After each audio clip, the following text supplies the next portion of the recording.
Oh, let's So, just wait a second. hello everyone. Ah, yes, perfect. Hello, can you see me? Yeah. Yes. Uh-huh. I'm very pleased to welcome all of you to this second edition of the workshop on quantum software, even from a distance, unfortunately. But as you can see from the program, this is going to be an exciting night for me, with a lot of, we'll have 3 invited talks and many interesting contributions, and I'm sure they all will offer plenty of talking points. But we will start with a very important topic. The talk is about the advantages that quantum resources can provide when used in classical information processing. I think this is a very important. I think we should, we should know about when we in the design of the quantum programming language, since the very first phases of the process of construction of the language, because it is important to keep in mind the very essence, quantum essence of the programming language, and try to incorporate already at the abstract level, the first phases of the construction, this the real source of quantum speedups, computational speedups. And it is an honor and a pleasure to have Samson Abramsky talking about this and explaining to us how the theory of quantum monads can describe this resource in the search of the quantum advantage. So thank you for accepting our invitation, Samson, and we are all ears. Is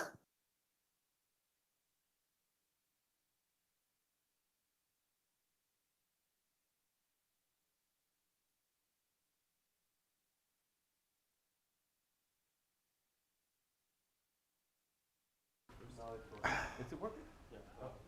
It is working. Oh yeah, I can hear something. Great.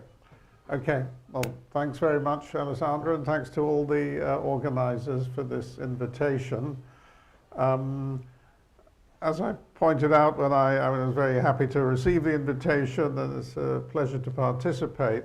I haven't directly been working on quantum software, but I hope that this topic that I'll be talking about is at least suggestive of ideas, longer-term ideas that may eventually be incorporated in quantum software. So I'd like to talk about the quantum monad as a means for encapsulating quantum advantage. After all, the reason for building quantum computers and for writing and using quantum software is to exploit the fact that with use of quantum resources, we can achieve effect that we can't achieve just by classical computation. So, but the other word, significant word apart from quantum in the title is monad. So just a word on that. That is something that should be familiar to programming language researchers. It's worth pausing for a moment to remember that monads are actually a fundamental mathematical structure arising in category theory, universal algebra topology, and so on, which has turned out to be a very fundamental concept for programming languages. It was first introduced into the programming world by Eugenio Moggi in the semantics of programming languages, but then it was incorporated as a major feature of the Haskell programming language and has been very influential since then. So we find monads in Python, and although I'm no expert in Rust, I understand that monads also appear there, and it's quite a widespread idea by now. And we also find it in quantum programming languages such as Quipper. So monads are used to encapsulate effects, particularly in functional programming languages. And just to sort of briefly recap how a monad looks, if we think of a functional program as some kind of, so we have some kind of functional program F which has an input type A and produces an output type B, the idea of a monad is that it modifies the type of the output in particular in the way it's usually used, giving rise to so-called Kleisli morphisms. So not just things that go from A to B, but from A to M of B, where M is the monad. And this extends the type B by allowing for various effects that can be added into the language. And in our case, we'll be interested in effects that involve using quantum resources. There's also a unit of the monad which embeds values into effects. And there's the very important idea of Kleisli extension. If I have such a map from A to M of B, then applying this dagger operation, I get a map from M of A to M of B. So I can extend the input to be not just the values in A, but also these effects that can surround A in some sense. And this is very important because without this, we wouldn't be able to compose these maps. The trouble with A to M of B is it's asymmetric, and it's not at all obvious how you can compose things, which is the fundamental thing in the whole of programming, that you have compositionality.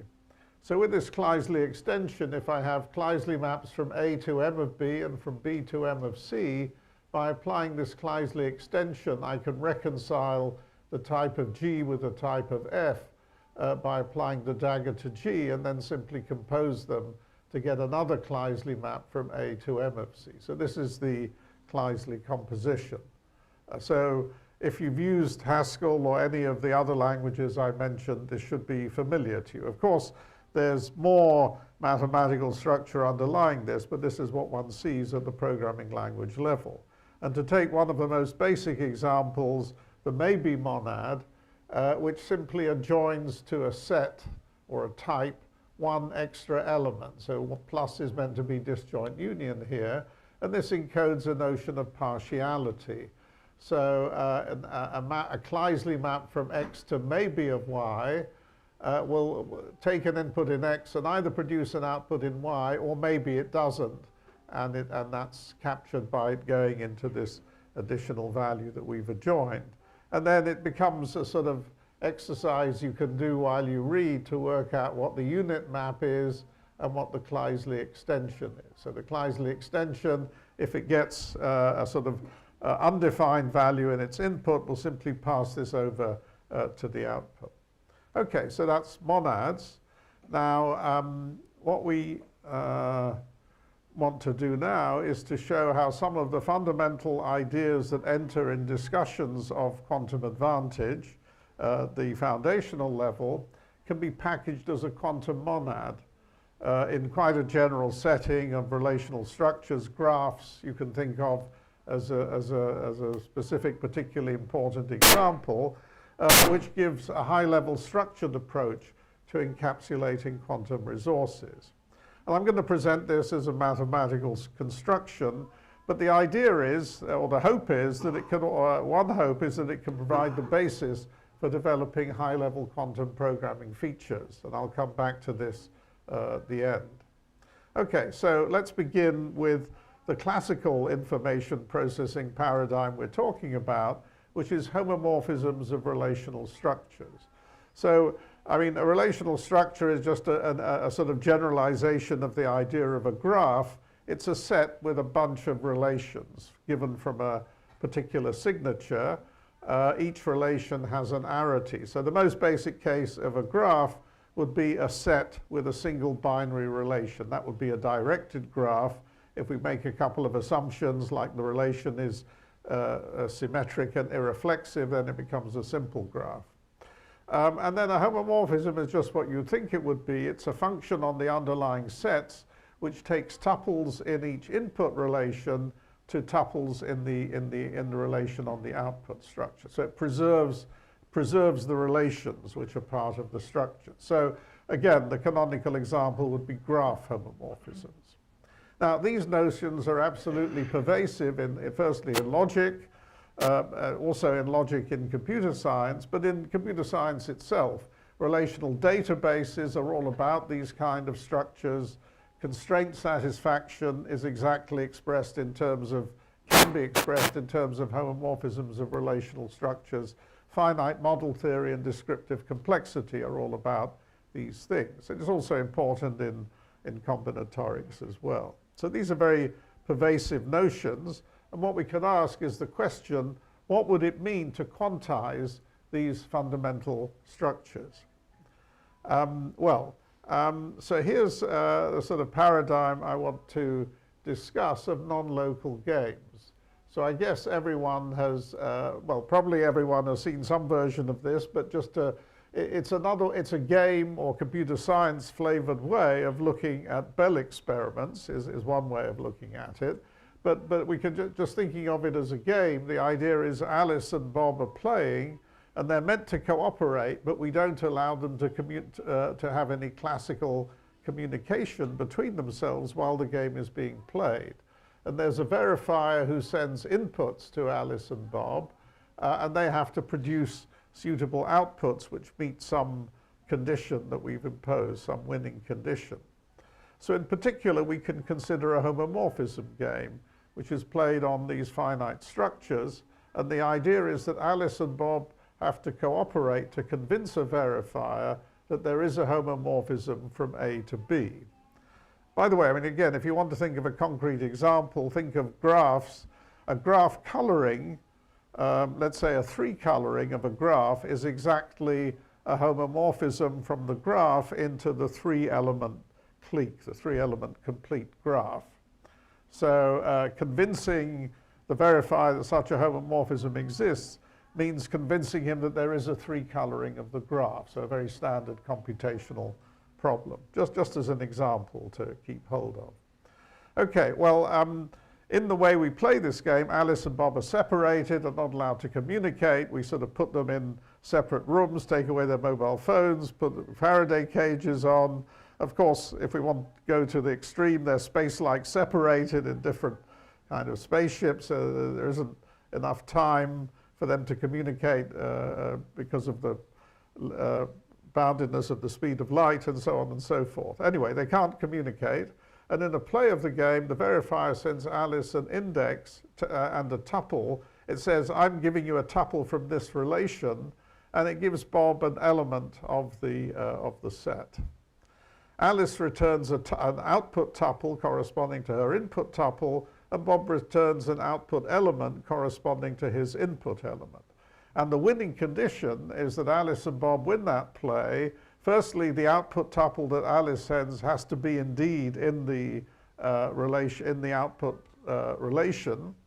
And secondly, there has to be a consistency between Alice and Bob. If Bob's input element equals the ith element of Alice's input tuple, then Bob's output has to be the ith element of of Alice's output tuple.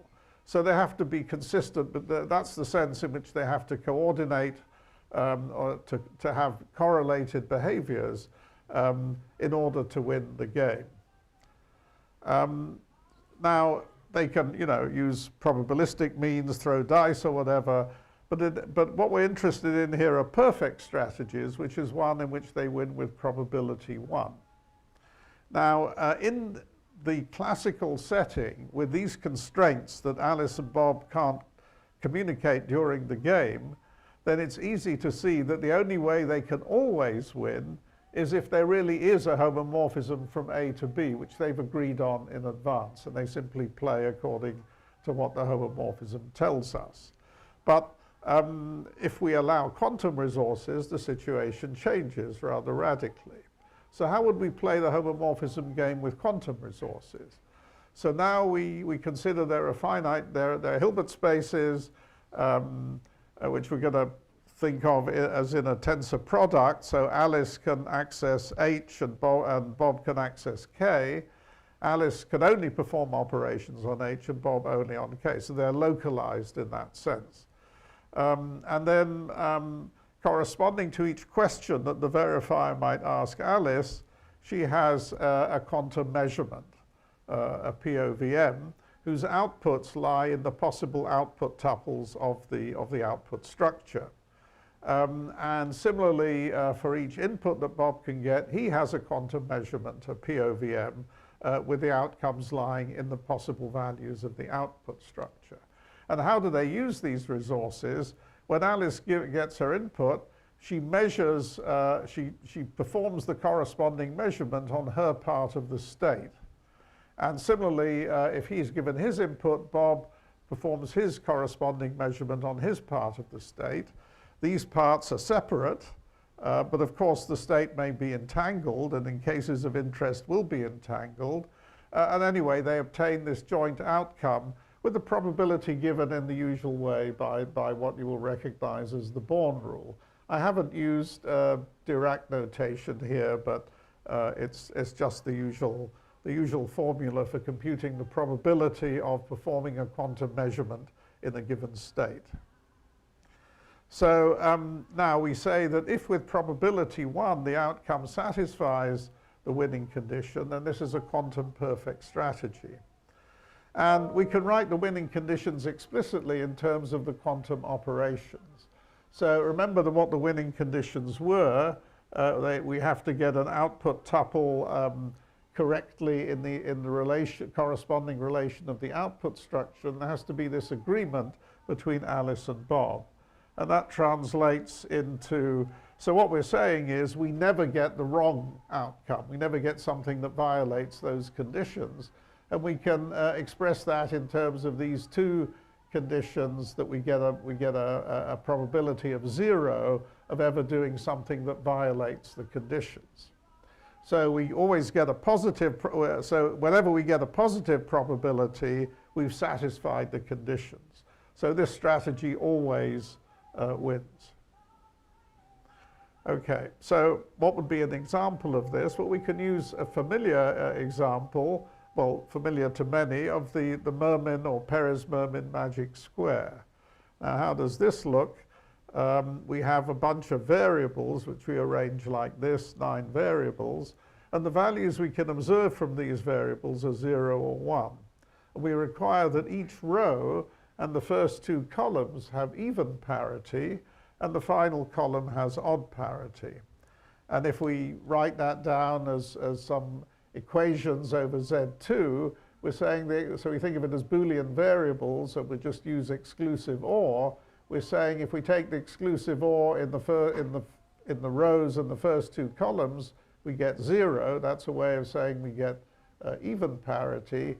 And in the final column, we get 1. So a system of 6 equations. And it's very easy to see that these equations cannot be satisfied classically. There's no way at all we could set values in Z2, 0 or 1, to these variables which would satisfy these equations. The simplest way to see that is sum all the left-hand sides, and you see that every variable occurs twice, so it must cancel in Z2 using addition mod 2 or exclusive OR. And if we sum the right-hand side, we get 1. So we're being asked to solve the equation 0 equals 1, which we can't do. Now, famously, we can define appropriate quantum measurements just using 2-qubit Paulis, which will meet these conditions. Firstly, on each row and column, so I'm writing here, for example, xi to mean Pauli measurement x in the first qubit and the identity in the second qubit, and so on. So you can easily see that that the elements lying along each row and column pairwise commute, so they're valid things to measure together, and also they satisfy exactly the conditions we've given. If we multiply out the rows and the first 2 columns, we get the identity, and if we multiply the last column, we get minus the identity because of the nature of these spin operators. So that would be an example where we can get a perfect quantum strategy where no classical strategy exists at all. And we can sort of generally talk about Alice-Bob games for binary constraint systems, same kind of idea as we've just seen. Alice and Bob, in fact, is essentially the same as the homomorphism game that we've already considered. Verifier sends an equation to Alice and a variable to Bob, and the winning condition in these terms is that Alice returns a satisfying assignment for the equation, and Bob returns a value for the variable consistent with Alice's assignment. If you're familiar with these things, this is really a way of putting in the no signaling condition. And the perfect strategy is one that wins with probability 1. So there's no classical strategy, but Mermin's construction shows there's a quantum perfect strategy. So the first thing we're going to do is take all this machinery of strategies for non-local games and show that it reduces to a much simpler form, which is exactly the idea of what we'll call a quantum homomorphism. And that will let us define the quantum monad. So here's the sort of, I don't want to go too much into technical details, but it all looked quite general. I mean, we're given some general state. Actually, you can see for perfect strategies, we might just as well use a perfect state as a mixed state, sorry, a pure state as a mixed state, but it seemed all very general, POVMs, an arbitrary state, and so on and so forth. But actually, the existence of a quantum perfect strategy implies a normal form that drastically cuts down the possibilities. If we're going to have a perfect strategy at all, the state can be taken to be very specifically a maximally entangled state. The POVMs can be taken to be projective, and the measurements used by Alice and Bob sort of turn out to be directly related. And by the way, this is not a matter of going from POVMs to projective measurements by dilation, because we're actually reducing the dimension when we perform these transformations. It's a different thing on a technical note. But anyway, the interesting point, I don't want to get into the technicalities, but what this result shows is that all the information determining the strategy is in Alice's operators. Moreover, Alice's operators must be chosen non-contextually so that the measurement chosen for input x is independent of the context x. And this means that we can define specific projectors just corresponding to the input-output relations, tuples, that we're interested in. So we get a drastic simplification of the very complicated-looking formalism of non-local games into this notion of quantum homomorphism. By the way, I mean, although this is a sort of mathematical result, we can at least imagine that this is a kind of compilation that's going on. Or possibly, I mean, possibly we would compile in the opposite direction, but at any rate, we're relating to quite different looking setups. So what is a quantum homomorphism? This is going to look a lot simpler because we've now forget all about Alice and Bob, we forget about the state, and we're just talking about a kind of relation, indeed, between the two structures that we're given, but the relation takes not sort of truth values, not a Boolean relation, but it's valued in projectors. This is the quantum element of it. This is where the quantum resources come in. So we get a family of projectors indexed by the elements of the input structure and the output structure.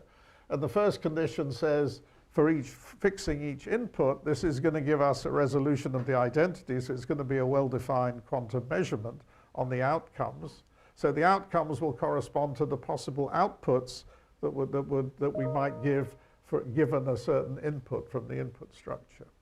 And then we get some commutation conditions, which are quite important because given that we need to know that projectors commute in order to be able to form a joint measurement, which is what allows us to express this correctness condition that we assign, in any case where we assign a non-zero value, a non-zero projector, to an input-output relation, then indeed we have a valid homomorphism. So for a given input tuple in a relation, the output tuples that have non-zero projectors associated with them, non-zero quantum possibilities of being produced as output, must themselves be in the relation. So if you take that contrapositively, then we get this condition here.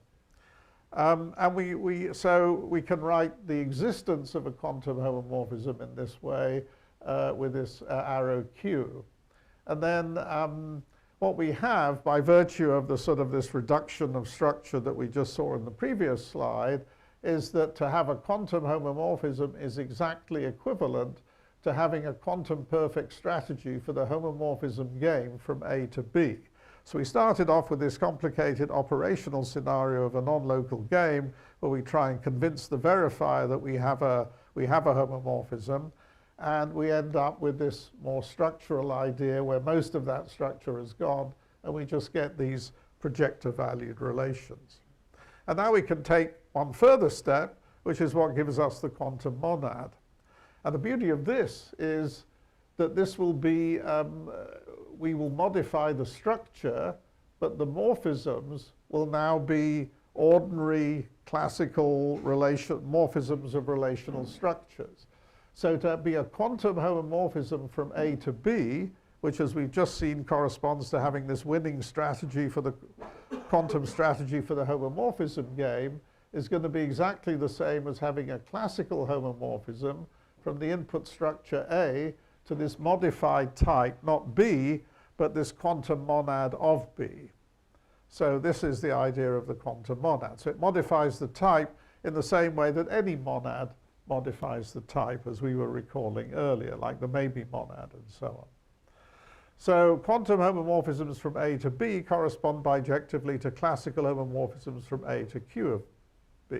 Now there's one extra little point here which is quite important. It isn't just Q, it's Q sub D. This isn't just a monad, this is a refinement of the notion of monad, which has become increasingly widely used recently, the so-called notion of a graded monad, where we use some indexing of resources to grade the level of the monad that we're using. And in our case, this D is the dimension of the Hilbert space that we're working with. So it really is allowing us to keep an accounting quite accurately of how much of the quantum resource that we're using, how many qubits we need, if you like. So quantum homomorphisms are exactly Kleisli morphisms for this monad. And this gives, I think, an elegant mathematical formulation of quantization for a very broad range of computational tasks. And to give one example, coming back to graphs, as we mentioned, having a coloring, for example, a 3-coloring or a 4-coloring of a graph classically corresponds to the existence of a graph homomorphism from the graph into the complete graph on 4 elements or whatever the number of colors is. And there's a notion of quantum graph coloring where we have where we ask for a quantum homomorphism of that kind. And this has been studied in some depth, and we know that quantum colorings can exist where classic or lower values of colorability, quantum colorability, exist in general than exist in the classical case. So these are very special cases of what we're describing here. And there are many other graph invariants where something similar happens. Okay, well, I don't want to go too much into the details and be too technically heavy, but I mean, just want to give an impression of what this construction looks like. It essentially is taking the, well, okay, let's have a look at it. So we're given an ordinary relational structure A. We can think of it as a graph. And we're going to build this new structure, modifying the type to make this QD of A. So D is fixing the dimension of the Hilbert space that we're working over. And the universe of this structure, so remember we're going to have, so we had a set of vertices and an edge relation, if you like. We're going to have a new universe of the structure and a new relation. So the universe is going to be the set of all functions from the old set into projectors on the d-dimensional Hilbert space, which satisfy this normalization condition. So it's really like a distribution or projection valued measure on the structure. You know, we think of probability distributions valued with reals in the unit interval, and this is projector valued distributions. And then for each, so we can think of them, if you like, as quantum truth values. And then for each relation, so that's just defining what the new universe, the vertices or whatever of the structure are. And we have to define also the relations on the structure. And these are going to be the set of tuples. They're now going to be tuples of these projector value distributions, which again satisfy similar conditions to those we were just seeing. So we have something that corresponds to the fact that we can never get a tuple that takes us out of the relation that we started off with. And in order to say that, we have to jointly apply, jointly form the product of these projectors. And in order to do that, we need these commutation conditions. So this is saying that pi of x and pj of x prime commute for all choices of I and j. Okay, so the commutation conditions are a necessity for this to make sense. And again, the sort of basic thing that tells us what's going on is that the quantum homomorphisms that we've already described, there's a bijective correspondence between those quantum homomorphisms and the standard homomorphisms, ordinary classical homomorphisms, but into this quantum monad on B. And again, to remember, this relates us to the non-local games, which we started off with, which is one of the fundamental ways of talking about quantum advantage. Okay, so as we've said, the quantum monad is graded by the dimension of the Hilbert space. And to see how this comes into operation in an interesting way, I've still got my Kleisli composition. So if I got A to QD of B and B to QD prime of C, I need to glue them together to get a new map from A to Q of something C, and it's going to be the product of the two dimensions.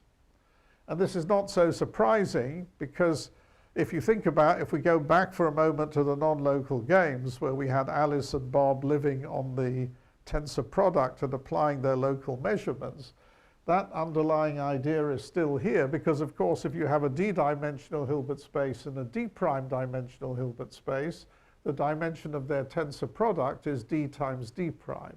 And that's what's going on here. We need to have enough room for both sets of players to play, as it were. So we get that by taking the tensor product of the quantum resources that they're using.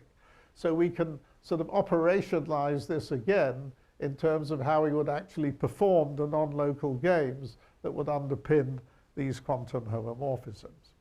And the actual formula is a sort of version of relational composition, in a sense. We sort of sum over the thing in the middle, the thing that comes from the B structure there, but the product here is the tensor product. So the issues with possible non-commutativity don't arise. Yeah, I could show you some more complicated looking formulas, but I think this will suffice. So another way of looking at it in terms of quantum homomorphisms is this thing, which looks even more explicitly like a relational composition. So remember, if you compose relations, we're saying it's a sort of, R composed with relational product of R and S relates X to Z if for some Y in the middle, so that's a summation of something in the middle, R relates X and Y and S relates Y and Z. And that and is this tensor product over here. But it's important that it's the tensor product and not the product of projectors, which in general has no reason to be defined. Product of projectors is only defined to give us a projector when the projectors commute. That's why these commutation conditions come in at various crucial points. Okay, so now having set this up, I'd like to, another nice point. I mean, we started with non-local games. We ended up through quantum homomorphisms to the quantum monad. Now we're going to relate this back to contextuality, a favorite topic of mine, which is also intimately related to quantum advantage. The first point is, foundationally, contextuality is a, or maybe the, key form of quantum non-classicality. The only reason it's worth doing quantum computation, given that it's difficult and expensive, is that it lets us do things we can't do classically. If we're going to do things we can't do classically, it must be because of the non-classical features of quantum mechanics. But what are these? Well, one of the main things that has been found over the many decades of research is contextuality. Maybe it's the key one. It's important for quantum foundations, but also very much as a resource for quantum advantage. And there are many examples. I mean, let me just mention a few. One of the very few unconditional separations of classical from quantum are in the striking results by Bravy, Gossett, and Koenig for shallow circuits. And the way that you sort of show that you can get a quantum shallow circuit which provably does better than any classical one of the same depth of shallow circuit is by starting from a contextuality construction, maybe a GHZ construction, or indeed a Perez-Mermin square, such as we saw earlier. And a very nice generalization of this work by Sivert Osnes in his recent thesis with me was to show that you can start from any contextuality construction in a very broad class and produce systematically examples of shallow circuits with unconditional separation from classical shallow circuits. Another famous contribution, I mean the title says it all, by Howard et al., is Contextuality Supplies the Magic in Quantum Computation. This refers to a very important paradigm for actual quantum implementation of sort of quantum architecture, is the where you sort of onto Clifford operations, the things that are tractable and nicely fault tolerant and so on. You have to get universality, you have to inject a magic state that lets you sort of augment the gates, the Clifford gates, with the T gate or whatever it is. And they show there that contextuality plays a key role in this magic state distillation. And one more example, another important paradigm is measurement-based quantum computation.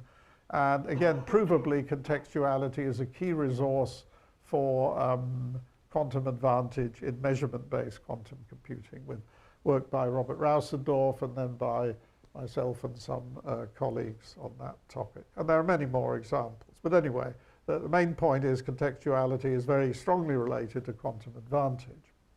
Now, the relation with the quantum monad is actually we can make a three-way equivalence between a particular form of contextuality, so-called state-independent strong contextuality arguments. If you're familiar with Koch and Specker theorem and related results, those are sort of exemplars of that. And in fact, Perez-Mermin is itself an exemplar of that. That's point one. Point two is quantum advantage in constraint satisfaction. And point three is existence of quantum but not classical homomorphisms between relational structures. So all these three, there are sort of systematic back and forth bijective correspondences between these things. So again, the quantum monad carrying quantum homomorphisms, it lets us account for a large swathe of the kind of constructions that give us quantum advantage in many situations. So I just want to, how much time do I have left actually? Is keeping the, Alessandra is far away, but, sorry? 10 minutes. Oh, then I think we're doing fine then. Great, thank you.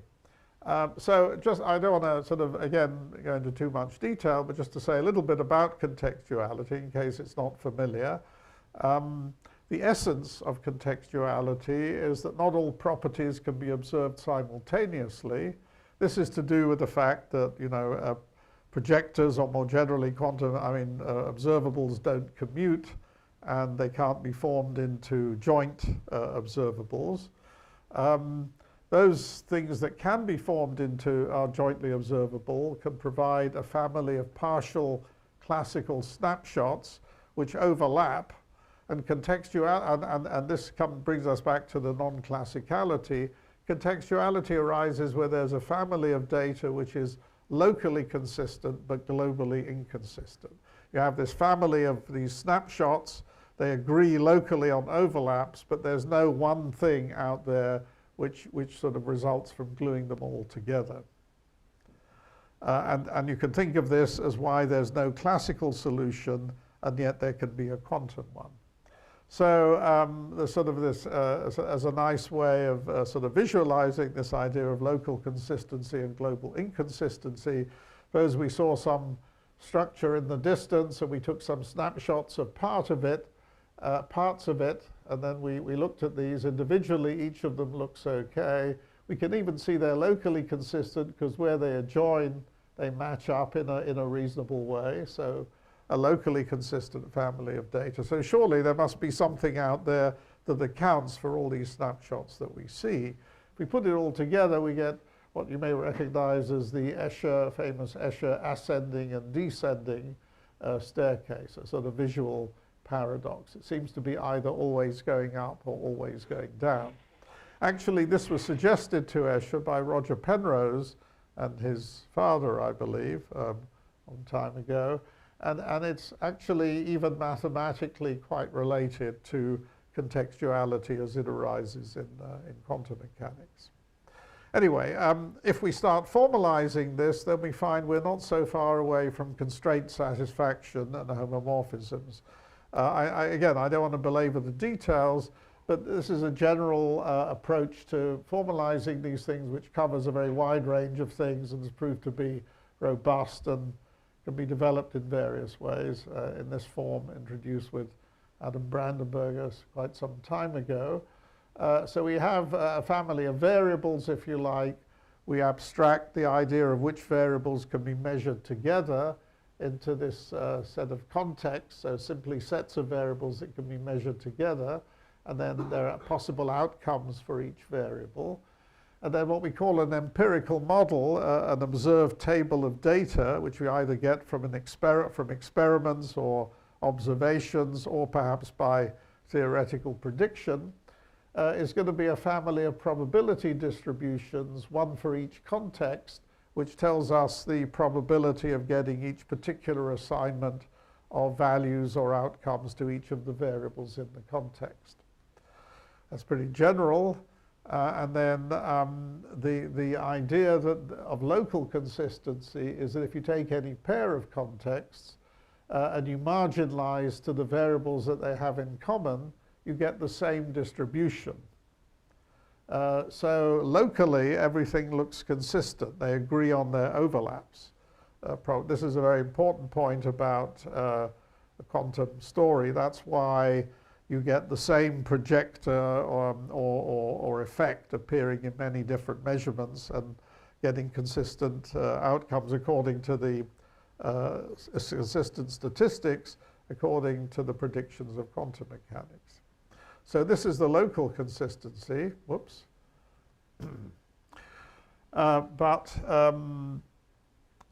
The idea that you can glue it all together globally is that there's a single distribution on all the variables. So there's D, which is a distribution over possible outcomes for all the variables, which marginalizes to recover all the observable probabilities as we range over the context. So that's non-contextuality. And contextuality arises when such a global gluing together simply does not exist. This is the global inconsistency. Now, a particular form, which arises in many important cases of non-classicality and quantum advantage, and which harps back to the Cauchy-Specker theorem and other such result, is where the model is so contextual that even not only can you not reproduce the statistics, you can't even find one single way of gluing all the local data together which is consistent with the observed statistics. Not even one way of doing that. If you like, there's a manifest contradiction even in the structure of the measurements themselves. So you may recognize, this is the PR box where we haven't bothered to write the probabilities in. They're anyway uniquely determined by the no signaling condition. And here is, just hinting at the sort of rich structure of these things, here is what we a sort of bundle depiction of the PR box. So we have the variables here, we have a fiber above each of the variables with its possible values, and the edges here tell us which outcomes can co-occur possibly. So the things where you have ticks on the boxes. So you get correlated outcomes on 3 of the contexts and anti-correlated outcomes on the last of the contexts. By the way, it's this correlated, correlated, correlated, anti-correlated also gives you the CHSH, the structure of the CHSH inequality. Anyway, in the case of the PR box, the contextuality, the inability to have a globally consistent description of the data is beautifully revealed here, because wherever you start, you never get back in one iteration to where you started. You have to go around twice. So that means there's no consistent way of assigning values to the variables, which is consistent with all the local information. So this is a sort of discrete Möbius strip. And it tells you immediately that this is an example of strong contextuality. Well, how can we get a quantum witness for strong contextuality? Well, again, we assign a state. To realize this sort of structure of data, we assign a state, and we interpret the measurements by various, whether we take PVMs or POVMs, then we can just compute the probabilities out using the Born rule in the usual way. And so indeed the Mermin magic square that we saw earlier and various Koch and Specker constructions provide examples of state-independent quantum witnesses for strong contextuality. State-independent means we don't even need to have a particular state and to compute out the probabilities. We just see from the structure of the measurements themselves that for any possible state, we'll never get any description that is consistent with the constraints enforced on us by these observables. And there are famous examples of just this. Okay. So again, we get a beautiful correspondence between these state-independent quantum witnesses and quantum homomorphisms.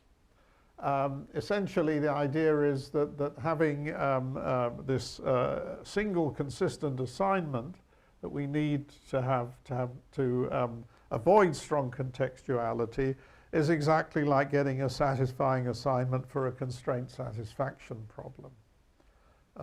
It's fairly clear when we put it in those terms. We're assigning values to particular values to all the variables that have to be consistent with all the constraints we pick up from looking at the different contexts.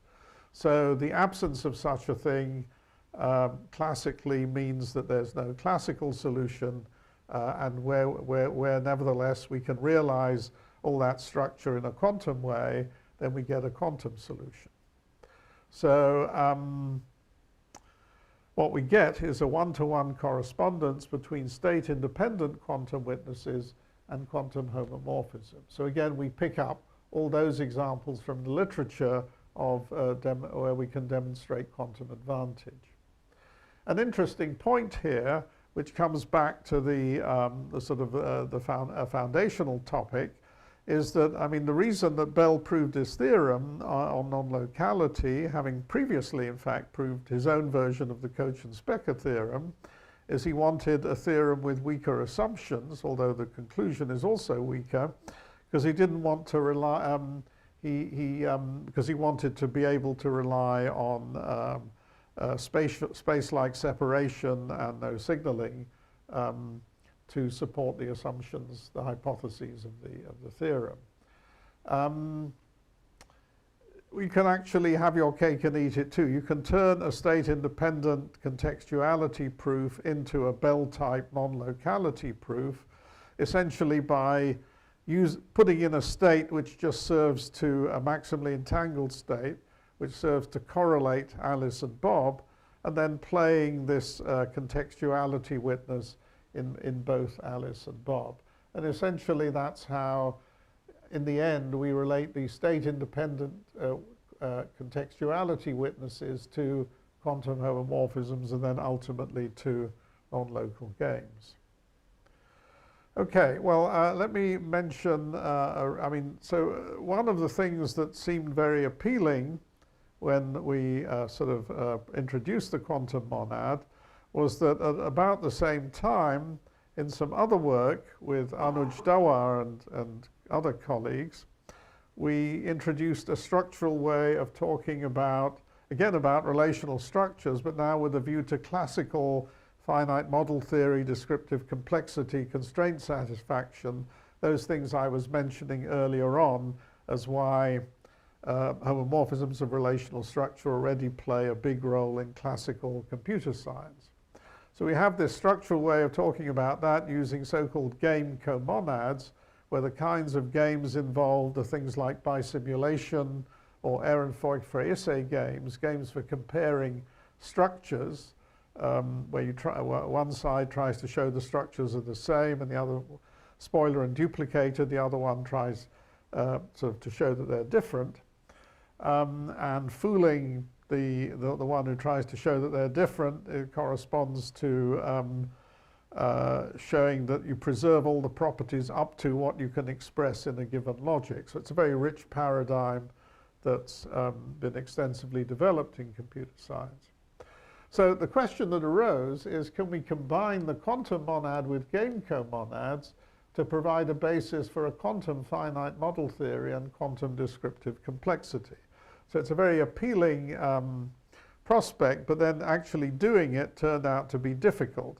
Actually, there's a long-standing problem already going back to Moji's work with ordinary monads in programming languages. You may have 2 or 3 very nice monads, but how do you put them all together if you have many different features in your language? The sort of standard best way of doing that is with so-called distributive laws of monads, which let you glue them together. You need to push one past the other to get a workable Kleisli composition. And distributive laws may or may not exist, and actually quite often they don't. And you can equally have distributive laws between monads and comonads, and again, they may or may not exist. So in their recent theses, Nihal Shah and Amin Karamlu have made significant contributions of both negative and positive kinds. They showed that various cases that distributive laws don't exist. But Amin, in his very recent thesis earlier this year, has actually also got some very encouraging positive results, which go far enough where you can get combinations of game comonads and the quantum monad to develop quantum versions of spoiler duplicator games, and shows explicit quantum advantages possible in those games. If you're more familiar with bisimulation games, it's the same kind of thing, where you're comparing structures and showing that they're equivalent up to some level of observation.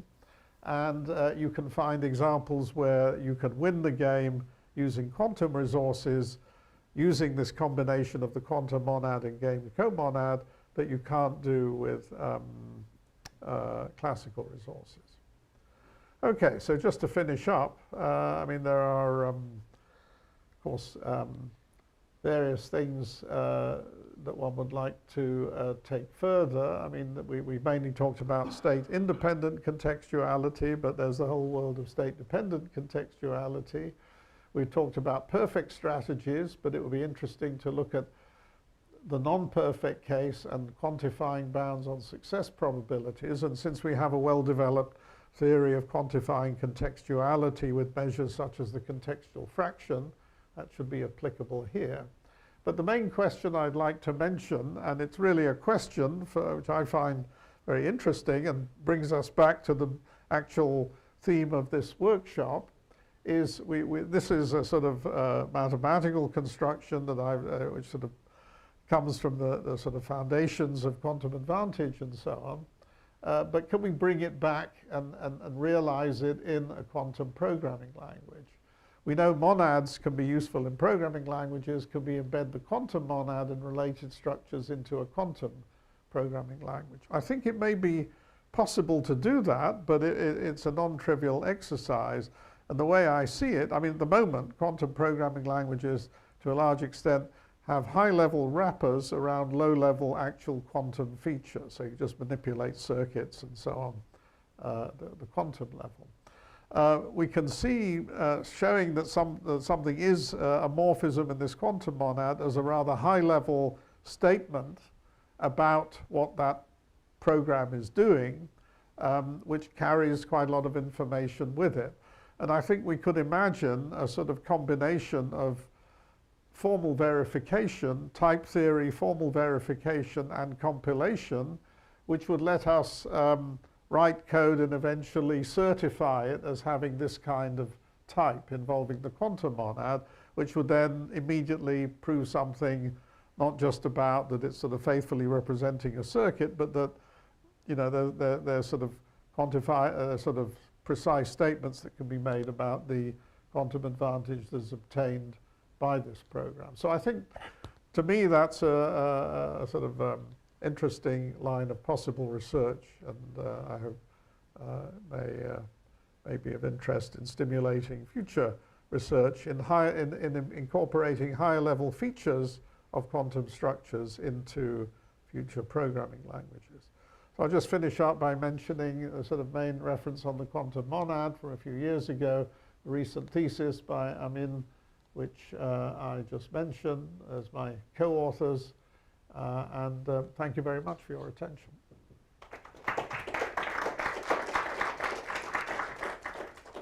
Thank you very much. So, are there questions to Samson? Yes. Hi. Thanks for this wonderful talk. So I want to ask a question about the standard CHSH non-local games is often posted in the symmetric version, but in your version that encodes the homomorphism game into the non-local games, actually here Alice and Bob are not symmetric. So I was wondering whether you can do it in the symmetric way, or whether there is some concerning for putting in the asymmetric case. Yes, a very good question. You can do it in the symmetric way. It looks slightly more complicated, and in a way, I mean, I quite like this asymmetric way because it sort of points out that the thing of showing that you have a homomorphism is done on the Alice side. The thing that Bob is there to keep Alice honest, as it were, and you get this. So it's really no signaling condition. But you can do it in a symmetric way. That's one point. Another thing I should say is that there are several, when you go into the fine structure of it, there are several variants of these games. There are synchronous versions, asynchronous versions, and so on. So you see there are some variations possible. I just gave a sort of basic format here for purposes of illustration. Okay, so is it possible to translate the role of Alice and Bob into the programming language, or something related to the one could imagine doing that, yeah. but in a sense, what we've described here is a different path where we can actually eliminate Alice and Bob. Maybe you could say that the interesting thing would be, so this is the path towards abstraction, where we reduce the structure in a slightly magical way, but there's no real magic in it, of course. You can find the details in both in these papers and earlier ones. But you could maybe see compilation as going in the other direction. So we start with a high-level specification, and then we introduce these operational features as the things, because in the end, to utilize the quantum resources, you would actually perform these local measurements on the in the Alice Bob game. Yeah. Okay. Thank you very much. Okay. Thank you. All right. Is there more questions? Yes. Thank you. So the graded monad, if you perform measurements, you would somehow think that you would decrease the gradedness by collapsing the Hilbert space or something. Is that something that is reflected, or can be reflected? Well, I see what you mean. The point is, when you're composing, if we go back to the, it's useful to go back to the. The point about the grading is that you need to describe these projector-valued things, and there has to be enough room for the projectors to live. so you get this tensor product coming in. There would actually be, if you tried to use the product of projectors, for a start you would get a problem that might not even be well defined because they wouldn't necessarily commute.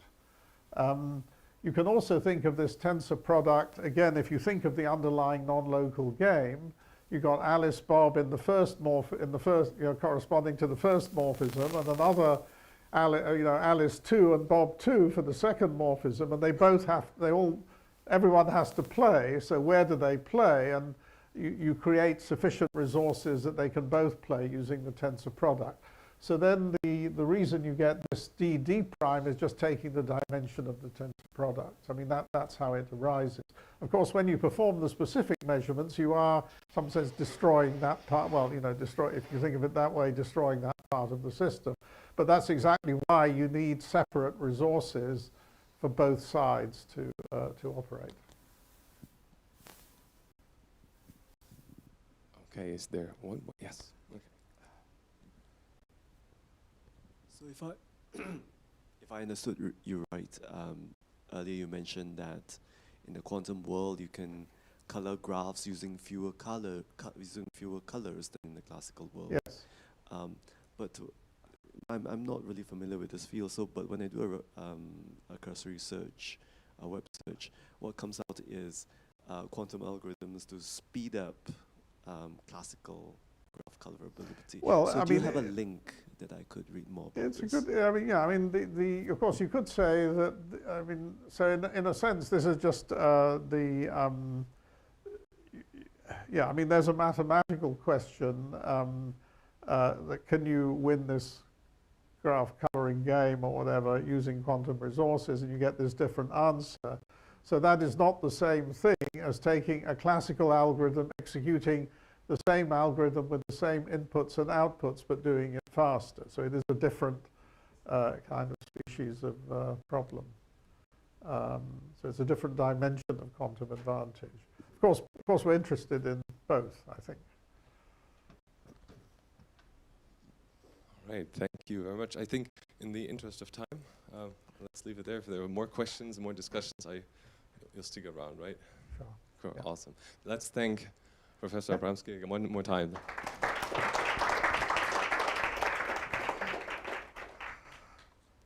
All right, so we'll break a little bit with tradition because I will do a short presentation as the chair of the session here. So it's a little bit of until we're there. I'm the CEO of a company called Data Cybernetics, and we have a product about state preparation. It's called Q-Alchemy. I just wanted to give a little bit of a scientific background, and so it's the privilege of a co-sponsor of this chair. I also have some marketing flyer here around the corner if you are interested. Usually my impression is that people from science are not so impressed by marketing material, but there is a different world out there too that is interested in that kind of stuff. So, but still, you can take a look at that if you want to. So, I'll try to do this here in a relatively short amount of time. Some of the ideas a little bit. So, if we can look at the screen, is that?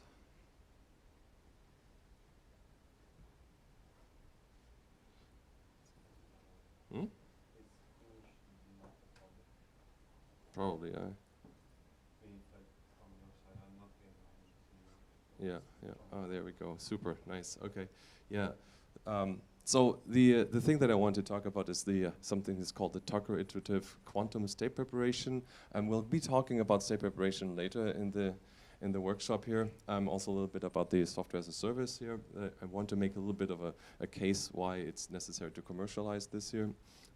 We'll see that in a second. So let's see if I can get my screen here up there. Yeah. So the principal idea is that what Q-Alchemy does and what we do with the iterative Tucker decomposition stuff is that we have classical data that is given, or basically a classical description of a wave function of a quantum state, and we have to have some sort of translation into a quantum circuit. And once we execute that quantum circuit, of course, what happens, we have a quantum state in the end. So that's the process of the quantum state preparation that I want to talk about, just to get the context. So it's very different than what we just saw here, so I'm very sorry about the switch here. Now, for me, so when I talk about how we do this here, then a quantum state usually is a vector, but that quantum state can non-uniquely be tensorized, so it can be put into a multi-dimensional array, and that's something that we do here. So we take the vector and we create a tensor out of this here. And you can think about this here as a NumPy reshape function that basically does that. And once we have this tensorized description of that state vector, we use the Tucker decomposition. It's also called the subspace decomposition, so I abbreviate this with TDST here. And we use this Tucker decomposition iteratively. So we go from, so does anyone know the Tucker decomposition, subspace decomposition? Just, yeah? Yeah, some people nod, okay. So yeah, I'm just giving a little bit of a highlight, so for all the details, you can look it up, what it really means. It's called subspace because it actually creates factors that operate on subspaces, and these are matrices, but I'm gonna say that a little bit more. So the process of what we do is we go from a vector, then we tensorize it, then we do the Tucker decomposition, do something with that, then we end up with something that's called a core tensor, vectorize that again, go back to the vector, and then we go from the vector to a tensorized perspective and do that iteratively. And the cool thing about this is you can actually stop this here at given conditions. For example, the fidelity loss or the fidelity of the resulting state, the number of iterations, or the depth of the circuit that you want to do. And it's actually quite cool for states that you want to encode for low and mid entanglement, and that's pretty good. But for high entanglement states, you can get some decent fidelity losses and also some good depth circuits. So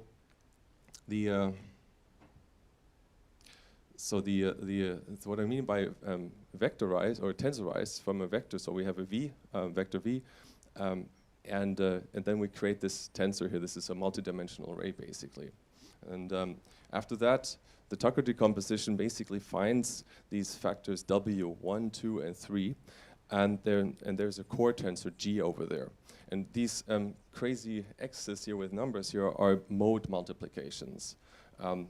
Basically, there's the way that you tensorize these things, you can put them back into a matrix, and then you do a SVD on that. And once you create these SVDs, you can create these factors out of that. So it's a bit tricky in the head to understand how it works, but once you get the idea, it's pretty nice. And the good thing about this here is that these factors here are, as I said, matrices, and you can truncate them here on the column side here. So they don't have to be di squared di, but the other dimension can be a little bit less. And that is something sometimes also called low rank. You can do that with low rank here as well, which means that the core tensor does not necessarily have to be the same size as the original tensor, but it can be padded. And from there you can continue the process.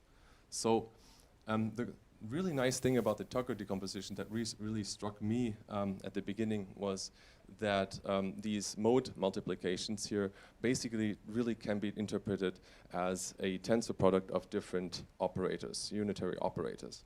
And that once I understood that this year, then I really knew that the Tucker decomposition is really helpful for quantum computing.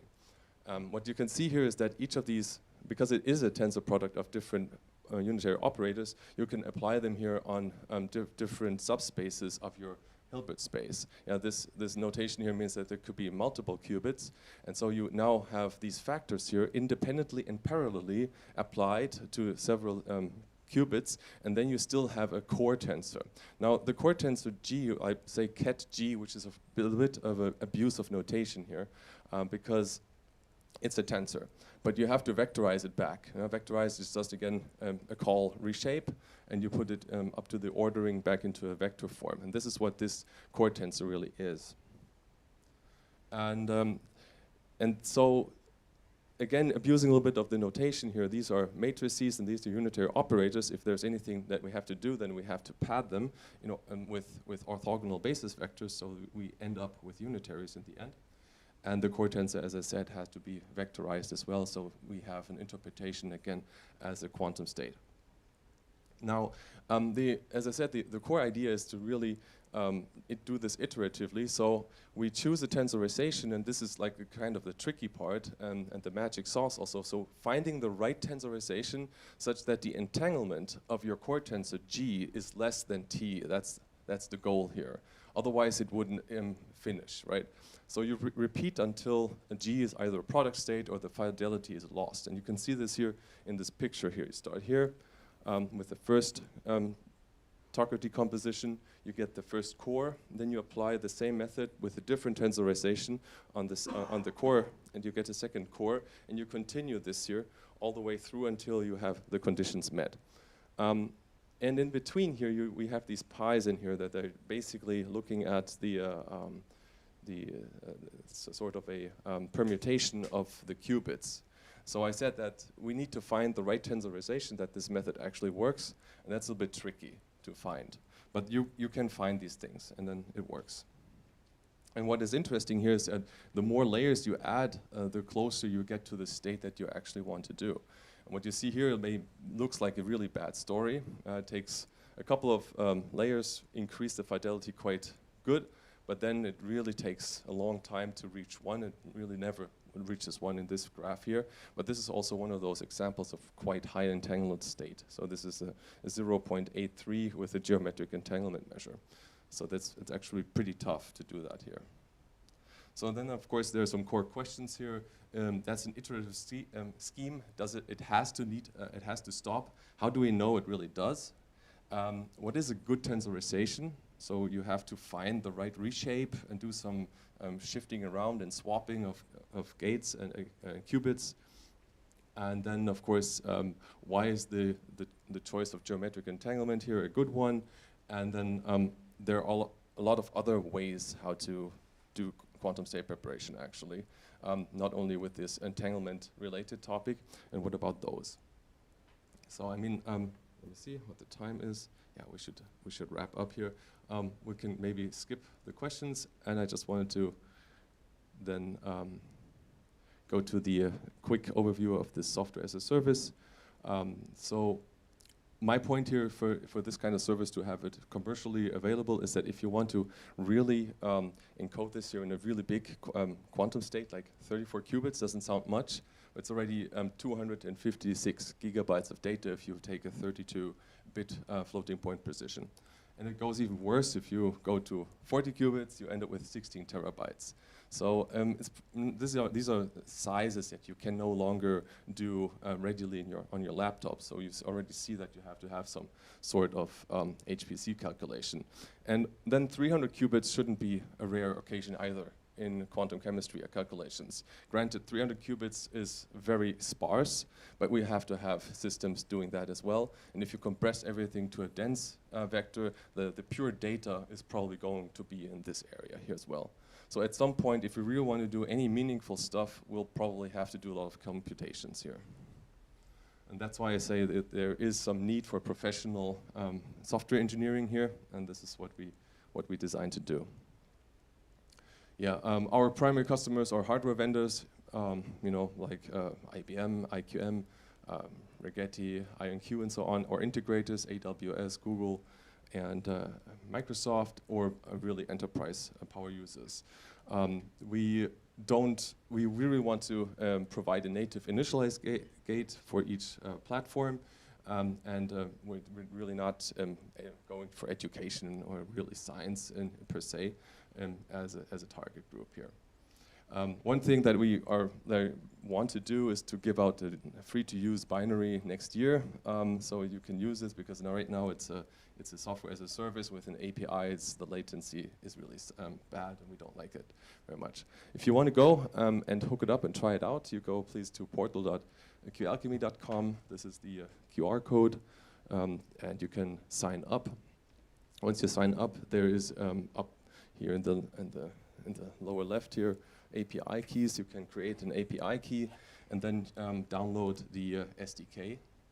Once you do download the SDK, you can just use it in Qiskit and PennyLane. And this looks like this here. So basically, it's an initialized gate, as you probably know from Qiskit, or you can use it here in PennyLane. You just add in your API key, and that's it. Most importantly, of course, I know everyone don't like to register, but you have to. Unfortunately, at this moment here, the service is completely free until 12 qubits, I'm sorry. And if you really need more than 12 qubits, then you can talk to me. So it's still in an experimental phase, the whole system. It's my personal interest to keep educational usages as far as it possible is for free, and that's why we want to also have this binary at some point, because then it doesn't take any resources on our infrastructure. But we're really aiming for the bigger topic in the future. Yeah, thank you very much for your attention. And now, I mean, if you have any questions, come to me. I think we have now a coffee break outside. Yeah.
now we are setting up the next talk, which is also remote. Who's going to be the presenter? Hello, it's Haytham McDowell-Rose. Ah, yes. Thank you very much. You're there. Let's wait a short second until your presentation is there. So should I share my screen? Give me a sec. Yes, please. Yes, please.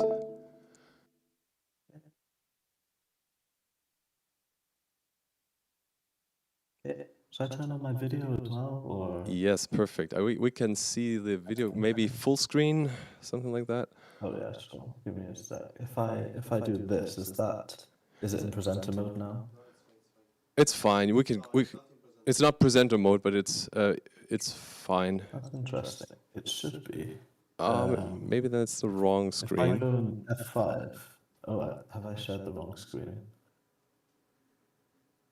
Give me one moment. F5. Yeah. And then I need to stop streaming, share my screen, and here. Okay, can you see that screen? Awesome. if I go to Awesome. that. All right. Cool. Haytham, thank you very much. This is your talk. The stage is yours. Okay, great. Good morning, everyone. So today I'll be giving my talk on fermion qubit mappings and the ZX calculus. So without further ado, let's get into explaining what these things are and how they're related and why anyone would want to study such things. Slight word of warning is, anyway. I'm going to start by going over a bit of the background of what is a fermion qubit mapping, what is the ZX calculus, and then I'll talk a bit about each of the different sections of the paper. So we'll talk about linear encodings, what they are, and how they're related to the next part, which are ternary tree mappings. And then maybe we'll have time to talk about some local encodings in the end. I sort of originally made this slideshow for a much longer talk that I gave before. So don't be too alarmed if I skip some slides just to keep us within the 20-minute time limit. So yeah. Let's talk about some of the background. So, why fermion qubit mappings? Why fermions? So fermions are it's a large class of subatomic particles that make up the things that make up atoms, like protons, neutrons, electrons, all the things that we'd want to understand if we're looking at, well, atoms.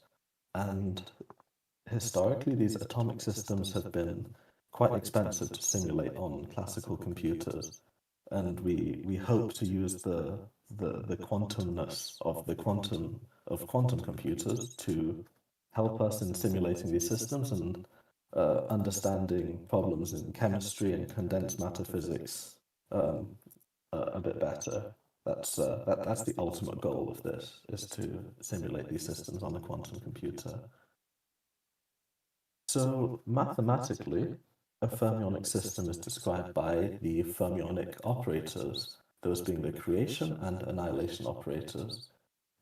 Sometimes these you can see these things being referred to as raising and lowering operators.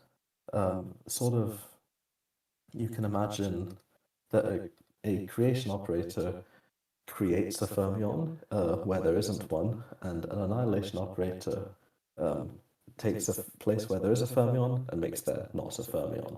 That's sort of very hand-wavy way of saying it, I think, but I'll explain what I mean. So the fermionic state space is spanned by these things, which I call curly kets, because this bracket is curly. It's to distinguish it from qubit states. So it's a basis of bit strings, much like the computational basis of qubits, where if we have a 1 in the ith spot, it means, so if ni equals 1, what that means is that there is a fermion in the ith spot. And so what the operator AI does is that if there is a 1 in the ith spot of this vector, it will turn into a 0 after an application of AI, an annihilation. And there'll also be some phase factor involved, some -1 to some power. The reason we need that is because these fermionic operators are required to anti-commute with each other. So we're sort of, by adding a minus sign, which I'll show you in a moment, we're sort of keeping these things in anti-commutation with each other. Equivalently, a fermionic operator can be described, a fermionic system can be described by the Majorana operators. So instead of having n creation operators and n annihilation operators, we can sort of have 2n of these Majorana operators, which can be, it's quite easy to translate from Majorana to creation annihilation, and they have their own little anti-commutation relation as well. Okay. Say about fermionic operators? I don't think so. I'm ready to define the main object of study of our paper, which is a fermion-qubit mapping. So a fermion-qubit mapping is an isometry that goes from the fermionic space of curly kets to the qubit space of what you might call quantum kets or quantum states. You all know what the qubit space looks like. But yeah, the simplest example of a fermion-qubit mapping is the Jordan-Wigner mapping, or the Jordan-Wigner encoding. We use the terms mapping and encoding sort of interchangeably in this subject. So what the Jordan-Wigner mapping does is it takes a bit string, a basis vector associated with a bit string in the fermionic Fock space to the qubit state represented by the same bit string. And if you look at what that does to the fermionic, if you either look at creation annihilation operators or Majorana operators, you'll see these trailing Pauli Z strings. So these are these X, Y, and Z are the Pauli matrices. So it's these chains of Z's that keep the anti-commutation relations going, because they're sort of they're carrying the phase factors, if you know what I mean. Because Z is a phase flip. Yes, it is.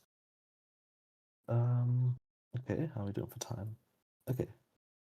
So from now on, I'm going to abuse notation a little bit and say, well, we're studying fermion-qubit mappings, the mapping that goes all the way from the left of this expression to the right of this expression.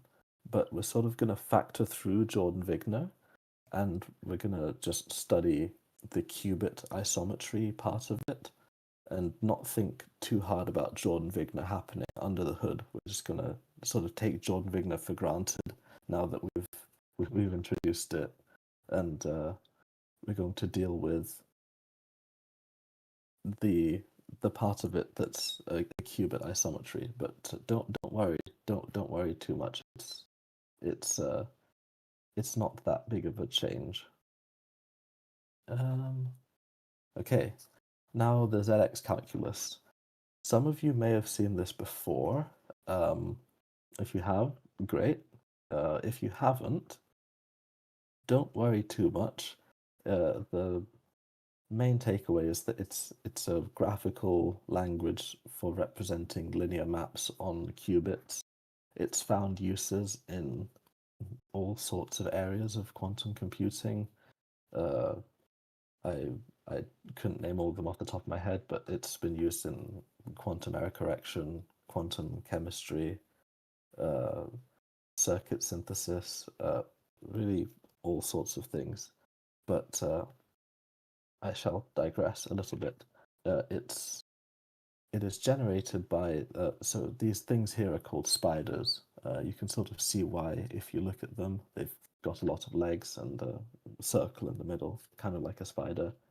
You can think of them as being a bit like this green one being a rotation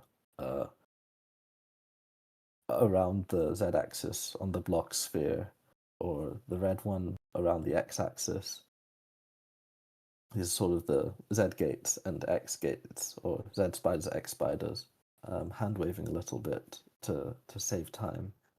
But yeah, the thing is, you can rewrite diagrams from one form to another form while still representing the same linear map, just by using these rewrite rules in the box. So you can fuse spiders together, you can change the color. This yellow here represents a Hadamard gate. Yeah, this is a Hadamard gate. Yeah, one wire is one qubit. If you've never seen this before, don't worry too much, because we're going to use something that I think even fewer of you would have seen before. I hadn't seen it before I started working on this paper, the scalable ZX calculus, which allows us to deal with whole registers of qubits at the same time. So it's just a bit more machinery that will allow us to sort of divide and gather registers of qubits, apply these Z and X transformations to multiple qubits at once, and most importantly for us, implement these matrix arrows. So if A, this A here is a matrix over the field with two elements. So you remember how the basis vectors of the qubit space are given by n bit strings of length n. So a bit string of length n can be thought of as a vector in the field of two elements to the n. So this x in f2 to the n means it's an n long bit string of zeros and ones. So under the interpretation of x as a vector in f2 to the n, this matrix vector product here, a times x, is well defined. And if we consider the map that sends each x to a times x, that extends to a linear map on the whole qubit space. And we will want to implement these sort of maps for reasons that will become clear in the next section. Okay, don't worry too much about these rules. These are just more rules about how matrix arrows interact with the rest of the scalable ZX generators. We won't. I won't go through any of the nitty-gritty in this presentation. The paper is out on the archive though.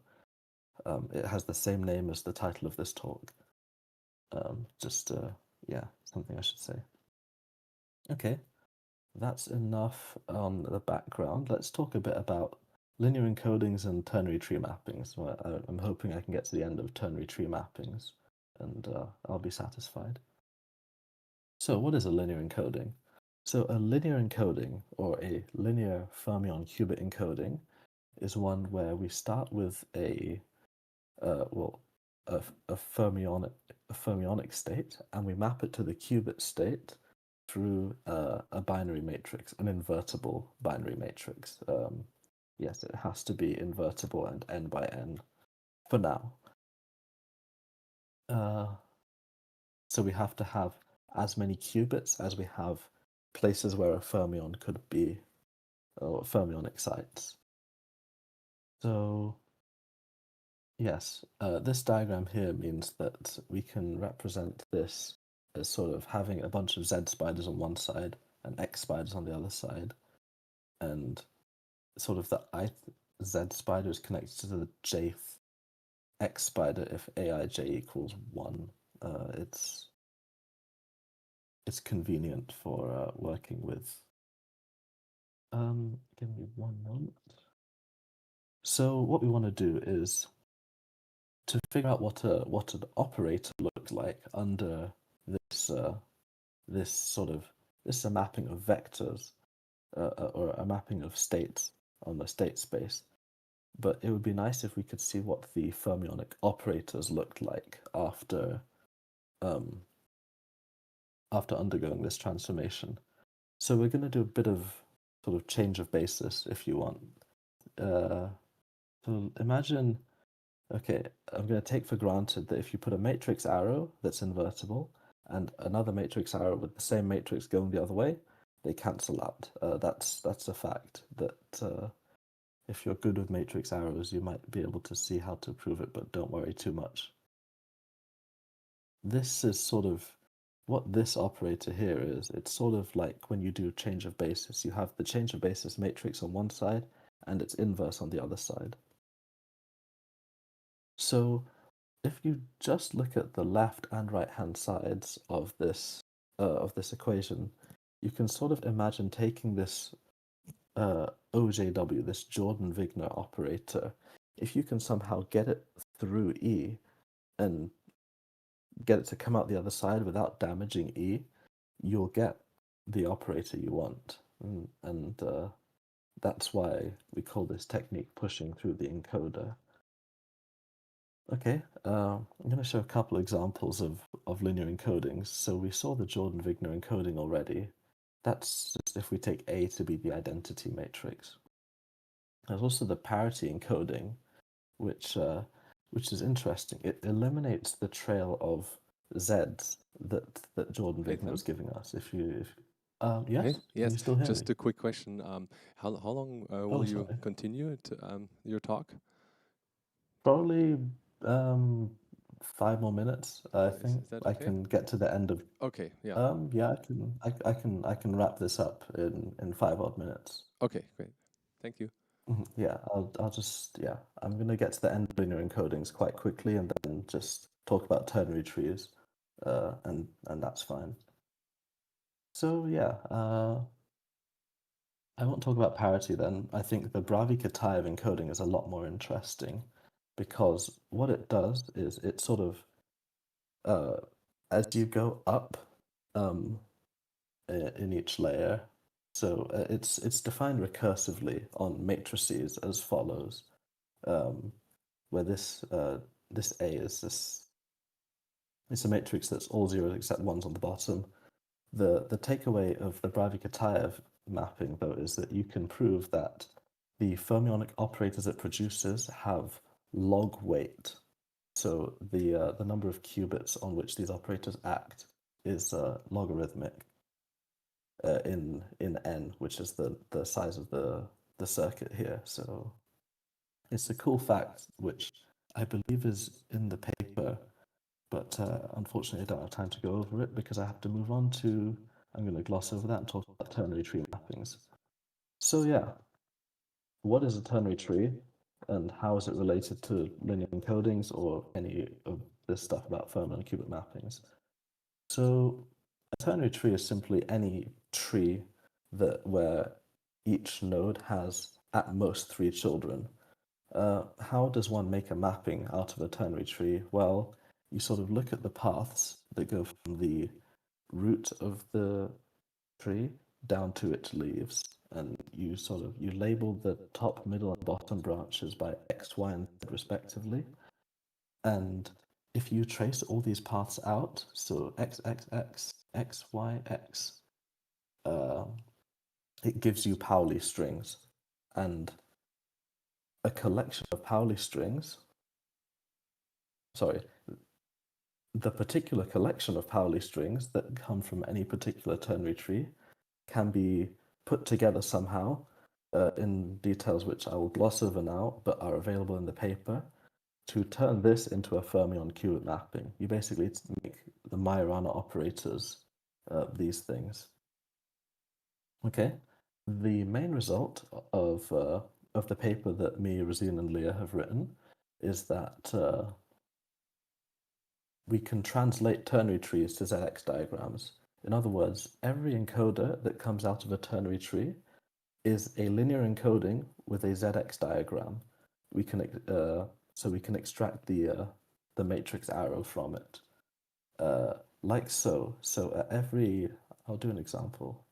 Here we go. Here's one I made earlier.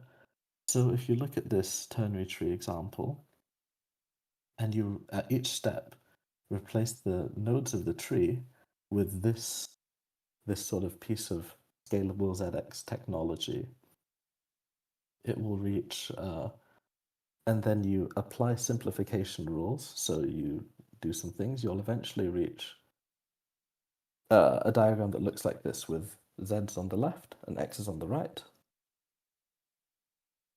And from this, you can extract. Did I put the algorithm? Yes, I did. You have an algorithm for going from a ternary tree to a matrix, and it's a recursive algorithm. So you go sort of from the top of the tree, you go down one, and then you do the same thing again. I wish I had time to show you a bit about this proof. It's a very nice induction proof. It's the main theorem of the paper about how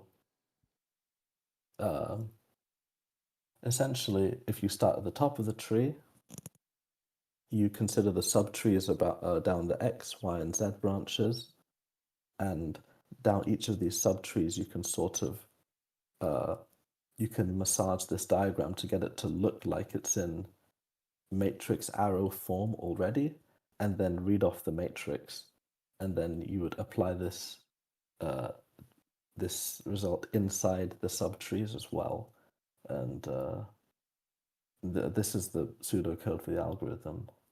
I don't think I have time to talk about local encodings. Are there any questions? Because I realize I did go quite quickly. I should ask the floor if there's anything that's Yes. Maybe we have time for one question. So first of all, thank you. Then number one.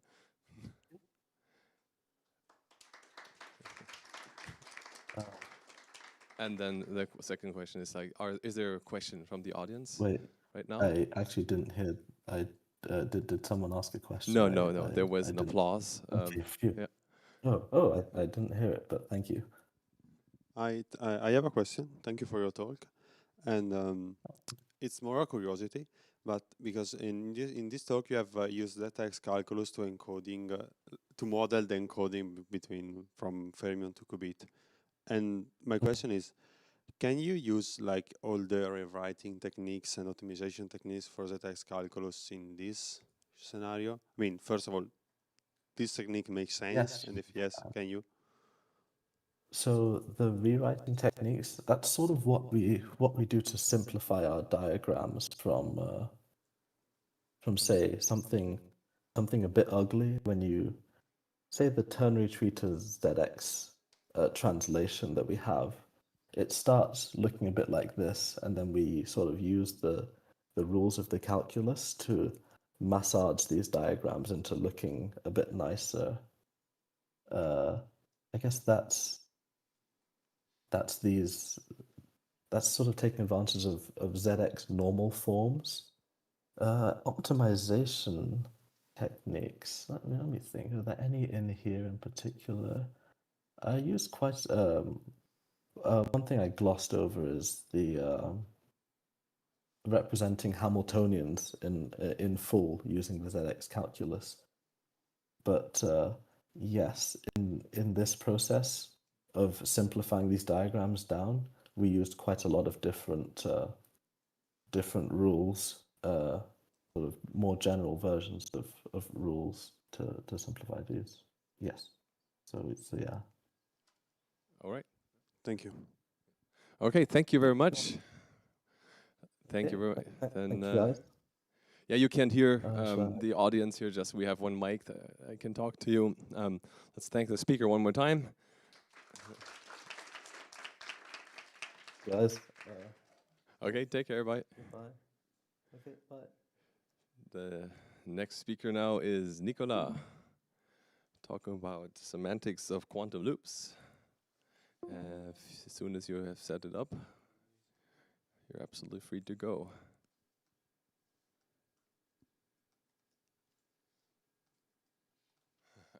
Yes.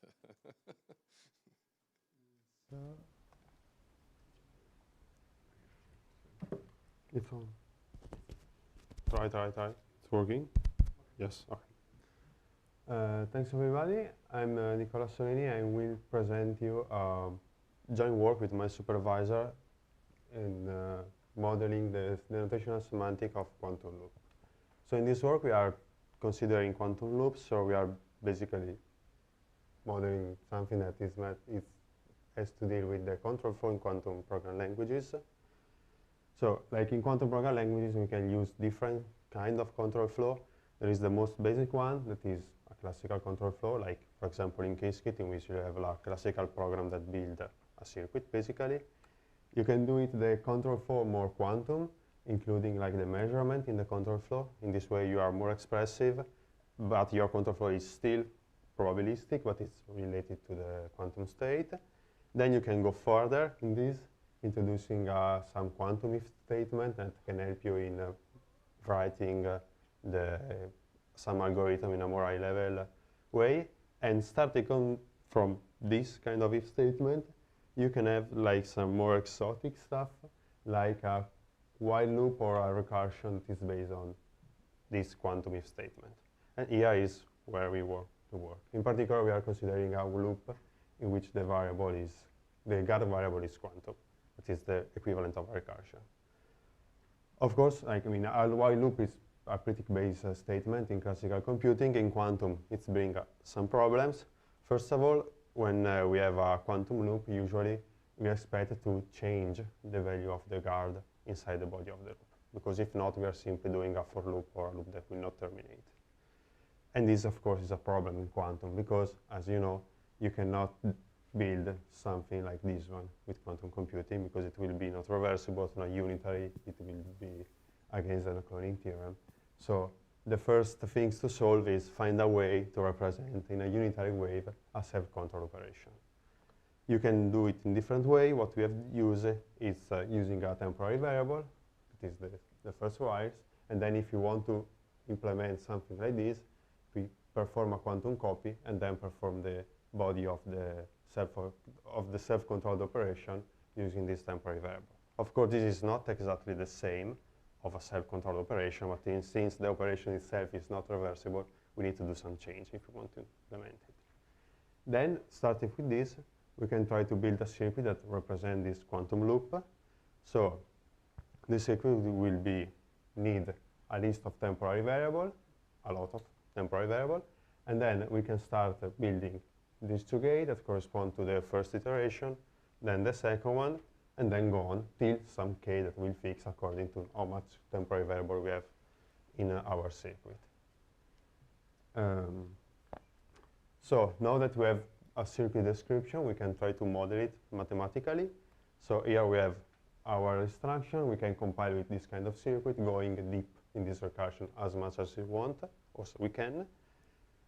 And mathematically, we can describe this circuit using our recursive equation.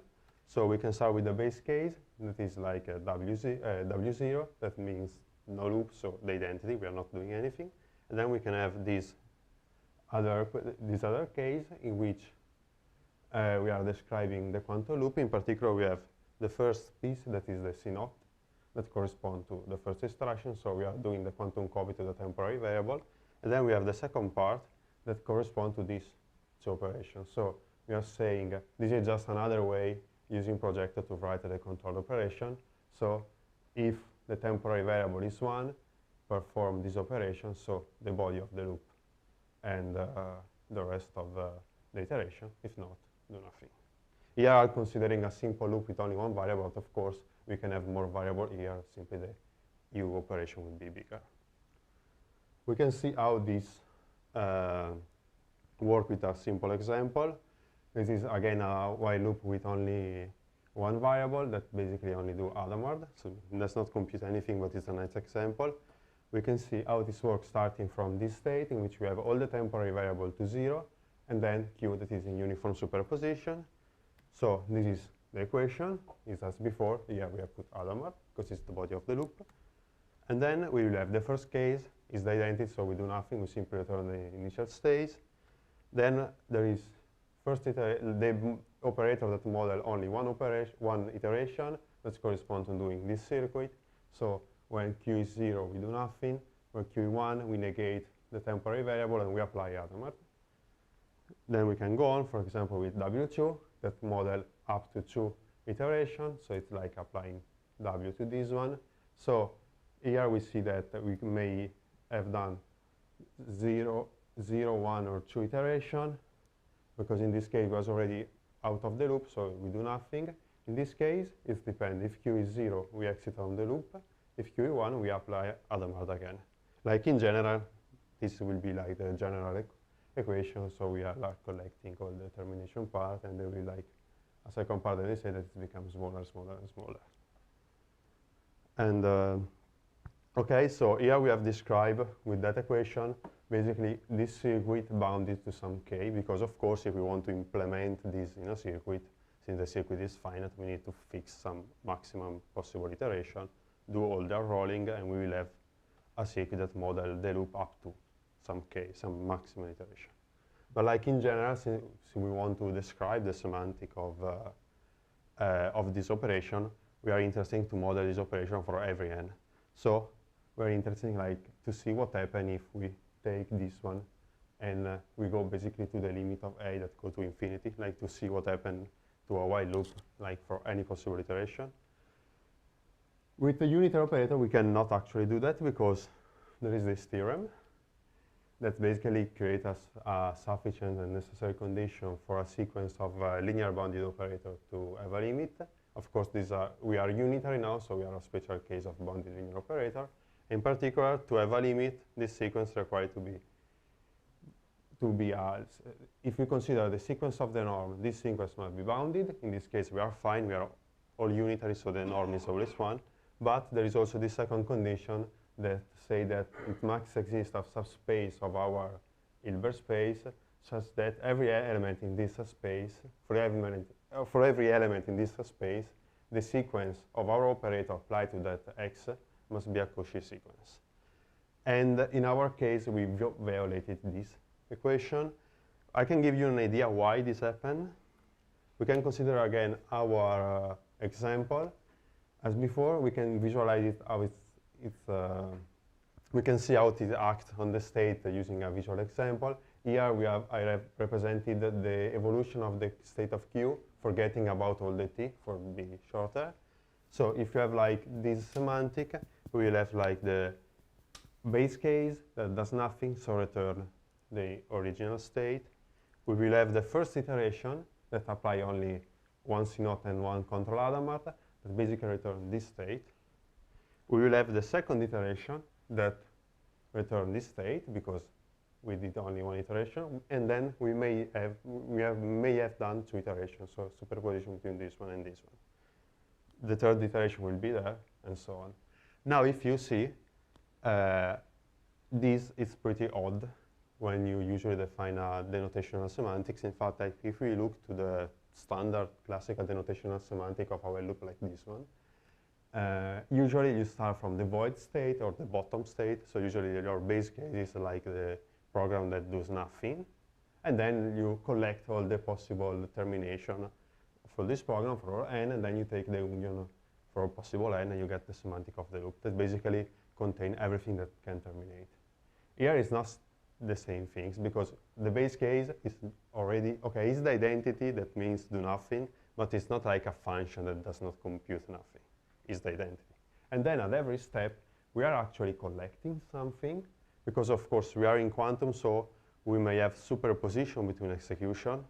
So starting from a state is like we have more than one possible execution, basically. So we are collecting something, but at the same time, there is always a piece of the state that is different for each operator.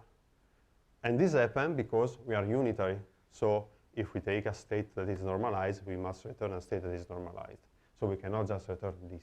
We must return also the last part, all the part of the state, because I don't know, if we want to return only the terminated part of the state, this will be not have norm 1. But this fact that we are always keeping like this part of the computation that we can call like the going on substate, so the state that contain what is not completely computed yet, it's what basically make the sequence of our operator applied to a fixed vector, not Cauchy in general. So we cannot have a limit, and in particular we cannot have a limit because we are unitary, basically, because we need also to have this part of the state. So, but we want to modeling like the notation in a more general way and can be useful to understand how this loop behave for every possible n. So what we can do is, starting from this, we can decide, okay, we don't want to be necessarily unitary. We can just be a linear bounded operator. And we can achieve this by simply changing the base case. If here we choose to do this, so we take as a base case the null operator, and we keep the same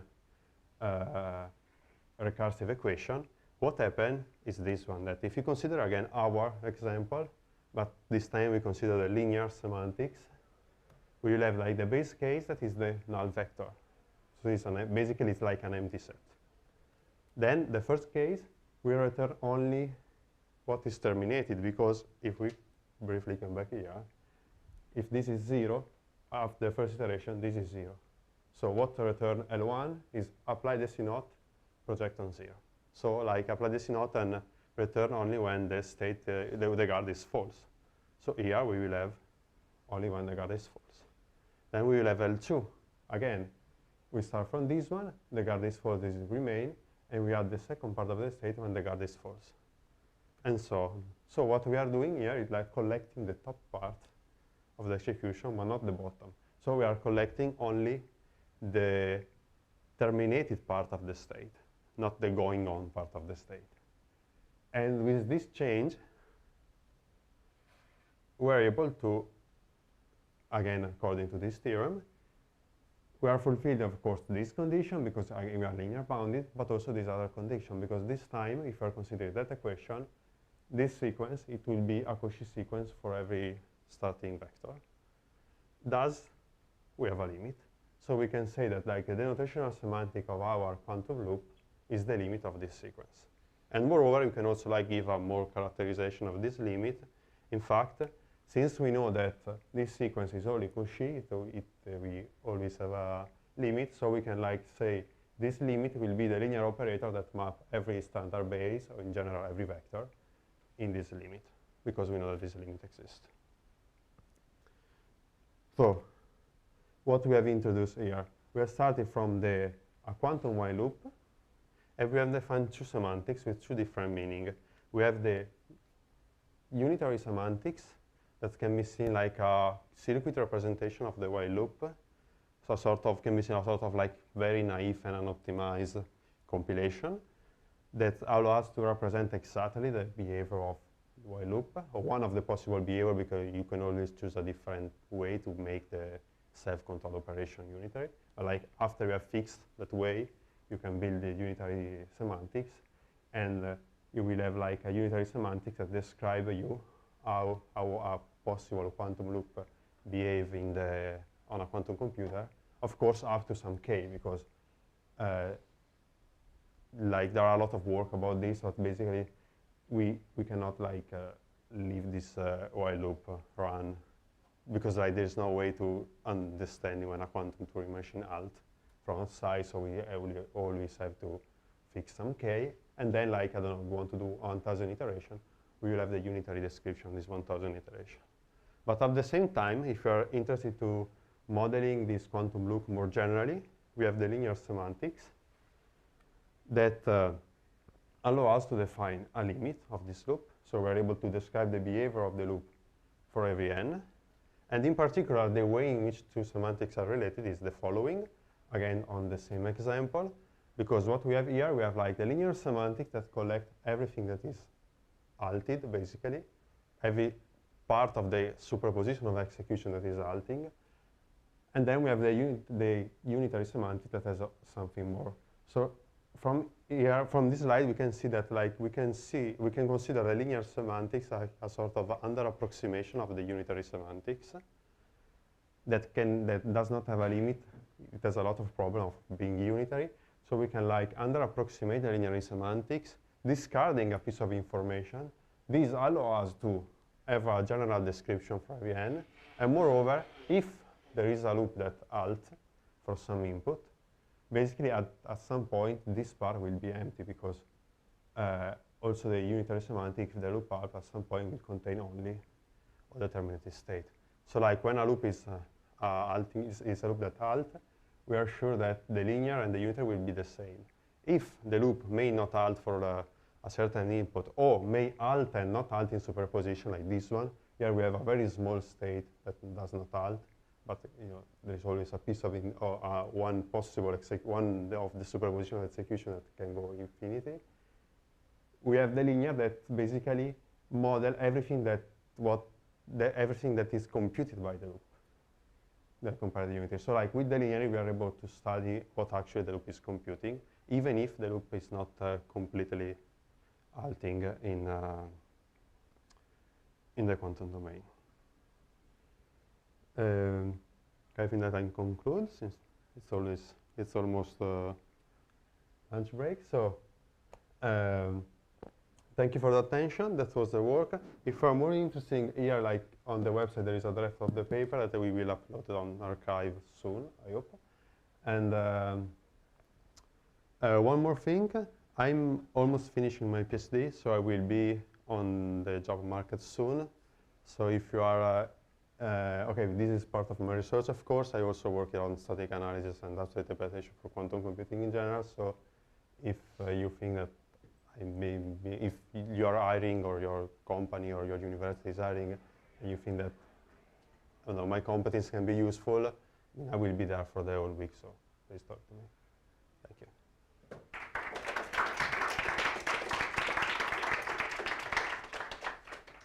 Very good. Thank you very much, Nicola. So now for some question. Is there a question? Yep. Thanks, Nicola. Obvious question, why not recycle the ancillas instead of having an infinite pool of them? Okay, so the point is, there is like a result, I don't remember the paper, in which like in general when you have something like this, I think that it's like control machine, the title, quantum control machine, something similar. When you have like something like, you have to find the circuit. Like in general, if you have something like this one, you cannot define like a general algorithm to do the computation of the ancilla, because there is like a sort of circular dependence in the value. So like in general, you cannot use it. So you need, like, if you want the general definition, you need the infinite ancilla. But like, I mean, if you are probably, since everything is irreversible, we are in quantum, so like if you're, I don't know, building the loop for a specific algorithm, so you know how the state will be at the end, I think that you can do it. I mean, it's better to do it, of course. Also because what happened here is that you have created an entanglement relation. It's not necessarily good. So yes, in general you can, so this is why we didn't include in the definition of the semantics, but like for specific case you can, of course.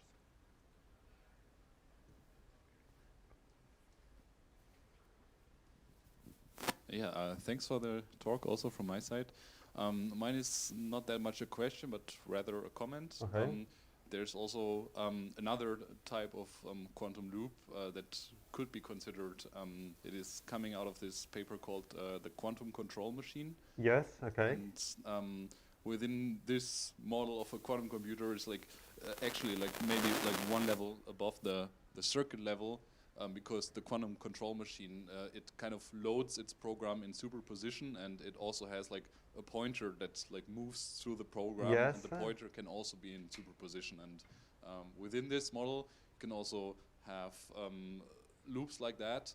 I'm not sure if it can have arbitrary unbounded loops, but a key insight here is that the quantum control machine also like always operates in cycles, so it like loads instructions, it executes the instructions, and then it unloads the instruction. Yes. So that might be also like an interesting okay. direction to go. Yeah, I think that like can be, I don't know, I think maybe this can be like a more, I think that I have in mind that what you're referring, probably, I'm not sure. We can talk later, but like I think that is more like a generic, I mean, you can always translate the quantum, like the quantum machine in a sort of circuit representation with the pointer will be other variable. So like this should be like a more, I mean, I think that you can model that work in this semantics probably, I mean, if you want. possible unbounded loop, of course.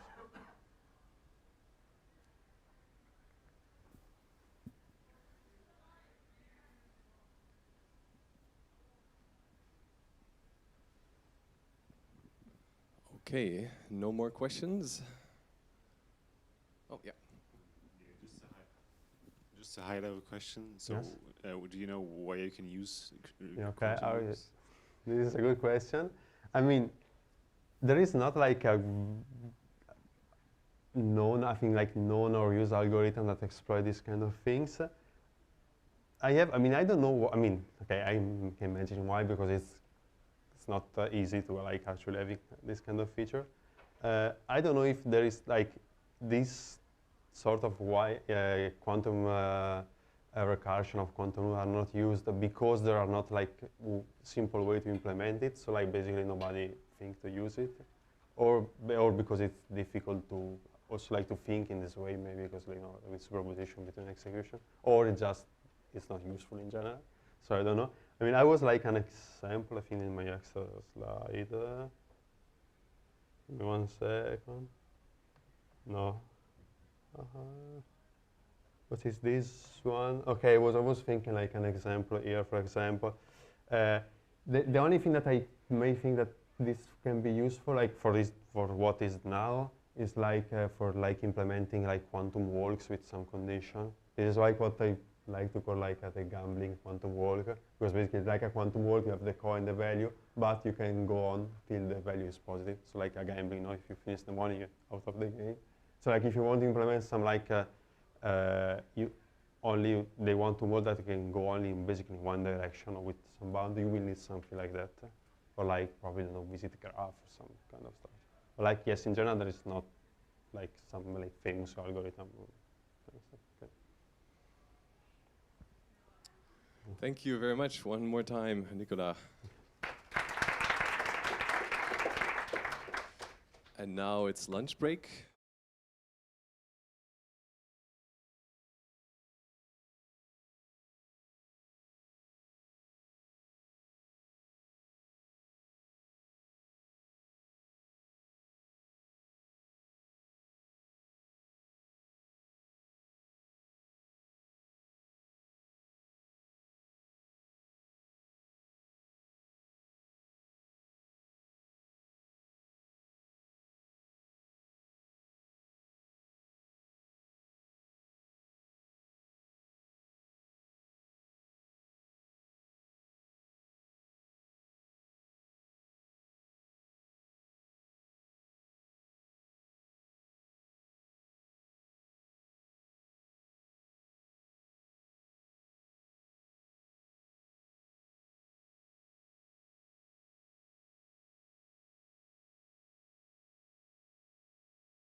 I feel like we have pretty much everyone back, I have to say, so I think we can just start. So welcome to the first afternoon session of the workshop on quantum software. Session 3. Today we'll start with Martin, and we'll continue in more or less the topic of, well, that's a simulator, but later we are going to go into the broader topic of compilation. I think this is a quite heavy session on that topic. Yes, so we're now listening to how we can use or derive a Kronecker-free functional quantum simulator. I'll be interested to hear what that is and how we can do that. Thank you, Martin. Here you go. Thank you. Yes, let's get started here. So this is really about establishing a connection between a specification of what circuits are and implementations of simulators. We are used to have these notions of circuits in the quantum communities. Just go more in detail into that in a moment. They are very declaratively written, and they can be composed in many ways, horizontally and vertically. On the other hand, we have the efficient quantum simulators that are very imperative in nature. They will usually use in-place array updates to update some global state vector. And the addressing computations are really done using complex addressing at computing based on the bit index in the number representation of the qubits and so on. And we very rarely see a connection being established. So what we will show here is that of course, one thing we could do is to based on the semantics of this thing, and that's pretty well known, how you specify the unitary matrices. We'll come back to that for such a circuit. We can, of course, generate that huge matrix, and then the effect of applying such a circuit to a state is simply to do matrix vector multiplication, and you will get then the end result. But it turns out that there's a way to actually get rid of this huge matrix intermediate structure using a notion of something called vectorization. It's basically a connection between stacking columns and then the Kronecker product. So I won't go much into detail here. Probably in this room, pretty much everyone knows about this notion about how to model a qubit, how to model the single qubit gates, and here we have all the various gates at a single qubit level, and then here we see this how states of more qubits can then be modeled as products of these standard bases. And we see, for instance, for 4-element, for 2 qubit states, we need 4 elements. For 3 qubit states, we need 8 elements, and so on. It grows drastically with the number of qubits. When we want to specify the semantics of multi-qubit circuits, we basically define it in terms of the Kronecker product, the tensor product here, A times B, and then we use this block notation here. This is a usual definition, and it comes with various properties. There's a identity element here, and then we also have special matrices used for specifying qubit swapping and for specifying these so-called control gates. And they can be specified here also using block notation. We see the swap gate here, over here, and so on. So this is the foundation for specifying the semantics of circuits. And we can then write a small language, a DSL, for specifying circuits in a functional language, for instance.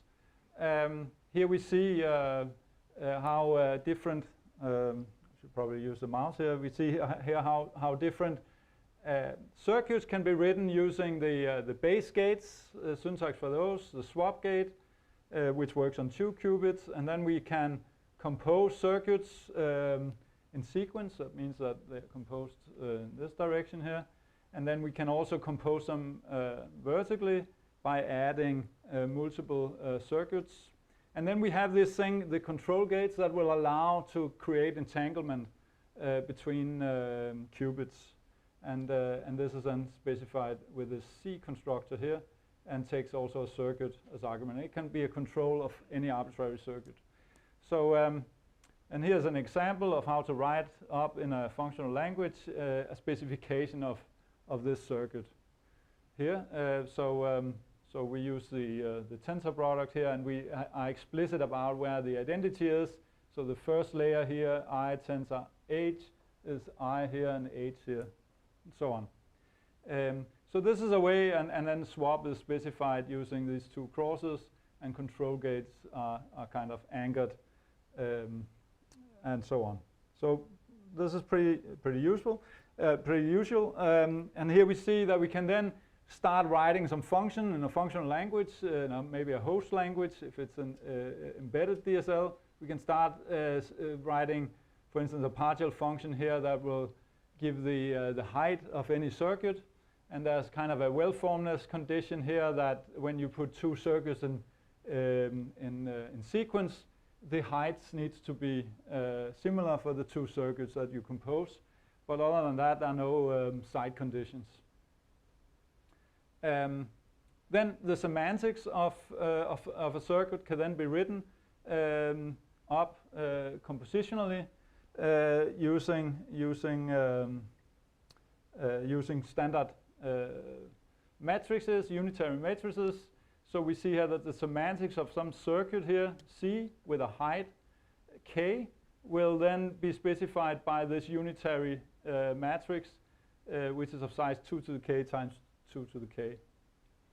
And of course, we can compute the semantics, or the semantics of applying a circuit to some input vector by just doing matrix vector multiplication. Now the question is, can we do better than this? And of course, I should say there are many simulators around. They are not doing this unitary matrix simulation. They are really doing these updates on imperative updates on state vectors directly. So, but how do we actually go about generating or calculating an interpreter? We want to be able to write an interpreter, but we want to do it in a formal sense, starting with the property that we want. So for any circuit C such that HC equals K and some particular state vector, we want the property that the interpreter IC of V should be the same as the semantics of the calculation here, right? So the question is, how can we derive this interpreter? And this is based on this notion of vectorization and the properties of matrix multiply.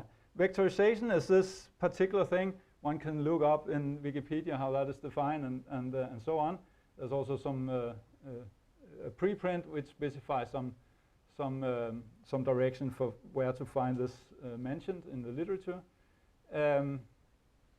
So basically, the Kronecker product can be specified by doing some kind of unvectorization here, and then specifying that results in a matrix. It needs to be compatible with B and A appropriately, and then basically vectorization is the idea that you take the matrix and you take all the columns and then you stack them on top of each other, and then that will create a vector again, one huge vector. So unvec is the opposite of that thing.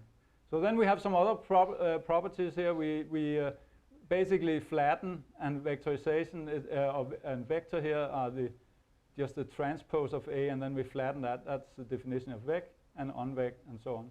Then we also use this property that applying a matrix is really mapping a function that will do matrix vector multiplication over the transpose of B here.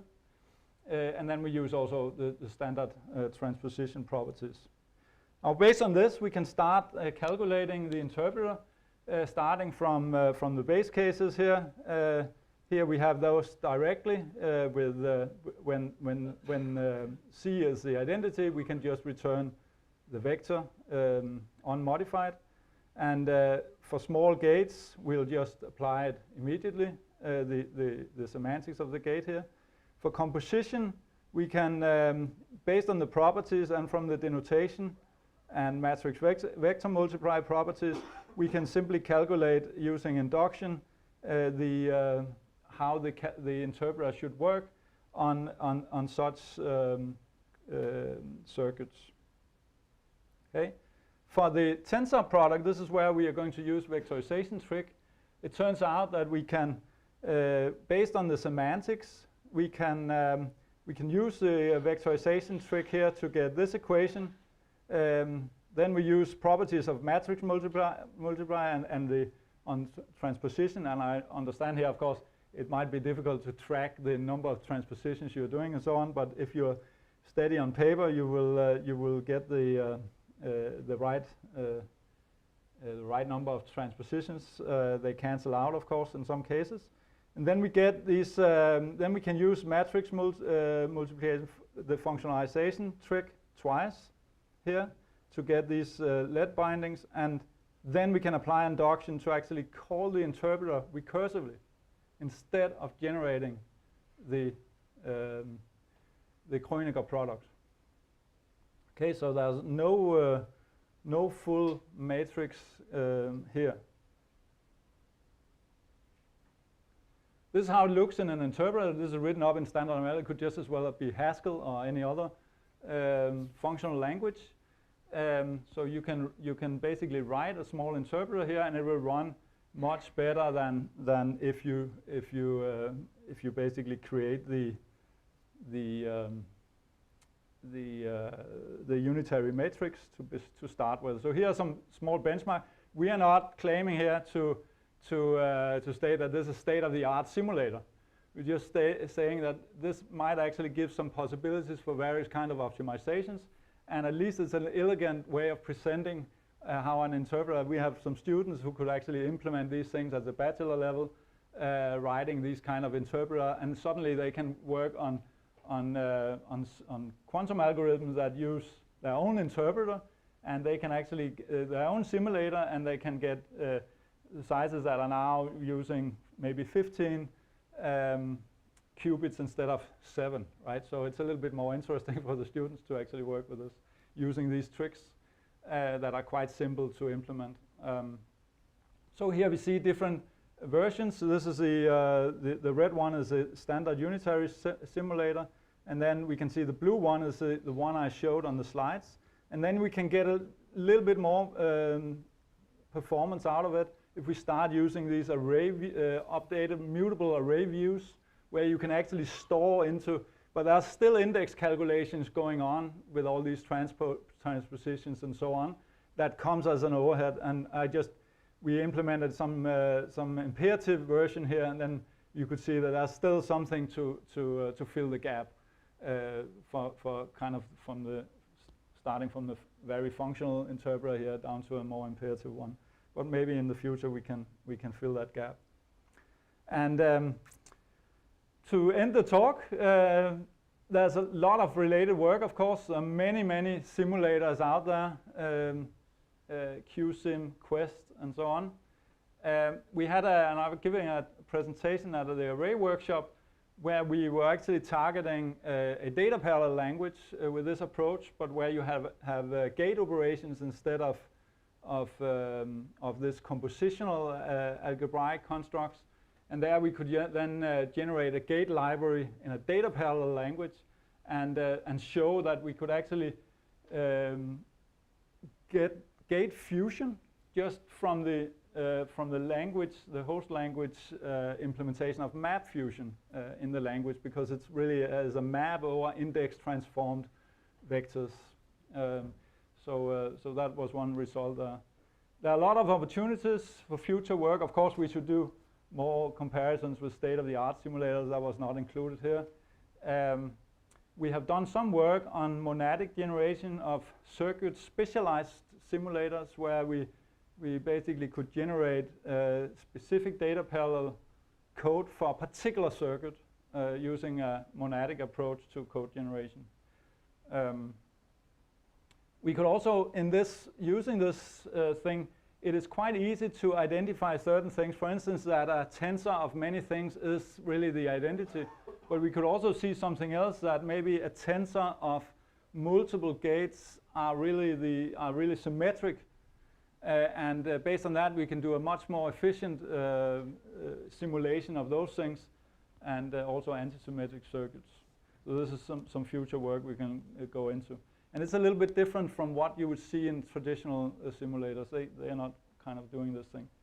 Offline gate fusion, of course, try to do gate fusion up front before you actually simulate might be a good idea.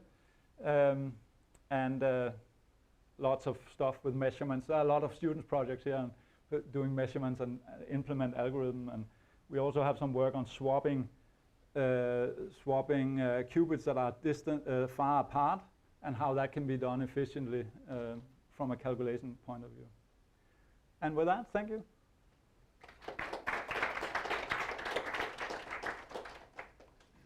Thank you very much, Martin. So, are there questions? And I've been very excited to hear about questions from this community.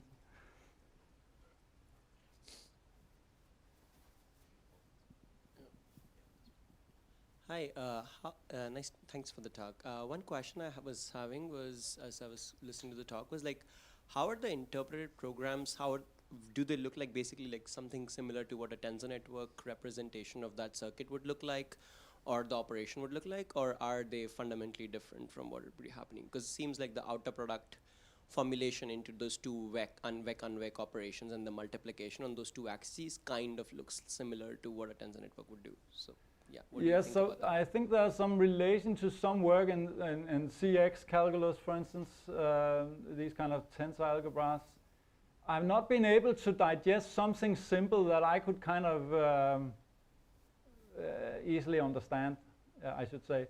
So I think some of this thing is not really that advanced, right? And I was very surprised not being able to find anyone who have done something simple like this. So that's my biggest, that was also my biggest question here to this community, because I was kind of, why did no one do this? And this idea of actually establishing a connection and being able to calculate, I think is a neat thing. But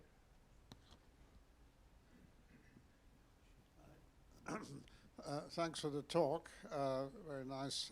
Just a comment, the sort of algebraic underpinnings of the, so in fact, if one takes a more abstract view, then you have it is indeed related to the ZX calculus and the other things you mentioned, but really the structure is that of a so-called compact closed category,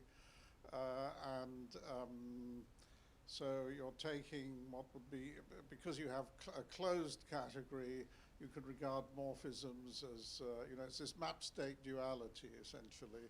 And vectorization is taking the name of a morphism, as it's called in categorical logic. So there's some quite elegant algebra that underlies exactly what you were doing. Actually, there's a little synopsis of the relevant things at the end of the paper I mentioned about the quantum monad in my talk, but it's it may be helpful in seeing the... Thanks.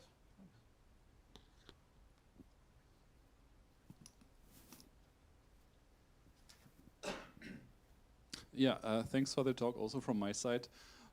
So one thing that I learned when programming quantum simulators, that there is this trade-off between the load that you put on the CPU and the load that you put on the memory. So basically you can kind of have this trade-off by like either reshaping the arrays a lot, which requires a lot of copying around, or you can like directly act on the memory, like with matrices.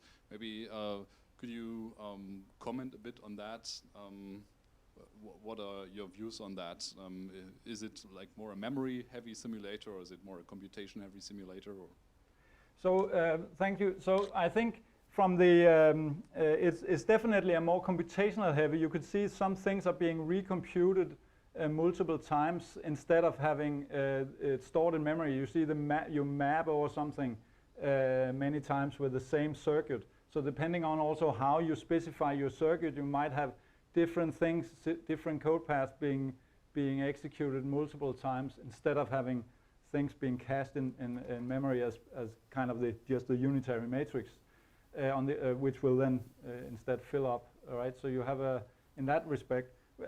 Another thing is that, of course, for some of the more advanced simulators, QSim, for instance, I believe, have this notion that they need to work on multiple devices and so on, where it might be very important that you actually orchestrate your qubits that are operated on together on the same device and so on, so that you minimize the number of communication and duplication of memory, because there you also need to then synchronize memory again when you have different GPUs even working on different parts of the state vector. And then, of course, you need to somehow copy those. So that will be the state-of-the-art simulators. They're doing these kind of tricks. And this, of course, this simulator we are presenting here is not at all doing these kind of things, right? I mean, this is a very simple one slide function you can write on. Yeah, thanks, Martin. The nice thing by doing an interpreter is that you can actually step outside the circuit language. And so more modern languages in quantum computing have control flow and feed forward of measurements and so on. So have you looked into how you would do the measurement of the register and then use that bit in a future computation? Yeah, so we have played with various, some students have played with various ways of having constructs in the language for specifying, for instance, you do a measurement and that number of times you iterate, and then you establish some number, that number of times you use to do something. And the one thing is that to capture that in the language, in the DSL itself, so that you can actually move that DSL and move it to a GPU or something, or you could do it as a host, where you could do arbitrary computations, of course, determine whatever you want to do, whether you want to simulate different circuits or whatever based on the measurements. So there are various trade-offs. Right now we just have it at, here of course you can do measurements, and then you can you collapse the state, or you can continue on the collapse state, or you can cheat and not collapse or whatever, right? I mean, that's kind of depending on. So one thing I would suggest maybe is to move away from DSL and to use one of the IRs that's already being used in production for a lot of systems, because it's already doing this for you. Yeah, yeah.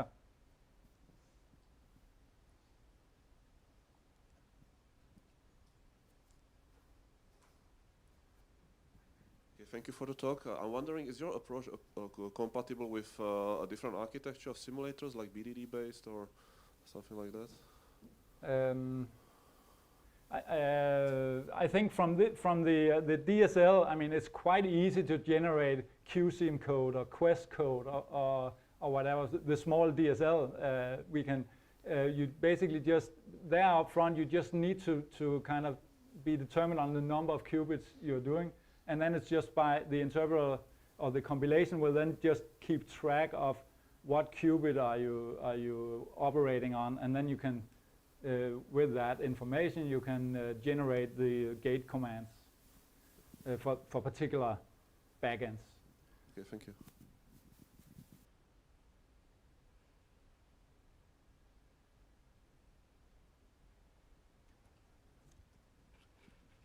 All right, let us thank Martin one more time.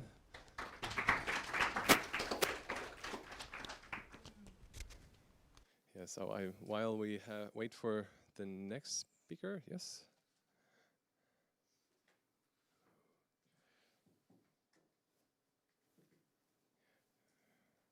Very nice.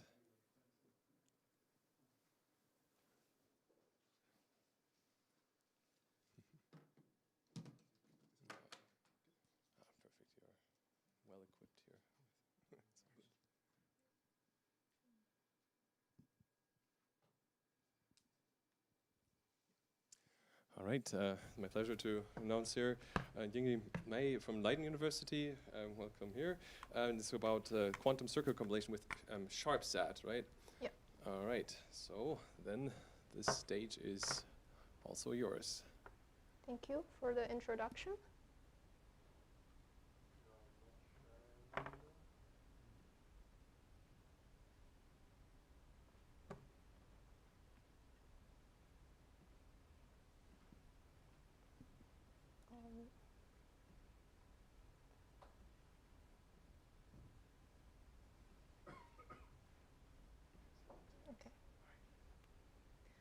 Good afternoon, everyone. Today, my talk is about using a sharpSAT-based solver to solve quantum circuit compilation tasks.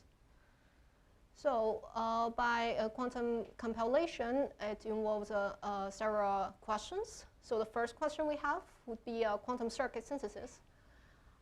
So, I get a specification of a circuit. It could be a circuit in a higher level gate set, or I get a unitary operation, and I want to get a circuit in an elementary gate set that implement this specification. And this circuit, we have certain specification for this circuit, like I want to minimize some gates in the circuit, and this gate might be very expensive for certain hardware, like T-gate is sometimes expensive for the hardware, so we want to minimize the number of T-gates, or we want to minimize the depth or the space of the circuit. Then, since we have quantum circuit synthesis, the next question would be, I want to check if the circuit I synthesis is equivalent to the circuit I get as input. So we have quantum circuit equivalence checking. And the basic question would be how to do quantum circuit simulation. So I would argue that if we have better methods for quantum circuit simulation, we would also perform better on quantum circuit equivalence checking and quantum circuit synthesis. Yeah, and as we could see here, we already have results published on different papers about these three questions, and the one about quantum circuit synthesis we just recently published in CP conference. And today I will present this tool called CoCar-Sharp that can do the tasks I mentioned in the previous slides, and also plus verification, some Hoare triple style verification on quantum circuits. And for these four functionalities, we could see that it shares the same procedure here, which is circuit encoder. And I would say that for all this functionality, we will use the same way of encoding, which we'll show later. And then we will do different post-process for different functionalities. And in the end, we will get the output. And for all these three functionalities, they can, including simulation, verification, equivalence checking, it can all reduce to weighted model counting problem. Except for the last one, for the synthesis problem, it will be reduced to an extension of this weighted model counting problem called weighted max sharpSAT problem. And for this question, in the end, we will get the depth optimal circuit.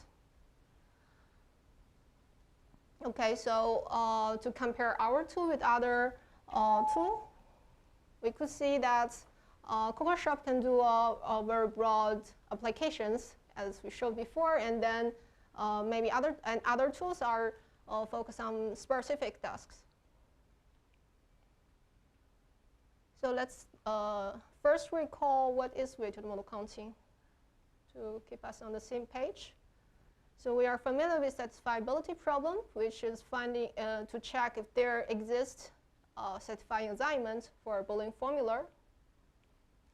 And the model counting problem is counting the number of satisfying assignments. So for this case, the model counting of f is 2. And weighted model counting formula, so we define a weight function for a Boolean formula on the variables. And for example, here I define weight function on x, y, and z. on the literals. And then I compute the weight of satisfying assignment by multiplying the weight of the literals.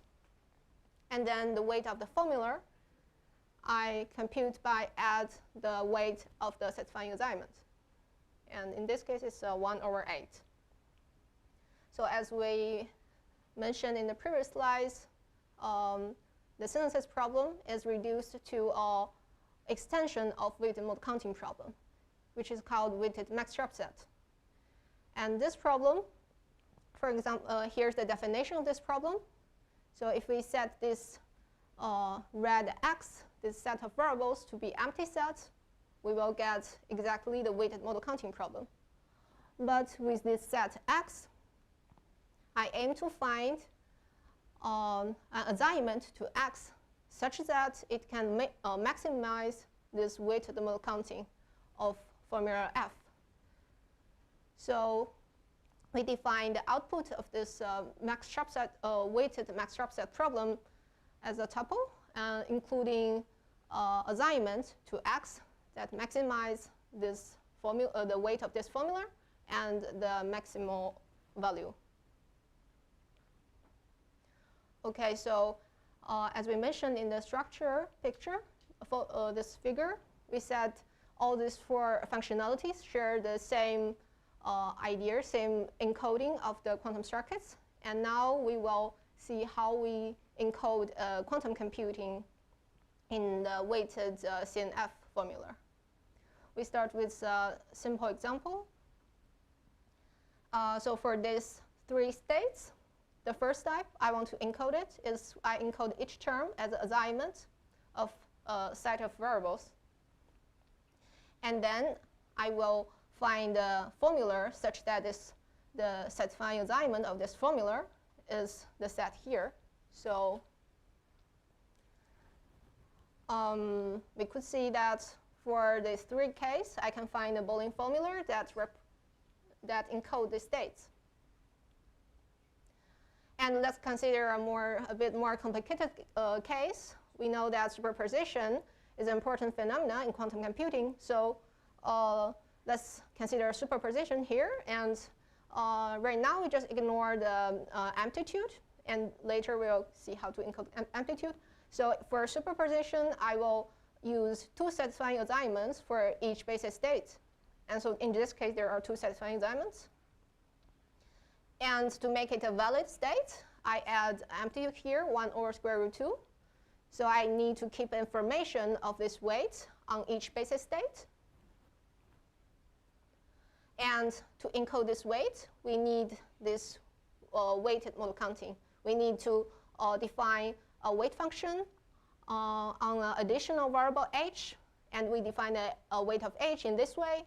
So we know the weight of h to be 1/√2 when it's false. So I set h is false on this satisfying assignment, and h is false also on this satisfying assignment.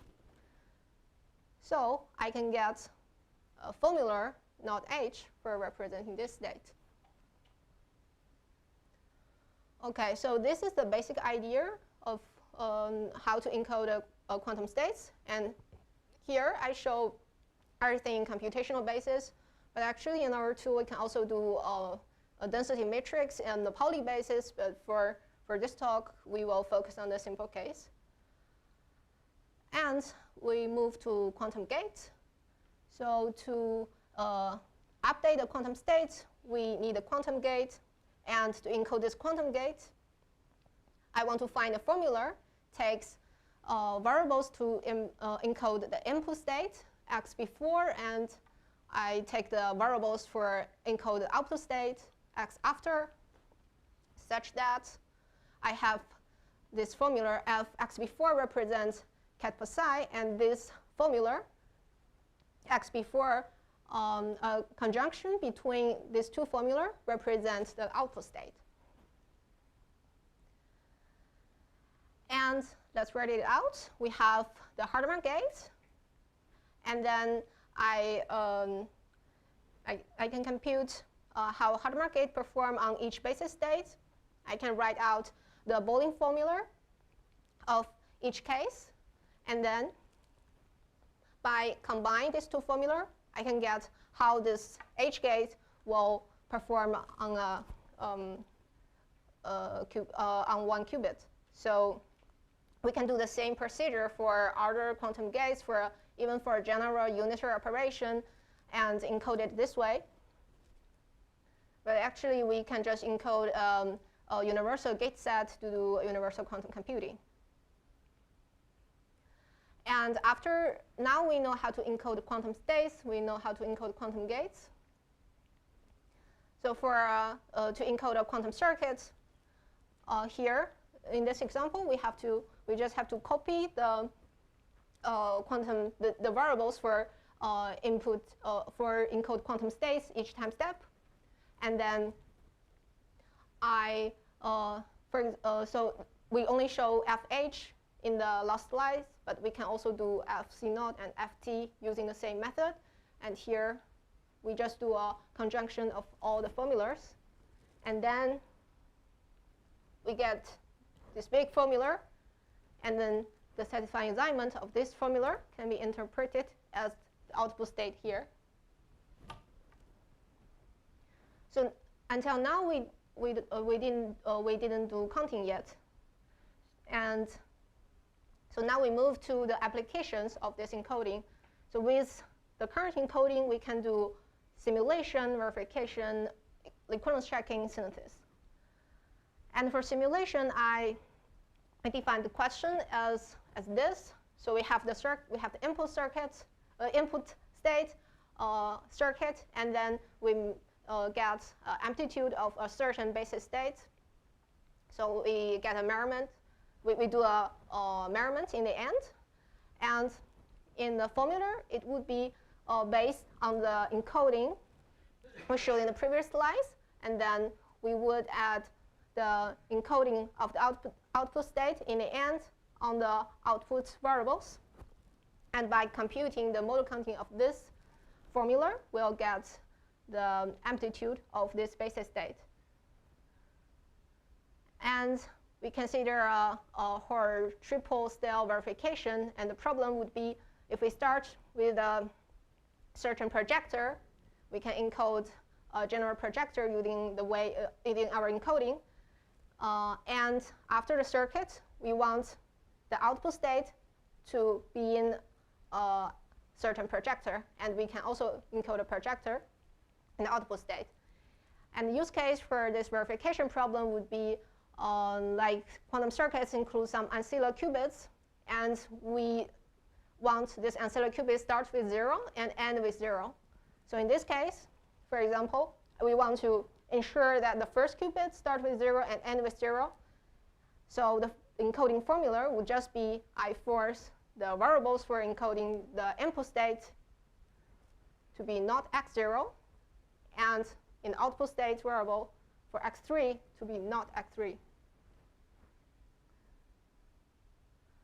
So now we move to equivalence checking. It's a harder problem compared to a simulation and verification.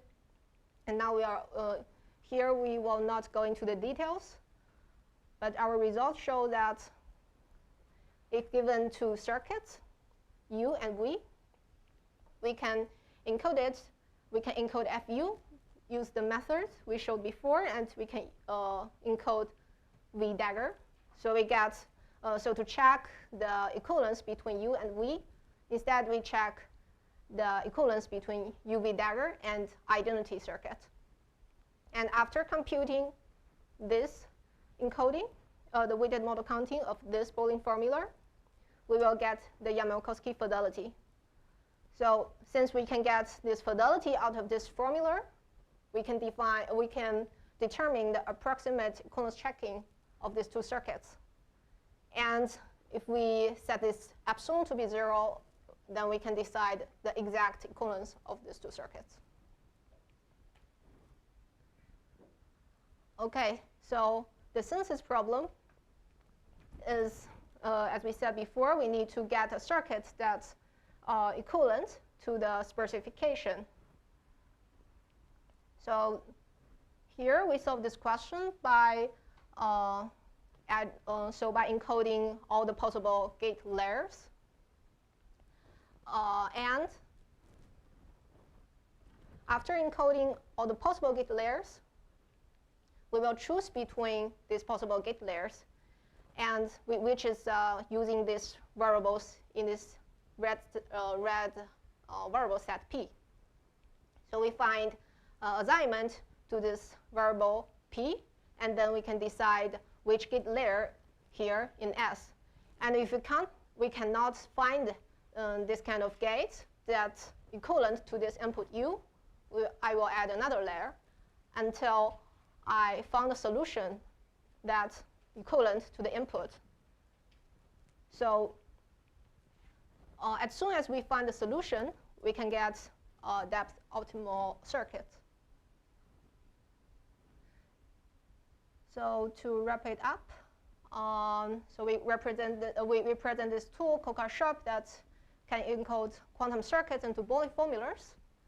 And this encoding is linear to the number of gates and layers. It's also linear to the qubits for simulation, verification, coulomb checking, but it's polynomial to the number of qubits in synthesis problem. And it has these 4 features we have talked about. And here we show that this problem, all these 3 problems can be reduced to weighted model counting, and the last problem can be reduced to a max weighted model counting. And the tool is currently online, so you can find it in this GitHub called sharp. You can just search it in Google, and then you can try and play with it. Yeah, and that's my talk. Thank you.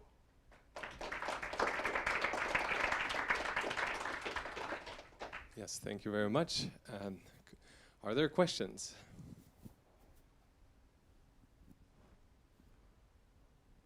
Hi, thank you. For the simulation part, how hard would it be to extend this to also do sampling or like expectation value of some observable? Because you could only kind of do like sample one amplitude of one kind of state, right? Yeah. Thank you for your question. So here I show the example of only sample one basis state, but you can also do like this output measurement can be just a general projection, and that's also possible. But for a weighted model counting problem, every time you just get one result out of the solver. So if I want to, so it's not possible that I get a sampling of the whole vector. But like we already showed that just with this measurements, we can already do like equivalence checking, synthesis, different tasks. So I would argue that this kind of the definition of this simulation is already canonical.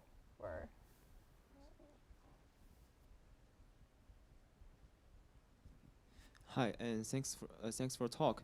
And I'm interested in the verification part, and I was wondering whether the weighted model counting method could be used to encode the general Hermitian operators, okay, for these predicates P and Q, and since the Hermitian operators could be used, could be decomposed into the linear combinations of projectors, okay, and is there any difficulties?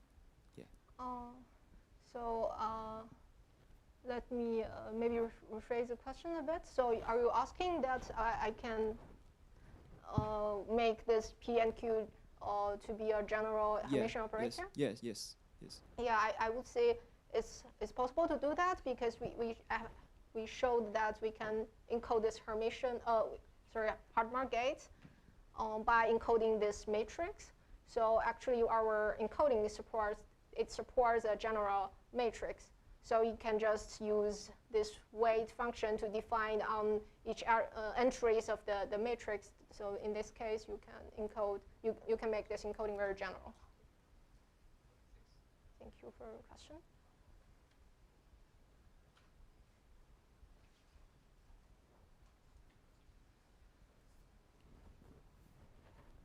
Thank you for the talk. I'm wondering whether you could do something like symbolic execution as is done in Kubrick's, or is it possible?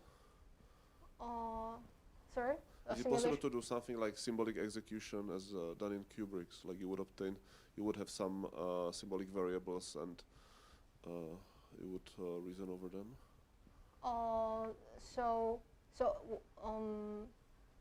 Like you do symbolic execution, but what would be the specific? Suppose you start in some like the zero basis has an amplitude x, like some variable. So could you get some, as a result of the simulation, some expression over x? Yeah, that's a very good question. So for the current tool, we cannot, we don't support that because like we are not supporting symbolic execution. But now, like we are collaborating with also weighted model counting community, and they are providing this symbolic weighted model counter. And with that, I think it's a very good future work that we can do. Okay, thank you.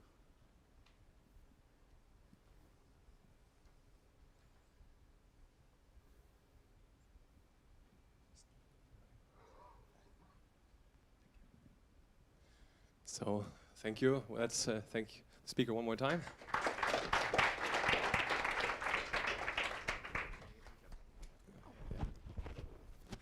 So now I'd like to ask the next speaker, also from Leiden University.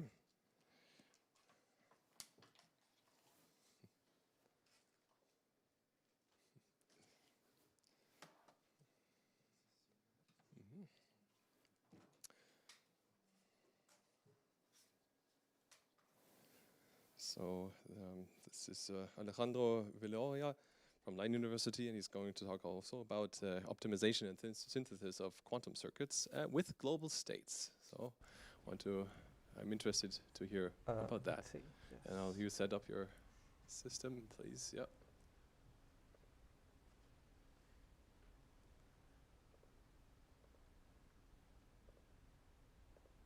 All right, here you go. Okay, thanks for the introduction. And today I will be speaking about joint work with my supervisors Henning Basselt and Alfons Larman on the optimization and synthesis of quantum circuits with global gates. So let's start with some introduction and motivation for our work. So as you might know,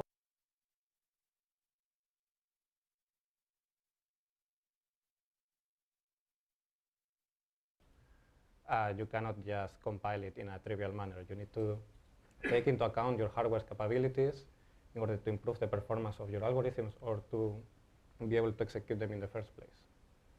So in particular in this talk I'm interested in ion trap quantum computers.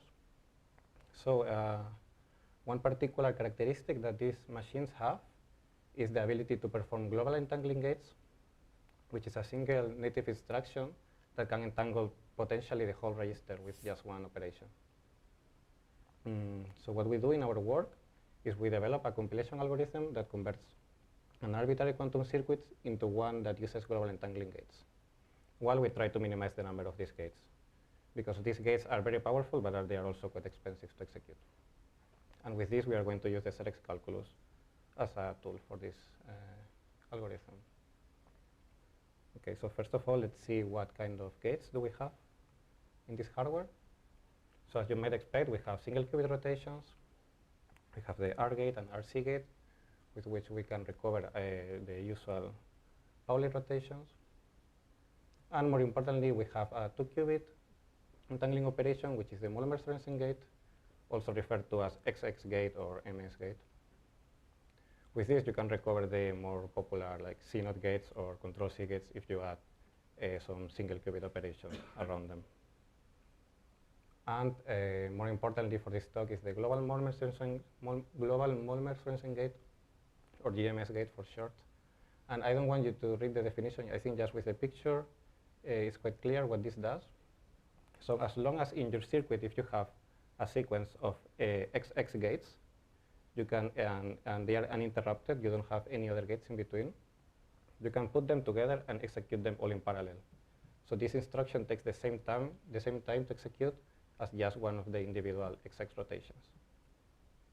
So what we're going to do now is we are going to take some arbitrary quantum circuit and we're going to try to massage it in such a way that we're going to put all the entangling operations together so we can compile them with the minimal amount of GMS gates. So first of all, I'm going to quickly explain what is the ZX calculus and how one can optimize circuits with it. So we already had a talk about ZX before. So just a quick reminder, the ZX calculus is a graphical language to represent linear maps between qubits. We have a set of generators. In this talk, we are just interested in the first three. We have the Z spider, the X spider, and the Hadamard gate, which is a dashed blue line. Now, what is most interesting about this language is we have a set of rewrite rules that is complete for the language, which means that if we have two ZX diagrams that represent the same linear map, we can always go from one to the other by just applying this set of rules. And now ZX calculus has been used for a lot of applications. In our case, we're interested in circuit compilation and optimization. So let's quickly see how one would do this in the general setting. So you can present a quantum circuit very easily as a ZX diagram. So this is how a 4-qubit quantum circuit would look like with using just ZX diagrams. So you clearly have the single qubit gates are just these spiders with one input and one output. And then we have the entangling gates are the ones that can connect the wires together. Now, if we take this representation of a quantum circuit and we apply a set of rewrite rules to them, for the people familiar with this, I'm talking about local complementation, pivoting, and so on, you can simplify the diagram in some way. In this case, we reduce the number of vertices in the diagram, but we are still representing the same linear map. Now we have a diagram that represents the same unitary, but that does not look like a circuit anymore. So if we want to recover a quantum circuit from this, we need to do a process that is called circuit extraction. So really quickly, circuit extraction works as follows. So we start from the right of the diagram, from the outputs.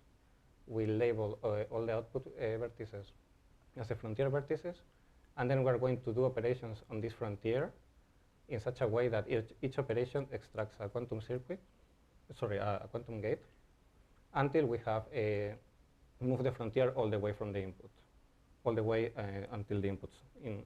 So we consume the whole diagram, and by doing this consumption of vertices and so on, we generate gates in our circuit.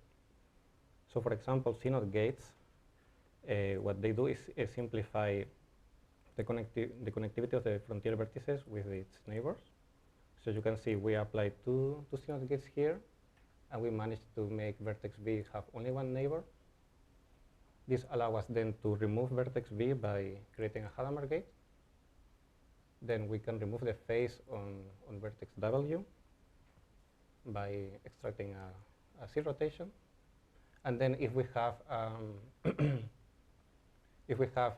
connections between frontier vertices, we can remove them with control C gates. Now what we're going to do is modify the circuit extraction algorithm, so this is known from the literature, in such a way that the circuit that we extract is going to be more amenable to fit GMS gates. So we're going to take the entangling operations and we're going to extract them in such a way and move other gates around in order to compile the circuit with the least amount of GMS gates. So let's see in more detail how we do this. First of all, we show that if we have a CNOT circuit that has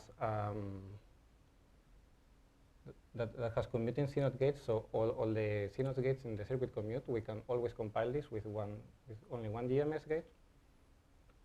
And what we're going to do is we're going to create layers of commuting CNOT gates in our circuit in order to just compile only one layer with one GMS gate. So in particular, during circuit extraction, when you're extracting CNOT gates, you always require only one GMS gate in order to advance the frontier. So in particular, you need what is called a FANOT gate, which is a CNOT circuit that has only CNOT gates with a shared control qubit. So these CNOTs also always commute, and we are able to compile with only one GMS. So what we do for this part of extracting CNOT gates is that we encode the problem of simplifying the frontier with commuting CNOTs as a linear program, and we throw it to a solver and get the results. So we're not going to go through a linear program, but the idea is that we're going to extract as many vertices as possible with the least amount of CNOTs, with a condition that all the CNOTs must commute always. In this case, we are always advancing the frontier with one global gate. Apart from this, we also do peephole optimization during the extraction. So I'm going to explain some of the things that we do, for example. So when we have single qubit gates, when they do not collide with one DMS, what we do is we move it outside, so we can free up the qubit on the bottom, for example, here, in order to fit more entangling gates in the future. But when, in the case of the Hadamard on the top, for example, we would not be able to commute it past the GMS, so in this case, we block this qubit for the future, and we're not able to join more entangling operations into this global gate. So control C layers that we extract, we divide them into two sets.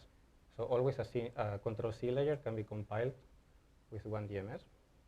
But we found that it's better to actually divide it into two parts. We send the part that commutes with the GMS away, and then we compile the rest with one GMS. So in this case, we have here a set of qubits that are able to later join the GMS, which is better to join CNOTs together than, for example, compiling this control C layer and this GMS together with one GMS. This is because when you compile a control C layer using GMS gates, you need to surround it by Hadamard gates, and this later get in the way if you want to make a more dense global gate. And lastly, CNOT layers. What we do is, first of all, we do not assume that they are commuting. So in the case that you prefer to use a different algorithm to simplify the frontier, this still works, this too. And what we do is try to push as many CNOTs into global gates that we have created before in order to arrive to the least amount of gates. So for example, here we have 5 CNOTs that they all commute except for the first one that does not commute with these two. So we would need 2 DMS gates to compile this circuit. But instead, if we push these 2 CNOTs to this gate, and then we compile this other 3 with one GMS, then here we save one global gate in the end.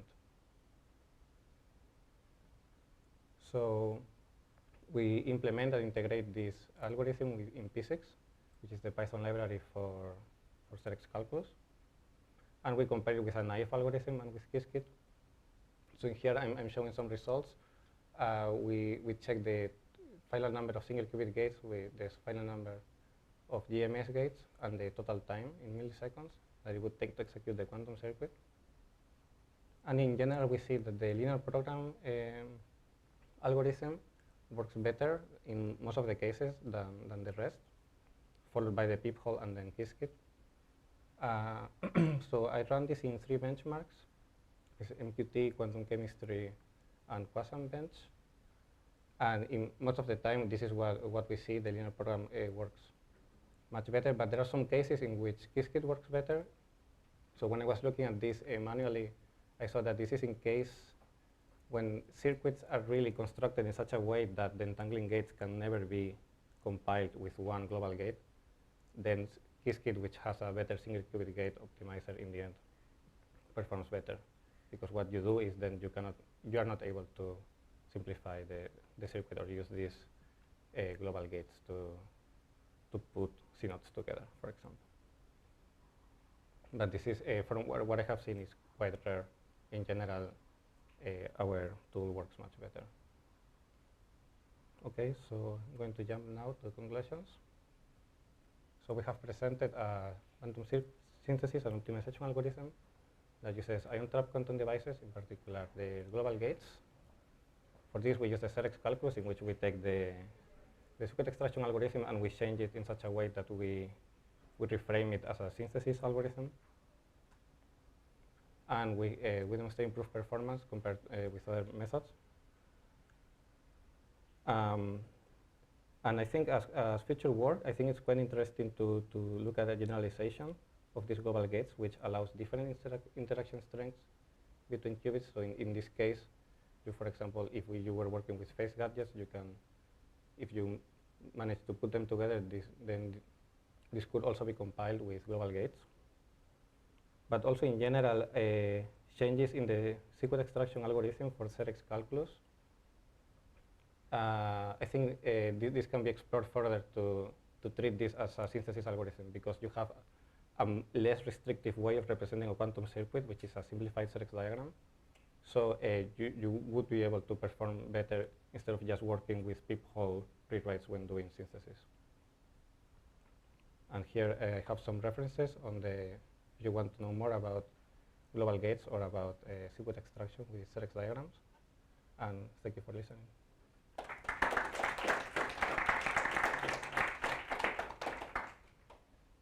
Thank you, Alejandro, very much for the talk. Questions, please. Oh, yeah, over there.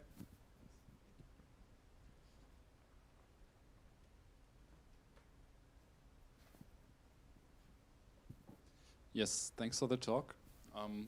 You might not realize this, but your work is actually more general than just GMS gates, because you can, in the surface code, also execute these CNOT fan out and fan in gates with deth1. So basically, all of your things that you do immediately also translate to surface code compilations.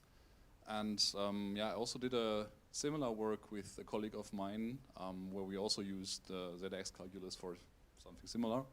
And so yeah, what we did is we didn't use this extraction algorithm, but we focused basically on Clifford subcircuits. And within the ZX calculus, there's this normal form or something. I'm not sure.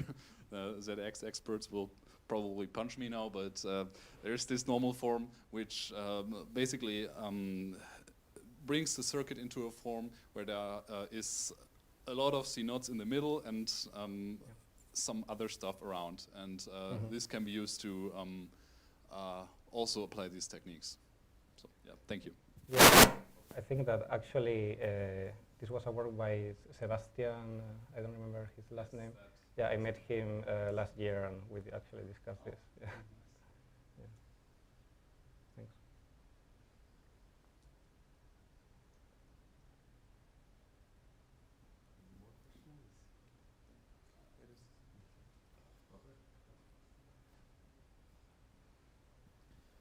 So was the circuit extraction approach new to this work, or is it the same thing that physics is doing when it extracts the circuit from?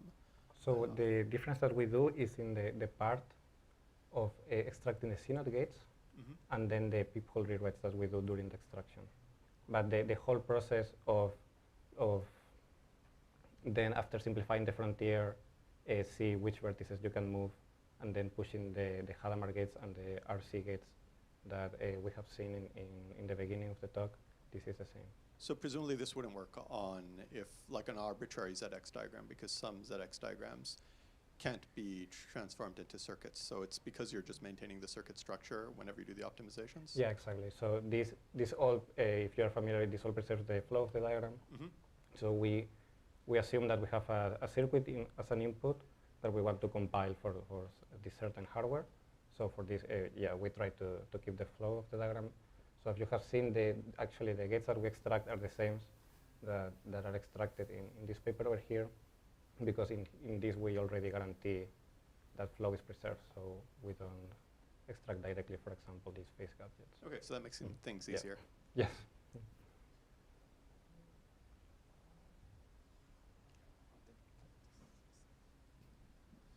Okay, thank you. One more time.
So, oh yeah, you need a microphone. Yes, you will get one.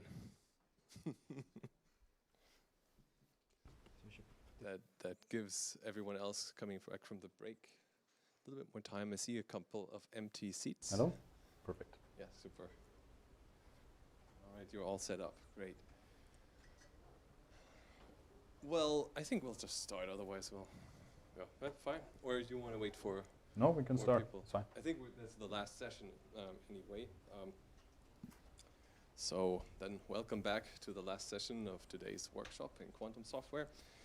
Let's see what this last session will do, but it definitely starts with one keynote speech from Raphael Seidel, and he's from the Fraunhofer Institute, I think Focus, right? Yeah, that's the short name of it. And he's going to present some part of the QRISP part, software part, and that's JASP, right? Exactly. So, stage is yours. Yes, so first of all, thank you very much for inviting me. It's been an honor, and I hope I can make it up to you by presenting some interesting things. Okay, so first of all, I know that there are some people in this room who are already a bit familiar with QRISP, but I would still like to repeat some of the things that we have been doing before I get to the new stuff, because I don't want to lose anyone. Let's start with some motivation. What is the motivation behind QRISP? There's this insight that the further we progress in the area of quantum computing, the more I believe focus will come into software development.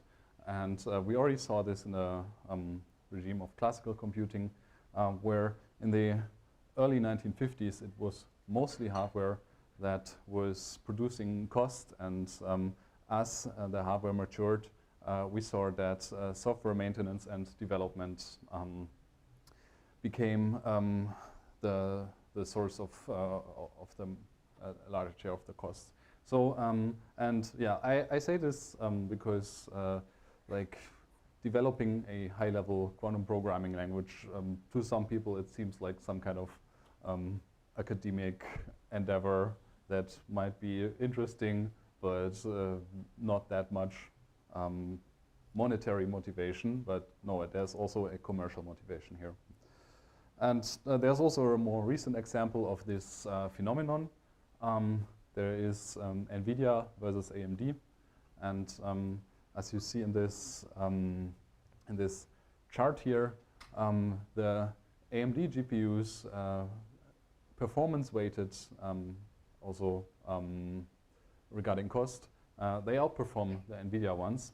But NVIDIA invested and started building their software much earlier than AMD, and now their shares and their value outperform AMD by a lot. Okay, so now I want to rant a bit about programming with quantum circuits. So I believe that programming or quantum circuits as a programming model are a dead end. And why is that? Because they prevent developing software collaboratively. And there are two problems that stand out. I call them the signature problem and the modularization problem, and I'm now going to talk a bit about what that means. So if you develop a code base with other people, you kind of want to let them know what your code does, right? And for that we have documentation, and the documentation ideally tells you I need to plug this here and this there. And if you're programming with a quantum circuit programming model, then that's basically not possible, because what you plug in is simply said a huge list. And then you kind of have to indicate, so index 0 to n is the input 1, index n plus 1 till 2n is input 2, and so on. So that is clunky and error prone, and not suited to have large scale code bases. In Qiskit, they also face with this problem, but they simply don't document the signature. So that's also one way to deal with it. Okay, the second problem is the modularization problem. So what does modularity here mean?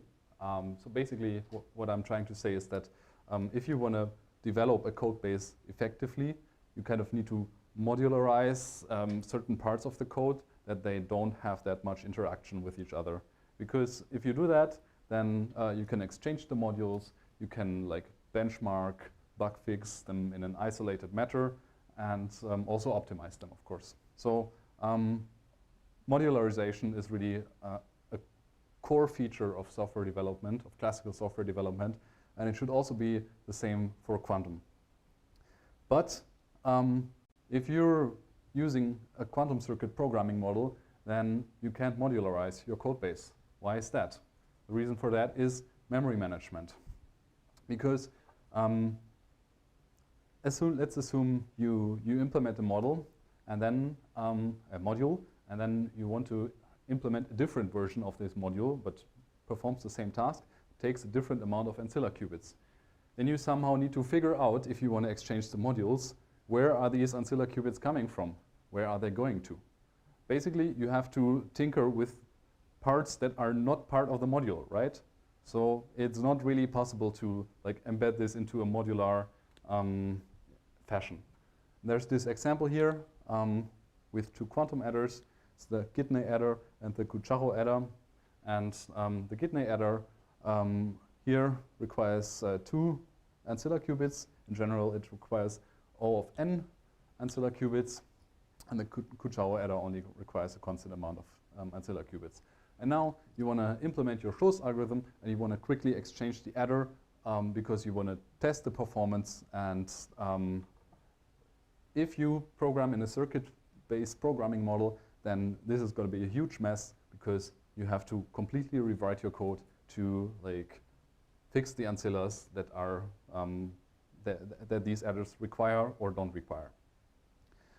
Okay, so well, this motivates CRISP, which is a high-level quantum programming framework, and it is centered around quantum variables instead of qubits and gates, and it significantly enhances many aspects of quantum software development, like fast prototyping, code size maintainability, and other stuff. It's fully open source with a lot of documentation on this website. You can also install it with pip install CRISP. We also already did some cool things with CRISP. We implemented the quantum backtracking algorithm by Ashley Montanaro, which has been published about a decade ago, but so far there were not really that much, well, 0 implementations basically. So yeah, that's cool, and also shows like how these advanced software engineering techniques help you to do these things that supposedly were not possible before. And together with some researchers from Alice and Bob, French quantum computing company, we implemented one of the first fully compilable elliptic curve logarithm implementations ever. There's also state-of-the-art performance. So this plot is a performance benchmark of Shor's algorithm, and we see here that many of the relevant fault-tolerant metrics, so t-depth and t-count, they're much better than the competition. Regarding the NISQ metrics, they're also better, but the advantage is not as elaborate, but yeah, still. Okay, so there's also a module for performing Hamiltonian simulation, in particular quantum chemistry. Here we benchmarked against the Google package OpenFermion, and yeah, we noticed that we could reduce the amount of arbitrary angle gates by a factor of 20. Why arbitrary angle gates? In a fault-tolerant machine, these kinds of gates need to be synthesized by some kind of approximation procedure, and these are really the thing that makes a Hamiltonian simulation costly, so it is natural to benchmark them. Okay, so short framework overview to understand a bit how programming with CRISP works. We're gonna solve a really simple problem, this equation, and we're gonna use Grover's algorithm. We're not gonna achieve quantum advantage with that, but it might show you a bit how it works. Okay, so first of all, we're gonna implement the oracle, and the first thing that you might notice is that contrary to other programming frameworks, Oracle is not really some kind of circuit object. No, it's just a Python function. And within this Python function, we see some infix arithmetic here operating on this quantum float. We see a comparison, and then we see the phase tag, which is also required for Grover's algorithm. And this is the underlying circuit. Yeah, I should probably mention, so CRISP is like 100% compilable, so everything that you write can also be run on actual backends. So there's the circuit. So yeah, basically we see the steps that we saw before. We see the multiplication evaluation. We see the comparison with this multi-controlled X gate. We see the Z gate, and something that I didn't really highlight that much, it's the auto uncompute decorator. This decorator basically analyzes the function and figures out which variables are only local or temporary, and then tries to infer some automatic uncomputation.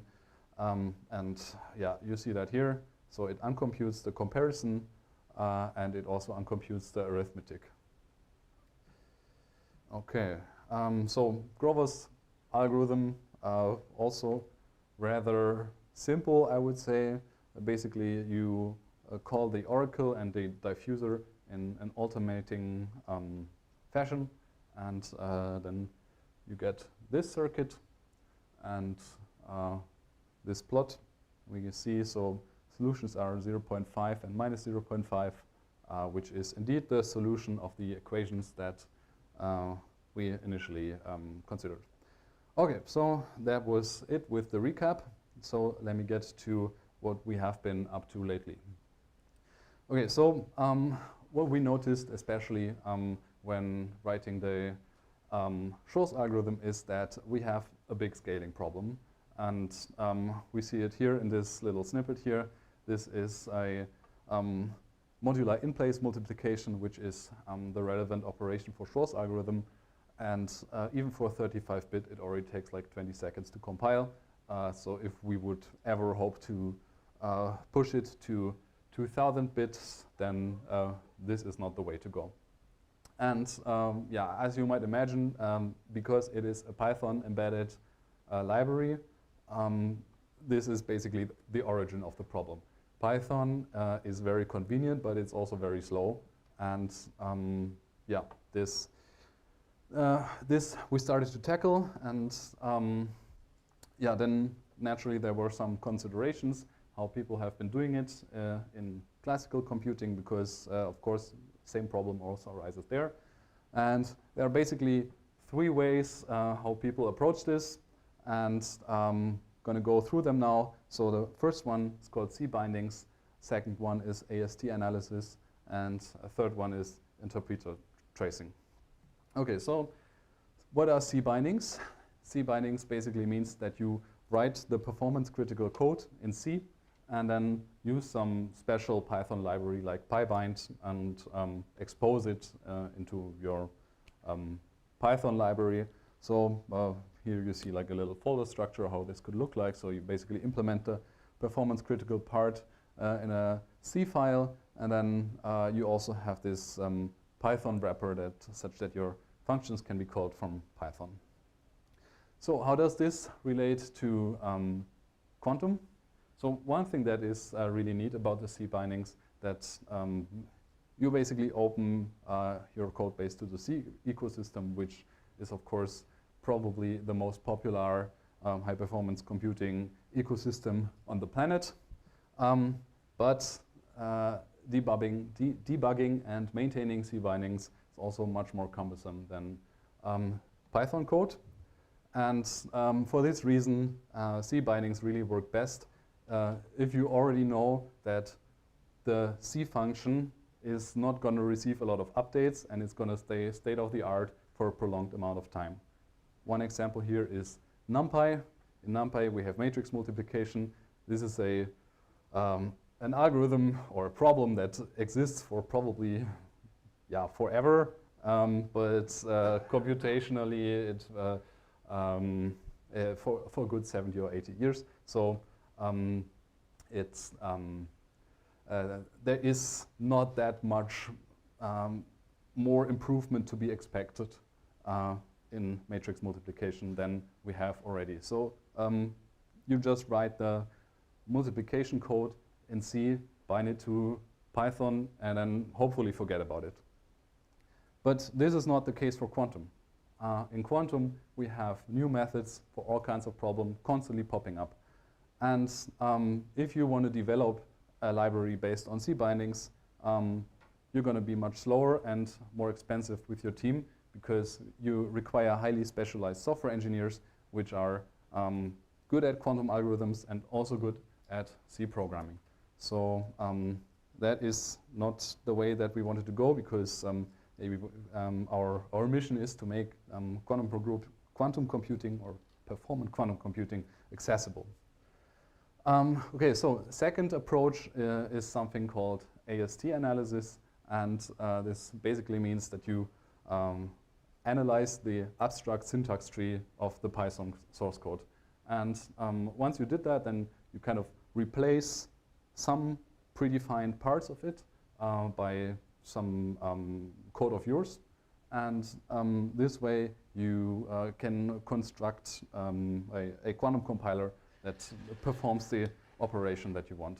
And many libraries have been employing these strategies. From the classical side, we have Numba, which is high performance Python accelerator. In quantum realm, we have CUDA-Q, Guppy, or Kleisli, which all employ the AST analysis strategy. But so the advantage of AST analysis is that you can have super clean source syntax. So I kind of try to highlight it with this little snippet here, which is supposed to be a surface code encoder. So you have really clean control syntax. You can have the Python native loop statements, if conditionals, stuff like that. It looks really clean, but the big problem is that it can only execute stuff that has been explicitly coded by the developers of the programming library. And so that basically implies that you're not going to have access to the Python ecosystem. So that is also a big problem, and this is why we also ruled this approach out. Okay, so third approach, which is the one that we took, is called interpreter tracing, and is the unique mechanism that the JAX framework uses. And the idea here is basically that you take some kind of symbolic value and just send it through the Python code. Python has this duck typing, so it doesn't really care what is actually being sent through the code. So this works perfectly fine. And then these tracers kind of record what happens to them. And they record it into an intermediate representation that's called JAXPR. And these JAXPRs can then be processed by the XLA compiler. XLA stands for Accelerated Algebra, Linear Algebra, which is something that is very fast. And the JAX is also very popular in machine learning. I think Google trains most of their machine learning and AI stuff with it, so it is definitely a heavyweight. Okay, so maybe let me give some code examples on how this works in practice. So this is just classical code for you to understand how it works. So you basically code a function. If you want to do some numerics, then you can kind of import this NumPy clone specified by JAX, which is called JAX NumPy, and then you just basically code the code as you are used to, and then call this function called make JAXPR, and then you get this JAXPR object out, and it looks like this. And yeah, you see here that it recorded what happened to the tracers, and this kind of representation is then ready to be pushed through a compilation pipeline. Okay, so how does this connect to quantum? There's this really cool framework called Catalyst, and Catalyst also kind of realized that scaling is going to be a problem, and what they did is they wrote their system of expressing quantum computation, or to be more specific, penny lane scripts into JAX expressions and lowered them into MLIR/QIR, which basically opens all of this to classical compilation infrastructure, and therefore a lot of scaling advantages. And yeah, so JASP is basically the combination of all of this. So with JASP we have the amazing Catalyst scaling features with the CRISP programming model. And so this basically gives us this stack. So on the top we have CRISP, which traces itself into an intermediate representation called JASPER, which is similar to JAXPER, but it's JAXPER with quantum.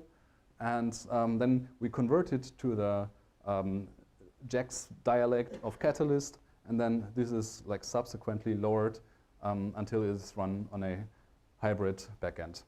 But besides just QIR compilation, this approach showed to offer many more features that I will also talk about in a few minutes. Okay, so how does this Jasper IR look like? Similar to the JAX script, I made a version with quantum, and here you can see the CRISP code. Basically, it just defines a quantum float, applies some gate, and then measures it. And instead of make JAXPER, we now have make JASPER, and then we get this. So I would say it's a rather simple and restricted IR for expressing quantum computations. The amount of primitives is limited. You can create qubits, you can retrieve qubits from qubit arrays, you can apply some quantum gates, more quantum gates, and here measurement. And one important detail here is that the measurement simply returns a normal integer. So it is very smoothly integrated into the JAX ecosystem, because with this integer you can now do whatever you want, all kinds of JAX gymnastics if you want. So, and then yeah, so this is the reset, and this is freeing up the qubits. This is the memory management that I talked about. So basically some kind of garbage collection which happens automatically here. If you want, you can also turn that off. Okay, so now we have our Jasper object, and now what can we do with it?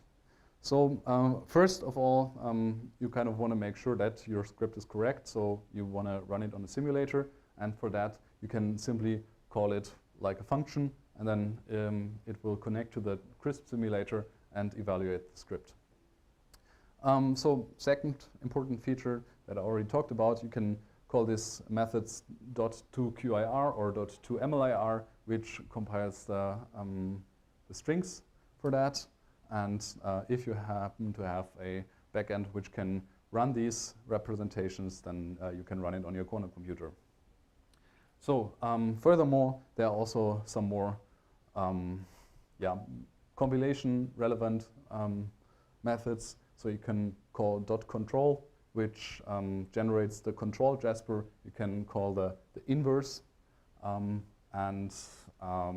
It's also possible for you to specify a custom control version for your function. So many papers, additionally to their implementation for an adder, for instance, they also say how you can execute this adder in a controlled manner efficiently, instead of just naively controlling everything. So that's called that's what we call a custom control, and you can specify that.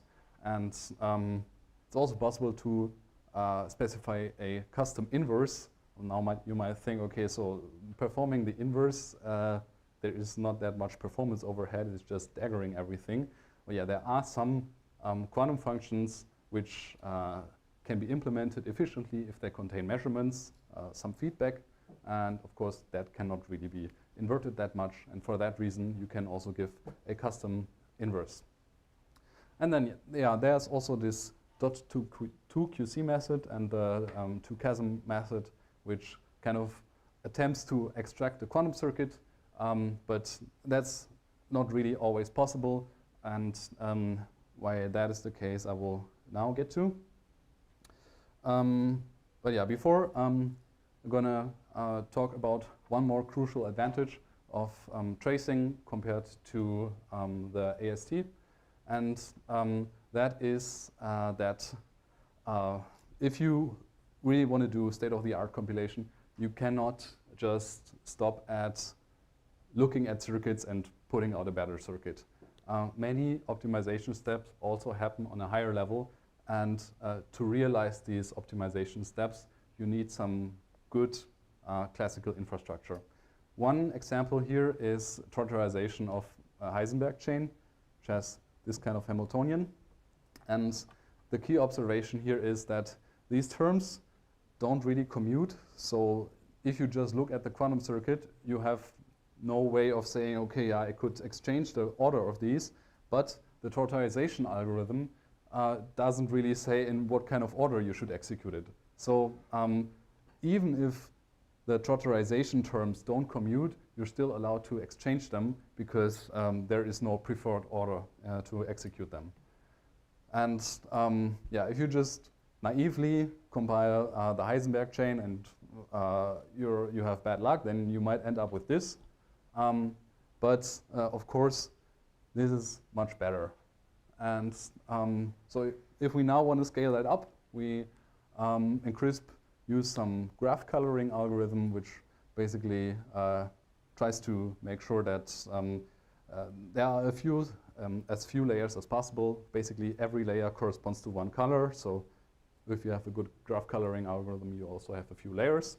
And in AST approaches, you have no access to graph coloring algorithms because the only accessible infrastructure is the stuff that the SDK actually programmed themselves. While with the tracing approach, you have the whole Python ecosystem at your hand. So that is, of course, an important and critical advantage to have this compile time infrastructure available.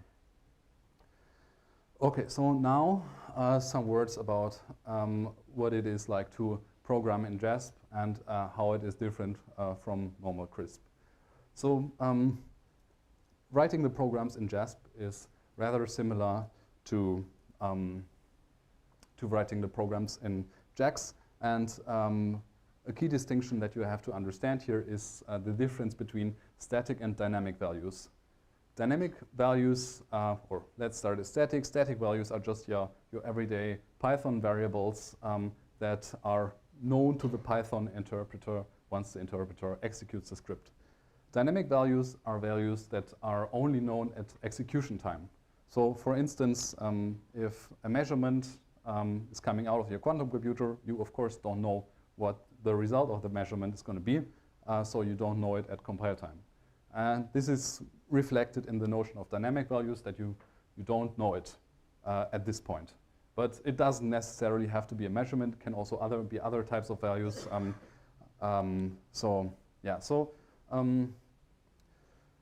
In general, quantum variables, you can basically always treat them as dynamic, especially their size. So the size is the amount of qubits that they contain. Measurements are also always dynamic, or the results. Can just allocate a regular Python integer, then of course that is not dynamic. Can also just use whatever Python library you want to use, for instance, network X here, and then that's also static. Okay, and now another really important advantage of JASP over normal CRISP, that is capable of representing real-time computations. So real-time computations means that you measure something in your quantum computer, and while the quantum computer stays coherent, you do some classical task, and once this task has concluded, the result of this computation is fed back into the quantum algorithm by, for instance, some conditional execution of a gate. And these real-time computations in JASP are represented through the JAX NumPy, which is basically the traceable clone of JAX. So you can really express a lot of classical processing steps, basically everything that you can also do with NumPy. And yeah, as I already said, the measurements in JASP just return regular JAX data types. So you can just treat them as classical values and at some point feed them back. Okay, so let me also say a few words about this code here. So here we allocate a quantum array, which is basically an array of quantum variables. And if we measure it, we receive a classical array. We can increment it. We can use the scalar product, j and p dot dot. And can also have this classical quantum addition here. So in the quantum array, there's the quantum variable, and we increment it by this scalar product here, which is really the result of a real-time computation. And yeah, finally, we measure and return. Okay, so how can we do the control flow? Also rather similar to how it is done in normal CRISP. In normal CRISP, we have this thing called control environment, and we kind of extended the meaning here to also classical controls. So in this control environment, you now can also feed classical booleans, and then the indented area here is going to be executed conditionally. So what this script does is brings a quantum float into superposition, measures, and then if the measurement is less than 4, it increments the quantum float by 4. Okay. And yeah, so now about the performance that I was mentioning earlier. Why is this more performant? So there are two important things here to consider, and the first one is dynamic loop capturing, and the second one is call graph compression. So what does dynamic loop capturing mean? So in normal Python, if we would have something like that, maybe without the J, it would just execute this loop 10 or 10,000 times, whatever. But within JAX, or within JASP in particular, what this does, it only executes this loop body constant amount of time to actually, and then kind of stores the fact that this is a loop. So it doesn't like store a bunch of CX gates, but it stores the fact that this is a loop. And of course, this can dramatically reduce the tracing effort, in particular if you're operating like Shor's algorithm on quantum variables with thousands of qubits. So can really dramatically reduce the tracing effort. And another important aspect here is that it also reduces the transformation effort. So let's say we have an adder here, and I want to have the controlled version of this adder. In a non-static, in a non-dynamic quantum programming language, you would have to generate the controlled adder 1,000 times if this loop contains 1,000 iterations. But here, because the whole thing is captured in this rolled form, you only have to generate the controlled adder once and then simply go with that, because the loop is kind of captured symbolically. Okay, so second mechanism is the call graph compression. So the idea here is that if you have a subroutine that you know can be kind of encapsulated, then it is possible for JASP to tell it by using this cache decorator here, and then it will capture the representation of this and then simply continue to refer to this representation instead of capturing it again and again and again. So we can see that here. So we have this function init ghz, and we use the cache decorator, and now we have the cached version. And if we call it now 3 times, this function here is only going to be executed once, and for the other 2 calls, it's gonna be the intermediate representation, the IR, which has been traced before, that's going to be referenced to. And also here we have constant tracing effort regardless of how many times we call this, and we also have constant transformation effort, because again, if we would need the controlled version of this, then we can simply also cache the controlled version, and if we would need the control version of this, then we simply retrieve from the cache. So that is also a really powerful tracing effort reduction mechanism, and we can also take a look at how this looks in the IR. So we see here this Jasper IR, which I already introduced, and we see 3 calls of this pgit primitive, and it refers to this Jasper init ghz, which is defined once and not 3 times, and that is the key point here. And yeah, this is what I call compressed, and it should also be mentioned that this compressed feature is preserved through all the transformation steps. The call graph stays compressed such that even at the MLIR, the whole thing is compressed. Okay, so now some cool things that we did with JASP.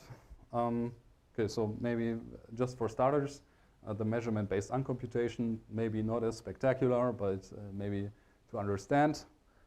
So yeah, first of all, what is the measurement-based uncomputation? It's basically a way to save some C0 and T gates for computing intermediate AND values. So computing intermediate AND values is something that happens a lot with a lot of algorithms. So saving gates here is something that is very desirable. And for that, Craig Gidney, in his paper, Halving the Cost of Quantum Addition, came up with this measurement-based uncomputation circuit here. And so basically, you compute like this, and you uncompute like this. And as you can see, the uncomputation takes 0 T gates and only 0.5 Clifford gates, 0.5 because this measurement will return 1 in only half of the cases. And yeah, you can also see the code here, which which is rather self-explanatory. Okay, so now I should accelerate it a bit. Yeah, so iterative quantum phase estimation is rather similar to quantum phase estimation, but the key difference here is that you kind of classicalize it in the sense that you perform classically controlled rotations instead of quantum controlled rotations. And yeah, it's reflected in this circuit here. And yeah, so probably not going to have too much time to go through this. But yeah, maybe if you want to look at the slides later, then you might recognize that this is indeed the code that performs iterative quantum phase estimation. Okay, so now hybrid algorithm compilation from the NISC regime. So what we today see a lot is that we have hybrid algorithms in the form that the Python interpreter computes something, maybe some optimization algorithm, send it to the quantum computer, and then the feedback loop goes on. What we do here is we kind of not go to the Python interpreter all the time, but we simply send compiled binary, do the optimization, and simply return the results. And how does this work? It works basically with the same code as with normal CRISP. So we implemented this traceable optimizer, SPSA and Kubila. And yeah, this is the code that sets up the VQE for the H2 molecule with the QCCSD ansatz, and it compiles a QIR string that does the whole workflow within just a few lines of code. Okay, so HHL is an algorithm that has an exponential advantage for where it is applicable, but we couldn't really find any implementations that would compile the whole workflow. Why? Because this repeat until success thing is also, again, some kind of real-time feedback, and it also has a very strong requirements regarding the algorithmic primitives, Hamiltonian simulation, quantum arithmetic, and quantum phase estimation, and it's also difficult to coordinate all the moving parts if your system of abstractions is a bit cumbersome. Okay, LCU, another algorithm which requires real-time feedback that we couldn't really find where it's like implemented in its full wealth, and yeah, that's also available. All of these are documented on the CRISP website if you want to look into it. Okay, so now the reason why I went a bit faster, because I think this is a really interesting topic. So what is a reinterpretation? Within JASP, we build some infrastructure that allows us to kind of reshape and manipulate this Jasper IR. And what does that mean? It's basically possible for us with this interpreter infrastructure to implement custom behavior for each of these primitives that we have. So here's a little very simple classical example. On the left-hand side, we have a Jasper which contains 2 multiplications and 1 subtraction. And now we kind of transform it by assigning a new behavior. And the new behavior is that each multiplication should, before it multiplies, increment the second operand by 1, and it multiplies with a negative. And yeah, you kind of see that here. So this is just to show you that this kind of thing works, and we have the infrastructure for that. And now we can start transforming the quantum computations that are expressed through Jasper. And actually, many of the features that I already introduced are based on this interpretation mechanism, for instance, binding to the CRISP simulator. So basically the way that all the gates are receive their behavior is by binding it to the CRISP simulator. Also, converting to Catalyst for QIR generation is an interpreter. Applying invert and control transformations, and in general all quantum environments in higher order functions are also realized via these interpreter features. Okay, and now some other interesting interpreters. Static quantum circuit emission, that's pretty cool, but the real gems here are a Boolean simulation and resource estimation. Okay, so what does Boolean simulation mean?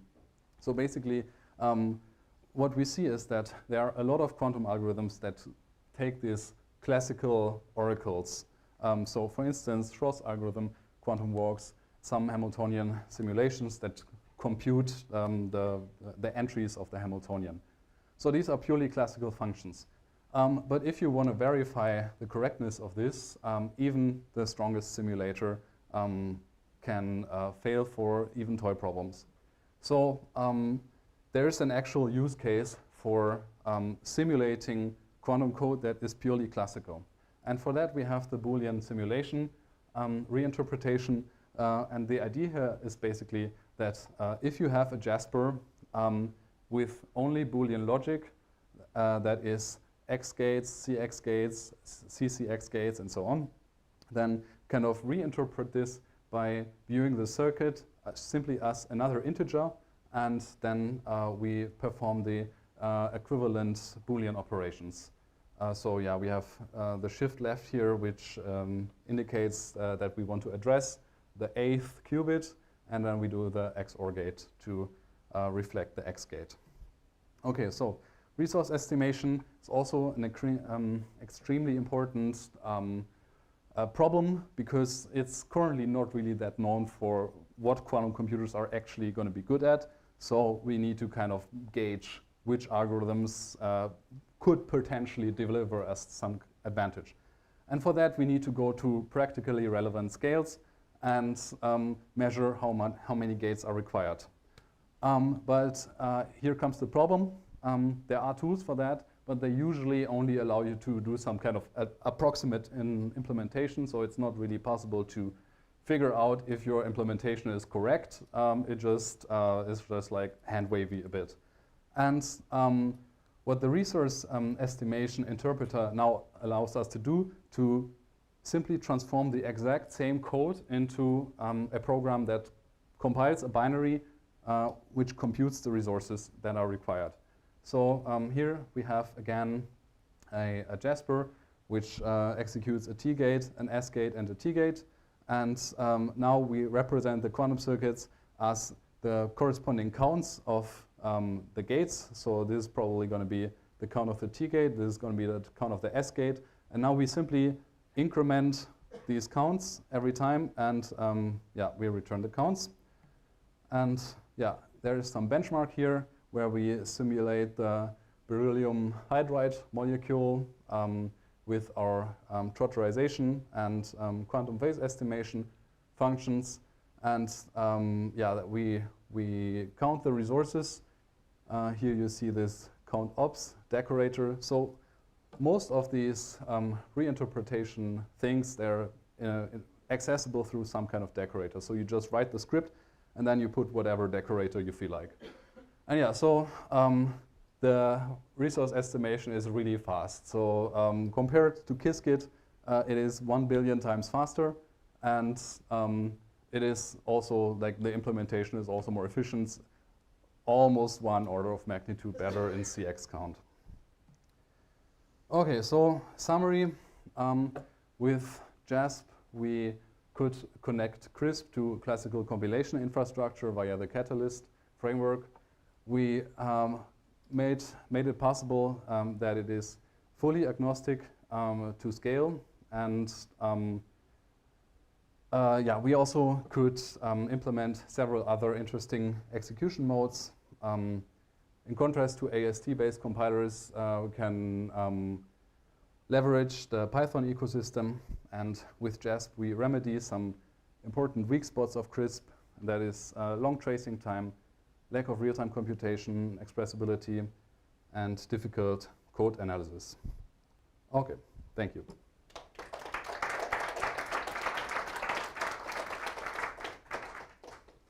Yes, thank you very much, Raphael, for this outstanding talk. Now let's come to some questions. Oh yeah, there's number 1.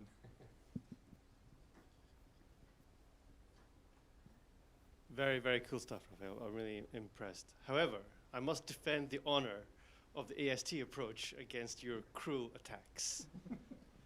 So the point is, in the AST version, as used in Guppy, you can do everything in the Python environment at compile time, which is kind of the same as what you're doing in CRISP as well, right? The difference between dynamic and static. In fact, you even have a stronger thing, which is that it's syntactically distinguished from stuff that happens at real time, so you have fewer programmer errors this way. And the point about whether you need to maintain this knowledge of the source level program at compiling is kind of also assuming that you've thrown away everything and it's like one big lowering of compiling. But you can do it in a more structured way where you can retain the structure and work with it as you go down, which is what the ML and MLIR stands for, right? So I think the AST approach is very good, and then you don't have to do some of the workarounds that you have in here, like the call graph compression, which we just call generating code for subroutines and similar things. So yeah, I just want to say that it's not as bad as you made it sound. Yes, I mean, I'm aware that this is possible in Guppy, and sorry for not mentioning it, but it should also be mentioned that the interface for doing that basically allows the transmission of very, very simple data types. So it's like tuples, lists, and that is basically it. So that is, I would say, also, it is not optimal. So having it simply like a normal, like you would normally program it in normal Python, it for sure allows better integration of these things. Yeah, I think you should also think what will actually run on the real-time system. Like NumPy is not going to be there, right? We're not. Yes, but NumPy also runs on the. I know you're talking about NumPy. I thought you're talking about Number, But yeah, I mean, it depends what kind of algorithm you want to implement. So maybe there's some kind of feature where this is required. I have one completely orthogonal comment as well. The stuff what you called a reinterpreter, I would like it if you called it something else, because it's not an interpreter in the usual sense, but it's more like a rewrite system or a transformation system. Very cool things. I can also call it differently if you prefer that, but yeah, I mean, I guess I could bring the point.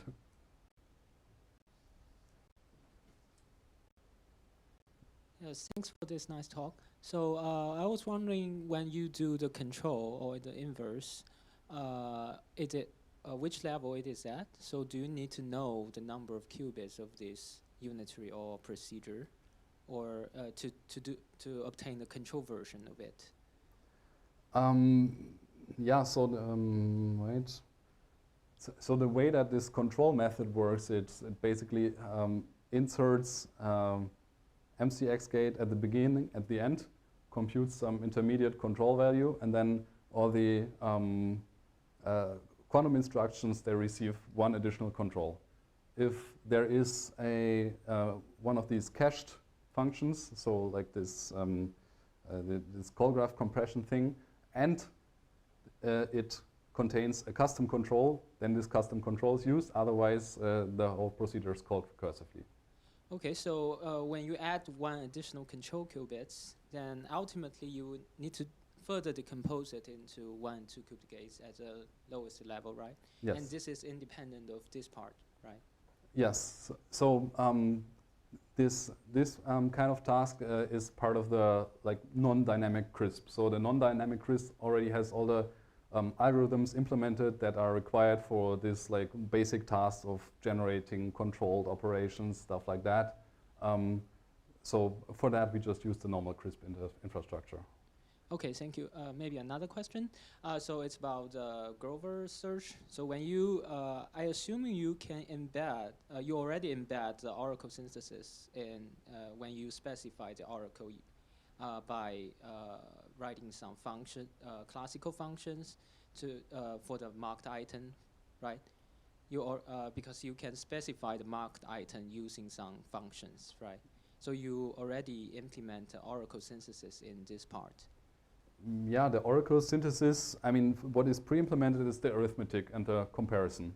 The synthesis of the oracle itself is done by the programmer. Like the programmer writes the code and plugs together the functions, and then you have the oracle. So it is not automatic synthesis of the oracle. I mean, is it the duty of the programmer to write how to specify this oracle, or it is a compiler or the automatic part that performs? There is also a feature in CRISP that's called quantum dictionary that would do this automatically. But in general, this doesn't scale because the quantum dictionary doesn't know anything about this arithmetic structure that is in this oracle. So it just does the general logic synthesis routine, and we could also do it like this, but it doesn't scale. So there's also an automatic solution to this. Yeah, I see. Okay, maybe one more question is it possible to implement nested Grover, for example, for the outside Grover, the marked item is specified by an inner Grover, the result of the inner Grover. Is it possible to do that? Yes, yeah, that works. I already tried that out, yes.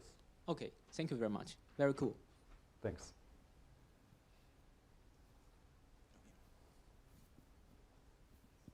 Hi, thank you so much for the talk. So I think you mentioned about the hybrid algorithm, classical, especially for the quantum machine learning, I think. And currently you have mentioned that optimally we should only update the parameter for the algorithm, not compiling all of the circuit within the quantum loop or the classical loop to update the parameters. Recently I've seen that there is a paper publishing how a circuit we can stream the data directly into during the runtime, real-time in quantum computer. What do you think of this use case if we can stream data directly like that? So the reason why people used these parameterized circuits is because exactly of these recompilation issues. You don't want to go through all the compilation again and have to do all the steps and then only to receive the circuit with updated parameters. But in this case, we don't have to go through the circuit, through the compilation routine anyway, because it is already in a low-level representation. So the execution engine kind of already generates the updated parameters. So this kind of problem that we would potentially lose performance by going through compilation again doesn't appear because it is already compiled. Okay, thank you.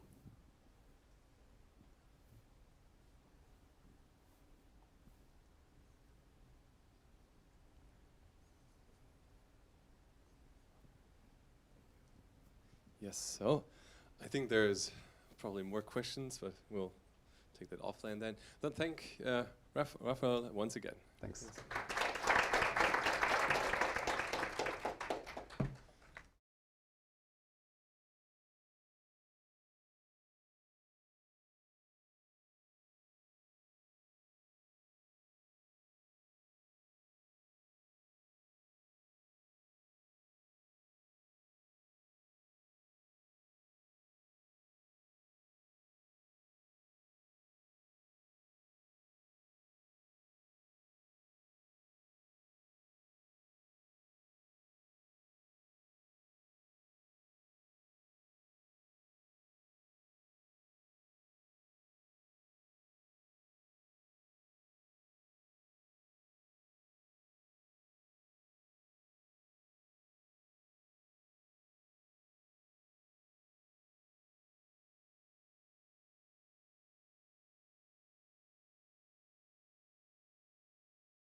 Excellent. So, welcome here and have fun. The stage is yours. Okay. Thanks for the introduction. This talk is about automating quantum Hoare logic with automata. And this is an ongoing project collaborating with Yoga and Yufang from Academia Sinica in Taiwan. And today I will walk you through the motivation and the goal of this project and the overall structure of our framework. And we will go through some details about how we use automata to automate the reasoning of quantum Hoare logic. And finally, the ongoing work and future directions. So there are two challenges using the original quantum Hoare logic in practice. First, the scalability.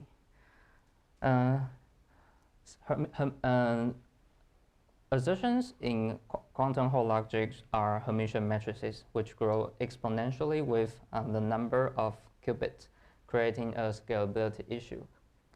And the second challenge is the lack of automation, which means a lot of manual effort is required by the users.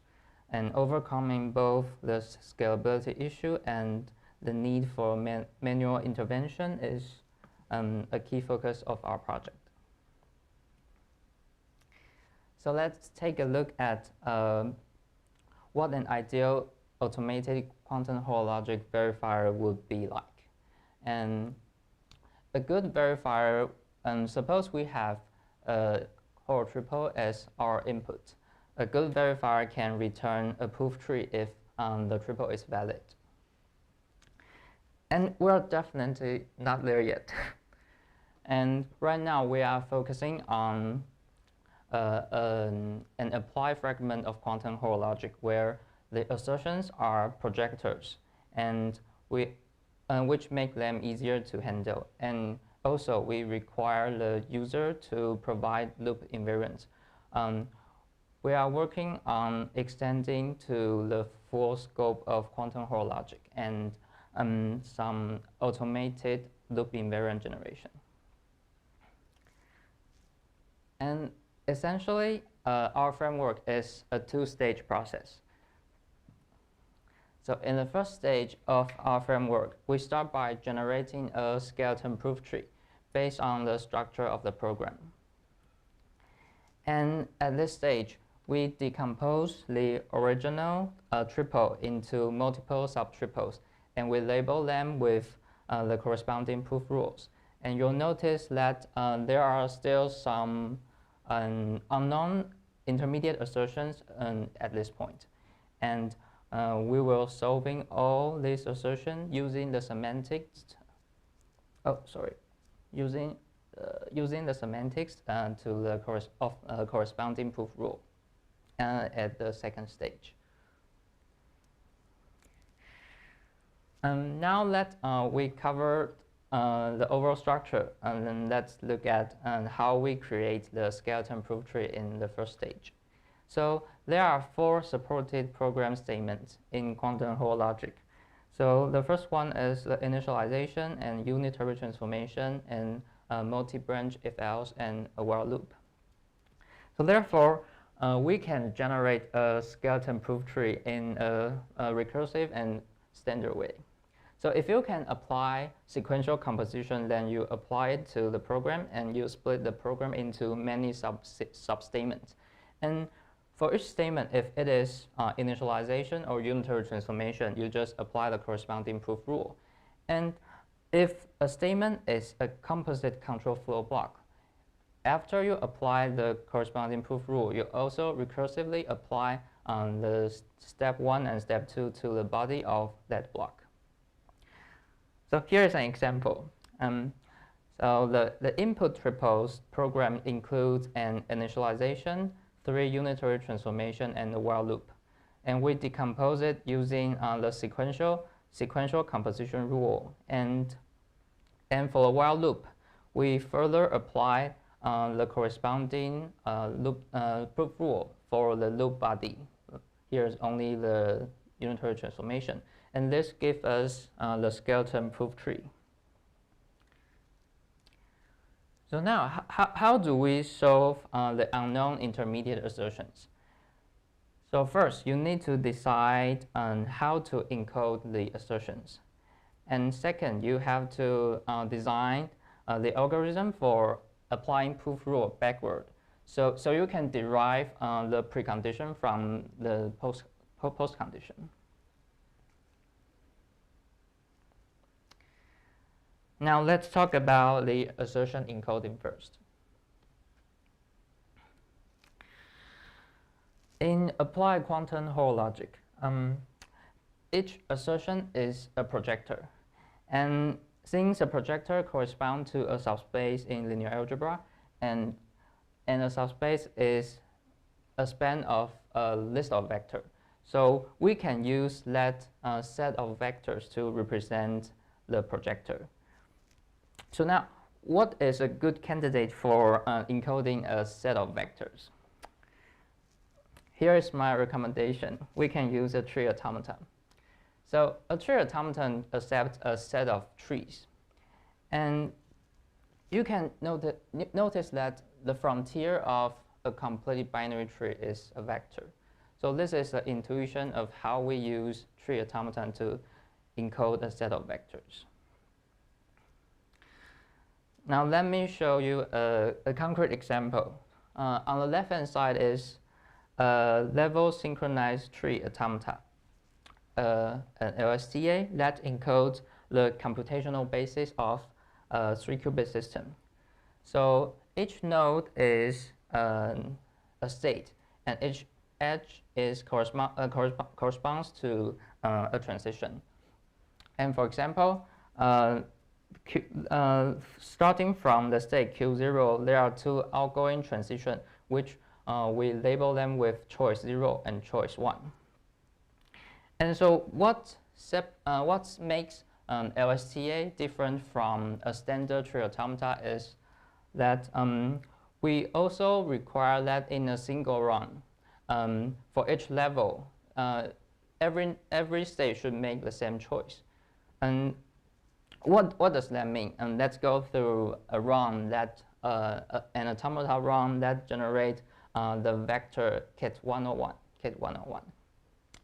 So we start from this state Q0, and for first level we chose 1, and then we chose 0 and chose 1 once again. And this is the tree that corresponds to the kit 101. So we can make a comparison to verify this. So on the right-hand side is a decision diagram of kit 101. And you can see that the only non-zero branch is following these edges from the solid edge and dashed and solid, and you reach this only non-zero amplitude. And we go back to the tree that we generate by our tree automaton. So you can also see that you follow the solid edge and the dash edge and the solid edge. And this is the only way you reach this 1 amplitude. And for the others, it will always be 0.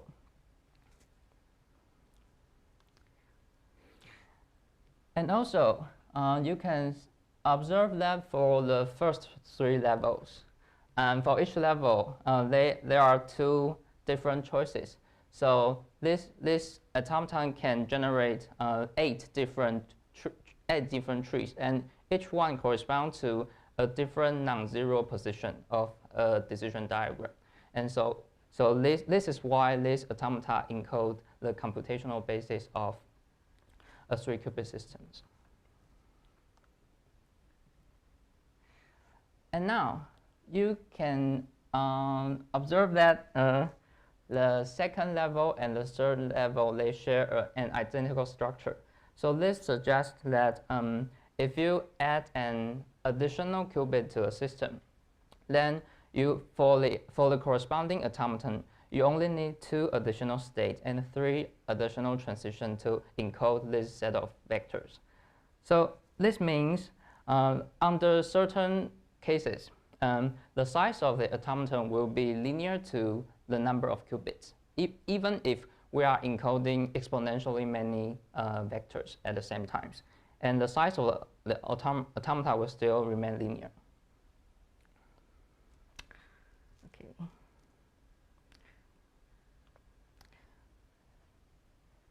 So now we are left with the algorithm for proof rule applications.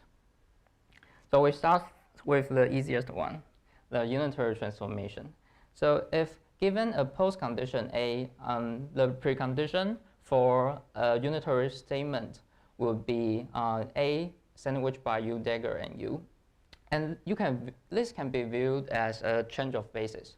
So therefore, the corresponding subspace is spanned by this set of vector, which is you simply multiply the original vector Vi by a U dagger. So how do we do this in an automata level? So we use the Hadamard gate as example. So assume that you have an input vector as an left-hand side, and after applying Hadamard gate on the first qubit, the result should be look like this. And you can see that for the right-hand side is actually an addition of the original subtree, and the right-hand side is the subtraction of the original subtree. So this is how we can follow this idea and modify the automata to. Therefore, this is how we generate the new automata that corresponds to the set of vector that after applying the Hadamard gate. So you can see that the new we label the new state as the addition of the original subtree and the subtraction of the original subtree, and we propagate this level by level to the leaf, and we can calculate the corresponding amplitude by the symbol in the state in the name of a state. So for example here, the corresponding amplitude should be R1 R plus R0. So it's 1 plus 0 and so it's 1 and times the coefficient of Hadamard gate, which is 1 over square root of 2. So it's look like this. And don't worry about the size. There are many redundant structure here. So after we apply the minimization algorithm, the result automaton will look like this. So given an automata, this should be an automata for the computational basis of a 2-qubit system. And after we apply Hadamard gate on the first qubit, this will be the result. And also, we can generalize this idea to arbitrary linear operator. So we can use this idea to apply a linear operator to an automata, a single qubit linear operator. Yeah. So, and this would be really helpful for our implementation of initializations. So this is the result of the precondition of the for the initialization statement. So you map 0 to 0 and 0 to 1, these two projections. So the idea of this is we make 2 copies of this. So we make 2 copies of the original automata A, and the first one we multiply by the projector 0 to 0, and another one we multiply by the projector 0 by 0 and 0 to 1. And the union of these 2 sets will correspond to the target projector. And for the last part, it's common in Hoare logic that you have to have some order rule, so you can like strengthen the precondition and loosen the postcondition. And so in applied quantum Hoare logic, what you should check is the order of the 2 assertions. And here is projector. That means we have to check that if subspace A is contained in subspace B, or the projector, so that means projector A is less than projector B. So we have to check the subspace inclusion of 2 automata. And how do we do that? So to check that, you have to make sure that every vector ui is a linear combination of some vi from of the second set of vectors. So we can do that by constructing this new automaton. Basically, this is a new automaton that multiplied by a scalar variable A and another by a scalar variable B, and we use the standard product construction in automata theory to construct the vector of any 2 linear combination of the set of vector V. And then we check that if for every vector in UI there is some vector here, and some vector here that is they are up to scale equivalent. That means that UI is a linear combination of the vector of the set of vector V. And this is only if this doesn't work, you can extend this idea, so you can have a 3 linear combination and 4 linear combination and so on. And for the ongoing work and future direction, so to extend applied quantum Hoare logic to quantum Hoare logic, the assertion, we have to find a way to encode the Hermitian matrices as assertion. So not only we have to encode a set of vector, we also have to encode a corresponding eigenvalue. And also, for the order rule, in applied quantum Hoare logic is simply a substrate inclusion check. But in quantum Hoare logic, then you have to check the longer partial order, which is you have to check the difference of 2 Hermitian metrics and make sure they are positive semi-definite. And which is really hard, even using like metric representation. And this is my talk, and thank you.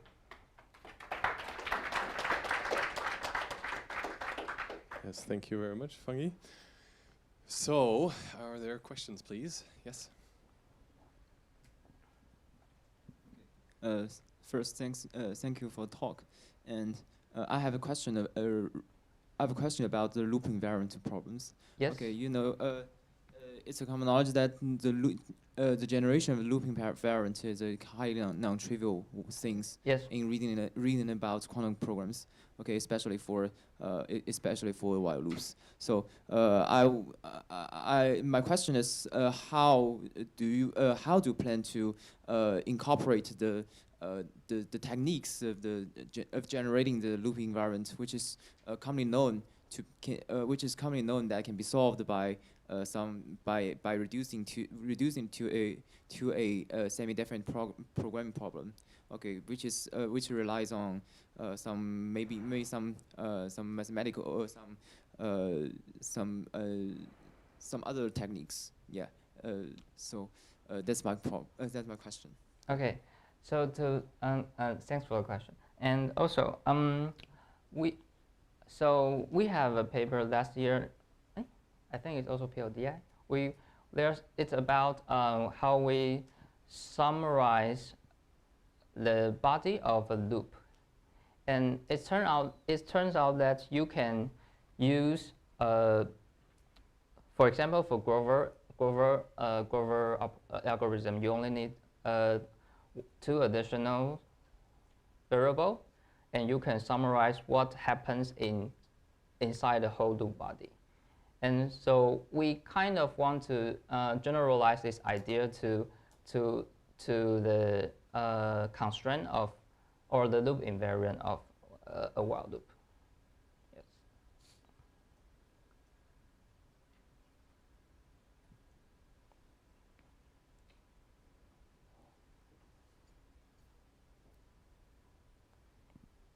Thanks for this nice talk. So I was wondering, when you are deriving from the post condition to the precondition, are you actually restricting the pre and post condition in the form of tree automata, and you are deriving? Is it equivalent to deriving the weakest precondition in the subclass of states representable by the tree automata? Yes, basically we are calculating the weakest precondition.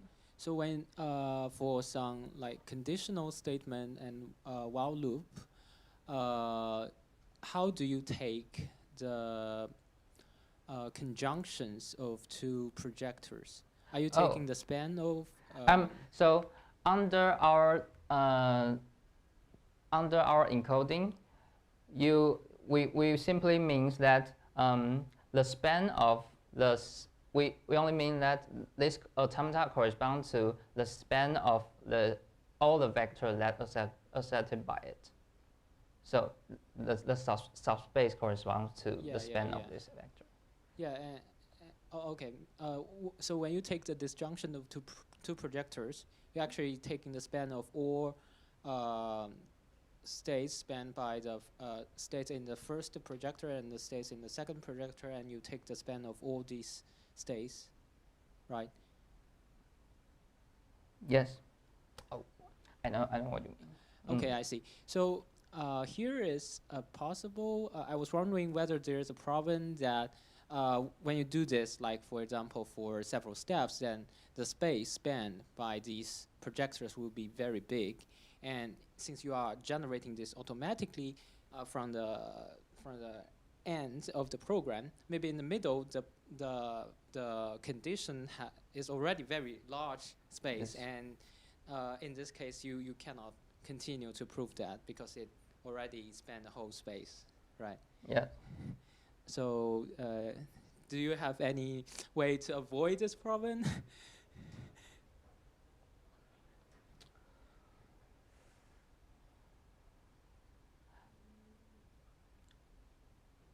I do notice this, but right now I'm thinking of how to because this is a compressed structure, so it's not easy to pick one vector from it. So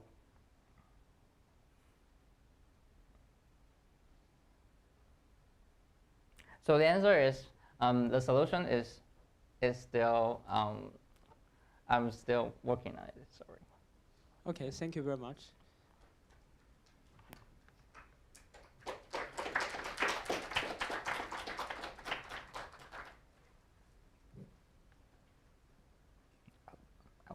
All right.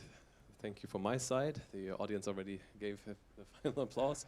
So now it's it's the great pleasure to announce the last talk today. Now from the affiliation, the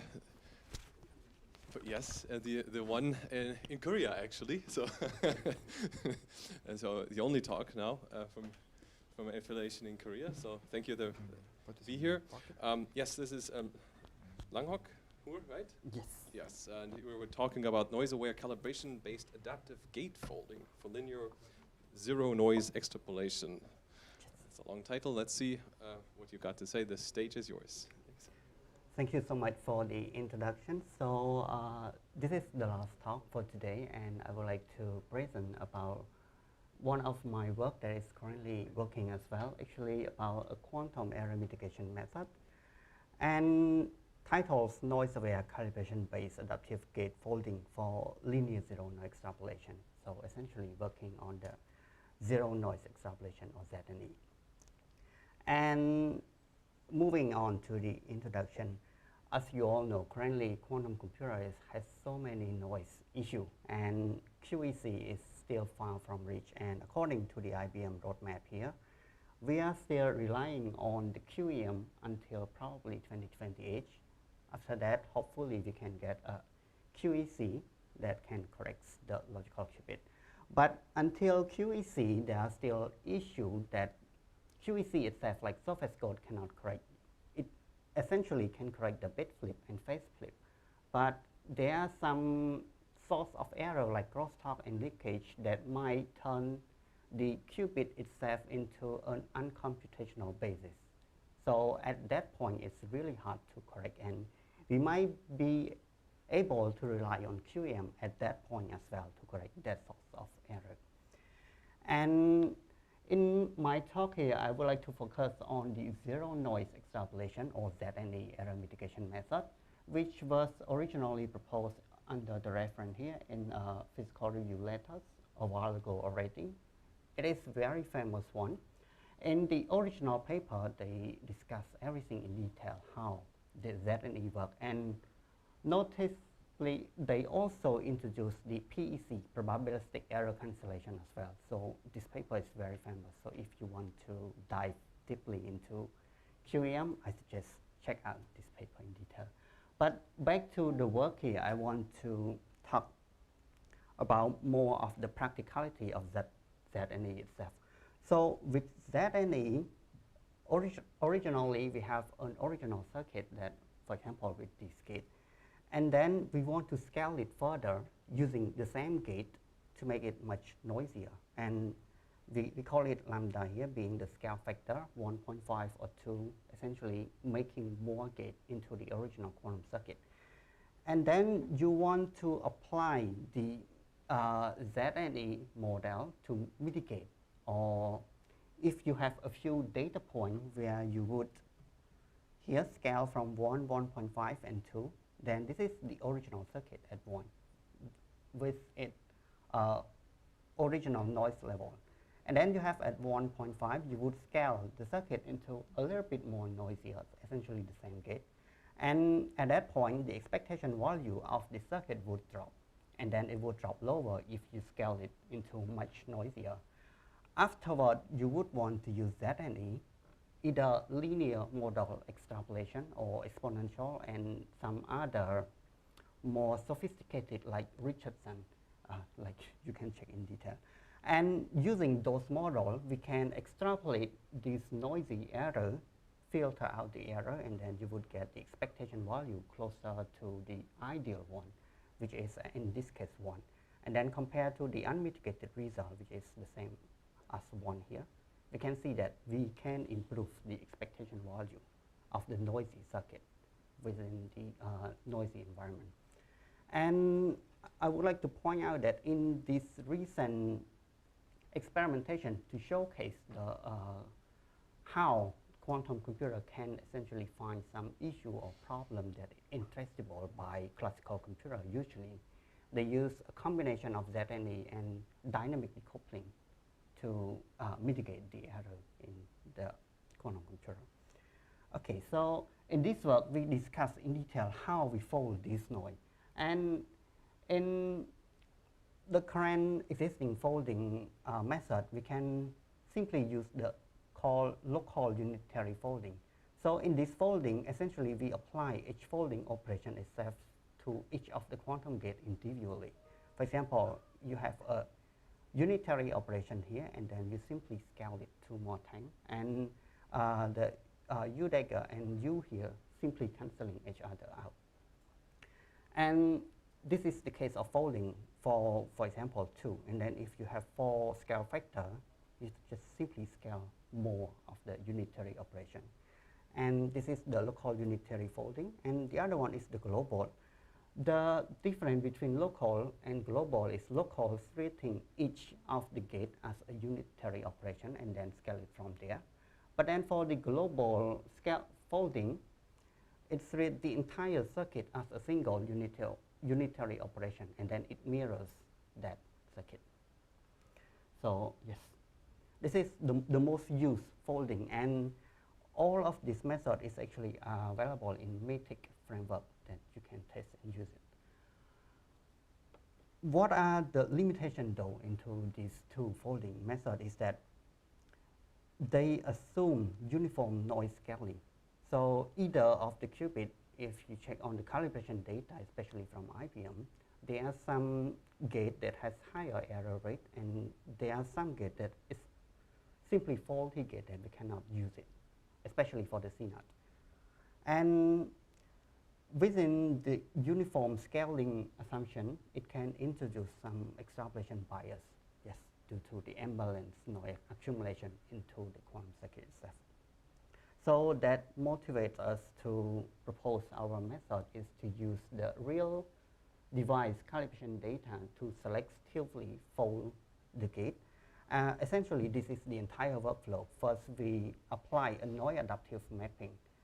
Before we fold the gate, we first map the quantum circuit into an optimal qubit where it has lower error rate first. But then afterward, we accumulate the, we call it error rate accumulation matrix, where we compute the error rate of the entire circuit, and then we start to scale it from there.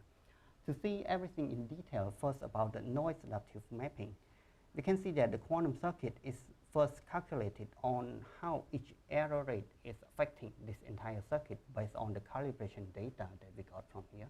This is the matrix showing the 2-gate error rate. In here, we ignore the 1-gate error rate first, but essentially it works in the same way. Okay, so after accumulating, we can see that the red point here, I'm sorry, it's a bit small, but the red point here essentially has higher error rate than the blue one. So if we were to scale, we want to limit the scaling on the red point already because it has severely high error rate, so we want to limit that.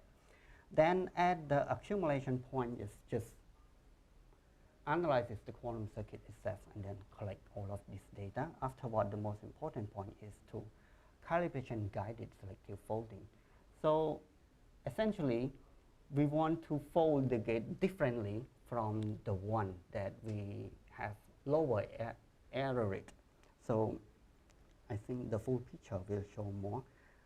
At this point, we can see we have more gates on this part than the other one because the blue one here, I'm sorry, I was confusing. The blue one has higher error rate than the red one. So in this folding, we fold the red one more aggressively than the blue one in our method.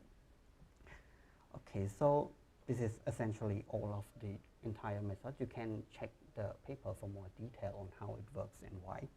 But I want to show more about the result in our experiment.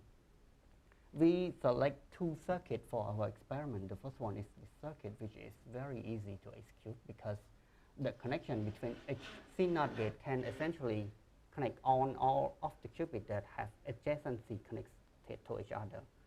So the circuit requires essentially no swap gate on most of the quantum computer. And we scale from, I believe, 27 qubits to for this execution. And then the other circuit we select is this BV circuit at about 14 qubits to show the practicality as well. And to our comparison target, we focus on the local folding and the global folding, like I've shown you. And the implementation that we use is from MITIC library or framework. Also, we use the linear extrapolation model to calculate or extrapolate the error from all of the folding methods in here equally. And this is the result.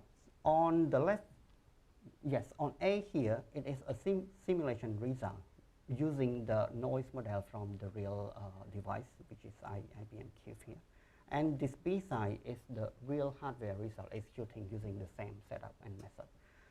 As you can see on the simulator side, we can execute up to 18 qubits of the configuration on the circuit A moment ago.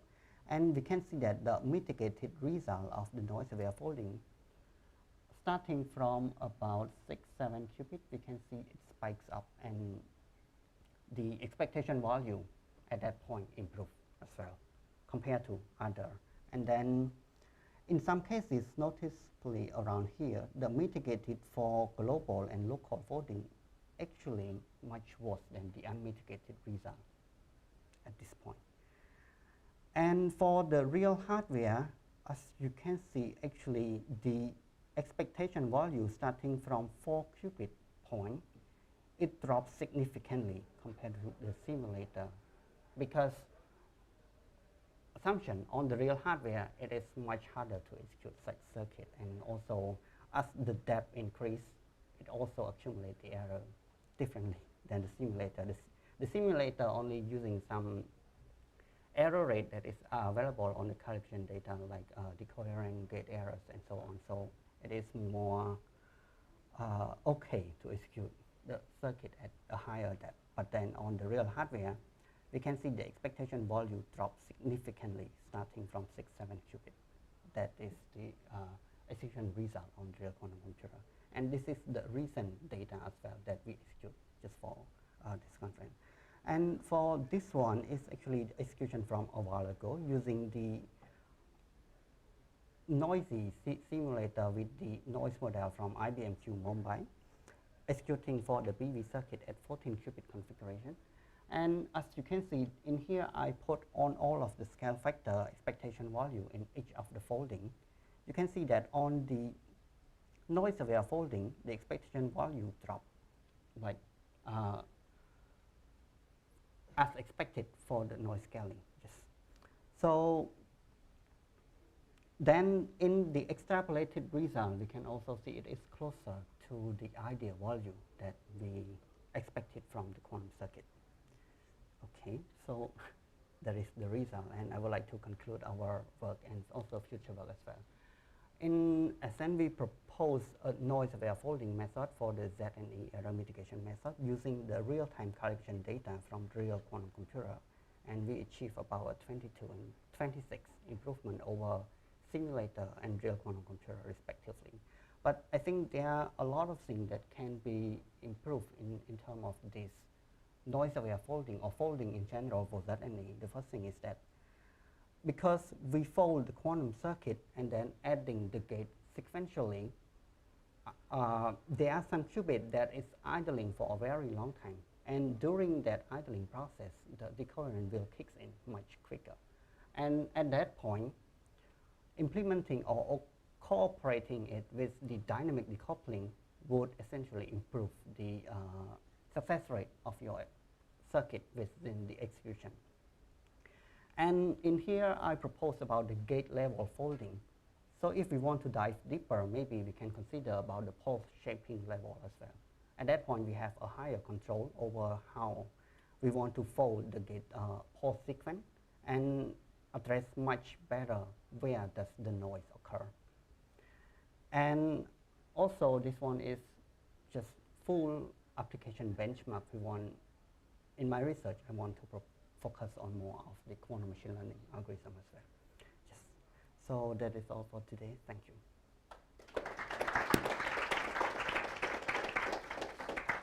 Thank you very much, Lang-Hock, for this very great last talk. So there we have some questions, please. Yes.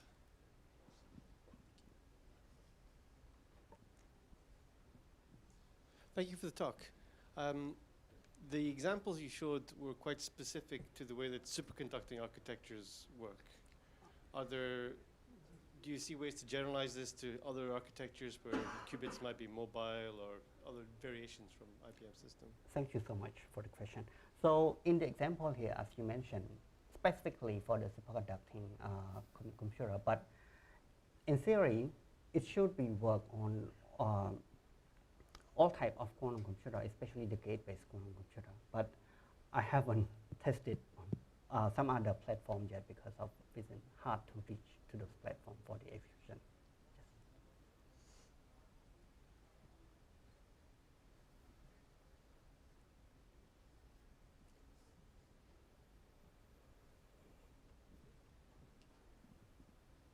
So there's a pretty strong drop in the real device, and the method still quite works very well.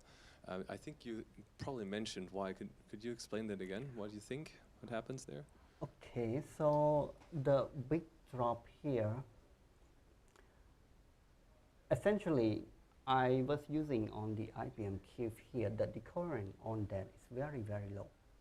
Co-coherent and decoherent, the T1, T2 result is very, very low. So as the number of qubit goes on, if we look at the circuit again, the depth would increase as well. So at that point, for this device specifically, we was using the fixed coupler, and the current is very low. And I think it is the biggest problem regarding to this dropping for the expectation value.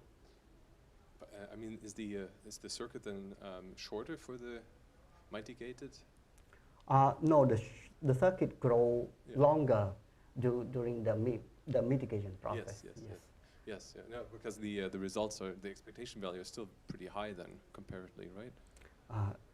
Yes, because at this point, we can still get some meaningful results from the real quantum computer. So at that point, we can still mitigate and fix some of the error.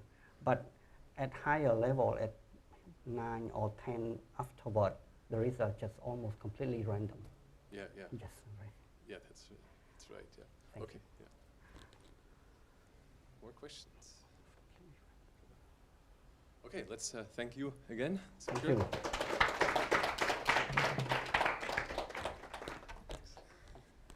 All right, so this concludes our workshop on quantum software this year. And I really hope that we will have another version of that next year. Let's see.